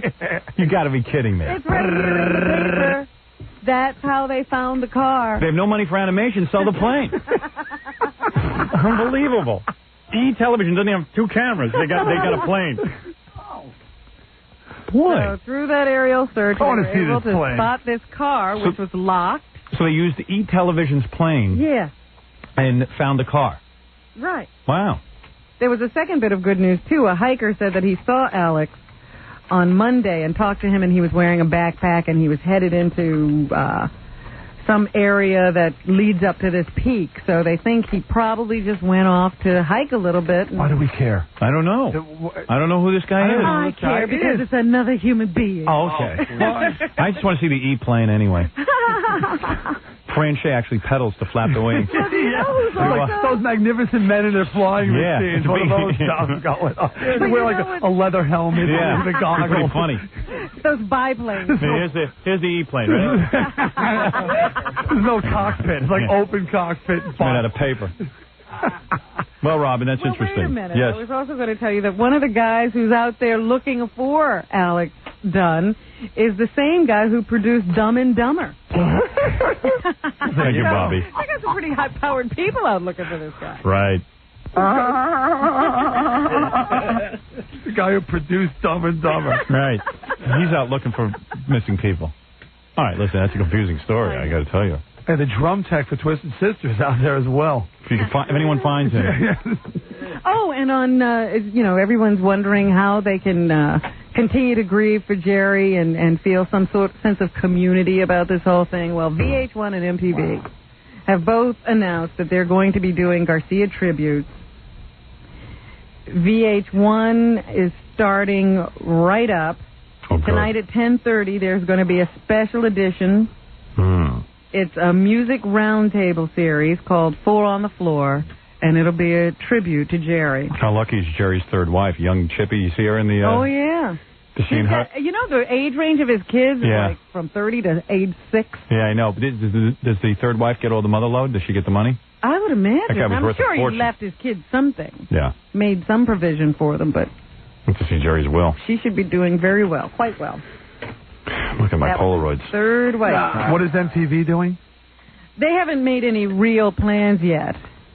They're going to have But they Dallas get naked They definitely plan to do something. and dance around in a Jerry Garcia beard. It's going to be good on the beach. Yeah, they're going to have a special edition of... The Grind. The Grind. They're going to be dancing to Grateful Dead music. Girls have to have the hand. A black bikini for everyone. MTV, a special tribute. Very good. Bill Wendell, the voice of the David Letterman show, is retiring. I bet you Letterman's real upset. August 18th will be his last day. Yeah, great guy. I don't have word yet on who his successor will be. I know I was in a fight with him, but I don't remember why. I don't remember either. I know that you two did have words. How can you be in a fight with that guy? I don't know, but he picked a fight with me. Do you remember, Gary? I forget. Thank you, Gary, the historian. He was so mean to you. What did he do? Letterman invited you to the Christmas party, and you walked in, and when he was there, he said something rude to you, and he was like he couldn't believe that you were invited. He made but we had a fight before that. That's why he was mad at me. Oh, I don't remember you guys having a fight before that. I thought that he first said something to you when you went to that party. I think I had goofed on him. Well, I think he was bummed. Didn't you have his kid on Dial-A-Date? I don't know what it was, but I guess don't remember. We have to look into that. Who cares? Nobody cares about him anyway. He's one of those guys who runs around. He worked with Ernie Kovacs once or something. Letterman's got a hard-on for Ernie Kovacs, so he made him his announcer. Yeah. And Geraldo, you may want to give him a call because he's reassessing his career. They expect some big announcement. He should write a horror movie. As to what he's going to do. Is he going to stay with it? Yeah. CNBC, or is he going to a current affair? There's all kinds of rumors flying around. He should take Bill Wendell's job. Be the announcer on Letterman. Get out there and look for that Dunn kid. Right. He should get in a plane. Get in the E-plane and go look for Dunn. Join everybody. Right. Everybody's out there. Bill Wendell's out there. What's the story on that dude? He went out hiking, that guy Dunn. He went out to think. Think at home. Who cares? He's an outdoorsman. We got serious problems. Jerry's dead. We're talking about this Dunn kid. I'm an indoorsman. You're Did you an know that? indoorsman? Yeah. I don't like going outdoors. All right. Great endorsement, Howard. Thank you, Robin, for a thorough report. I feel like I know everything now. Robin You Quivers. know more than you wanted to. Way more. Dee, I hope you've read Robin's book, Quivers Alive. Of course I have. Have you read it? No. Why not? I don't understand. How could you not have read we gotta it? give him a quiz. No, but seriously, how could you not have read it? I mean, you got to be fascinated by the life of Robin. I mean, you're a fan of the show. I am. I feel I know her, and there's some things that I don't want to know about her. Oh, you're of the opinion you shouldn't know things Yes. about her. I mean, I've heard some of the readings, Jackie's work. Jackie's... You feel it would upset you? Yes. All right. Well, I've never heard that before. I don't know if we'll look her in the face again. I mean, I think you should read it. Everybody gets over it after a while. You will be thoroughly uplifted by the end. I mean, I actually did read that masturbation part, and that's enough to put me off. You didn't like that part? Well, I mean, it's just hard to have a conversation. See, now I like that part. Shaking hands with her is out of the question at this point. Well, pick up Quivers of Life. I recommend it highly. Also, our like good you friend... never did anything like that. I didn't say I didn't, but I didn't put it in a publication. Your hand. Actually, I did put it in a publication. You've done that, right? Yes. Of course. Do you still do it or no? Of course. Do you really? When I have to. I'm doing it right now. Let me tell you about Dee Snider. He's going out on tour. He hasn't done the Twisted Sister material in 10 years. At Mother's in Wayne, New Jersey, August 11th. That's this Friday. The Wave is going to be a special show because he's also going to have some tattooists and different people piercings and all that kind of cool stuff at the 19th at the Wave. And that's in Staten Island. Cahoots in New Windsor. That's August 26th. Tuxedos in Danbury, Connecticut, August 31st. CPIs in the Hamptons on the 1st of September. The 2nd of September, Birch Hill in Old Bridge, New Jersey. And finally, the Silo in Reading, Pennsylvania on September 8th. Go see Dee. He's great live. Really great live. And it's fun to see all those songs. And yeah, we'll have fun. It'll be a good time. Thanks, Dee Snider, thanks for coming in. Jackie the Joke Man Marlowe, congratulations on your wild 90-minute filthy joke video. Who Farted I Smelt It? Only 15. This is a horror movie as well. Jackie's new video, Who Farted I Smelt It? Jackie's life is a horror movie. $15 plus $4 shipping and handling. Jokeland special, buy two, get one free. Call 1-800-323-KING. Friday night, August 18th, 2 shows at Slapsticks in Baltimore, Maryland. For dirty jokes and Jokeland's internet address, call 516-9221. You got to visit Jackie's webpage. Any more readings? Are you doing any more readings, or is that... It's on the joke line. It's on the joke line. You got to call us joke line. Those were really moving. People still call. Tonight in Manhattan, the Fred Norris Band at Brews on 34th Street, and Saturday at Orchards in Sunnyside, Queens. Don't miss Stuttering John appearing in Tony and Tina's wedding every Tuesday night. For more information or to order a signed copy of Stuttering John's CD, call 201-942-OUCH. Don't miss Steve the Gorilla hosting the Hawaiian Tropic Beauty Contest at Faces in Bay Ridge, Brooklyn. Tonight, any woman interested in competing for the $100,000 grand prize, come on down. I'd recommend that Lori go down there. Miss Howard Stern, 1996. Sure, but nobody's going to tell her about a real contest. No, come down here. Hey, tonight, go see Sugar Ray at the 7 Willow Street in Port Chester, New York. And on Wednesday, August 23rd, Sugar Ray will be giving a free show at the Hard Rock Cafe in Newport Beach, California. Don't forget to pick up a copy of their CD, Lemonade and Brownies. Great band, and they've done a version of Psychedelic B that kicks ass. And you can see great that album on title. MTV this Sunday night, right? Yeah. Yep. MTV this Sunday night they'll be performing Psychedelic right. B. What is that, on 120 minutes or something like that? Yeah, 120 minutes. MTV. If you're planning a wedding or any kind of party and you want... What, are you upset?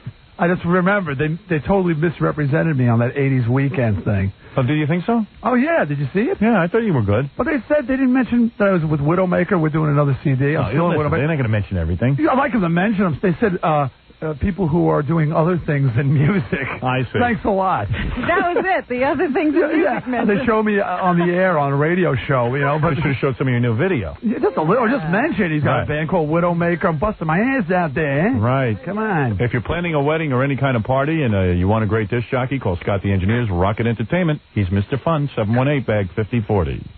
What? Please, I gotta leave. I just wanted to give you one great fact for the road. Papa Bohai. Howard Stern is a pig. They demand an apology from the station. Yesterday I sent you a fax lauding the station. You guys did a wonderful job. As a matter of fact, yesterday's Jerry tribute won me over as a full-time K-Rock listener. Look at me, I lost them. A complete turnaround. Imagine this person was a full-time listener last night, and this morning now they say, I heard Howard the Jerk mocking Jerry Garcia and his fans is a disgrace. I demand a formal apology on behalf of Jerry's family, myself, and all deadheads across the country. And I want it not only from Howard the Jerk, but the radio station for letting him rant for at least a half hour about Jerry. I think it was. But don't tell her that. Shame on you guys. Well, we've lost another listener for the great station K-Rock here in New York, but that's what happened. Here's my apology, by the way. I'm sorry you're such an a-hole. All right, very good. We'll see you tomorrow. Dee Snider, thank you once again. Hey, thanks, guys. And thanks to Sugar Ray for stopping by. Go see Dee Snider as he does his, his tribute to the Twisted Sister material. Yeah, my own material that I wrote. Exactly. Some tribute.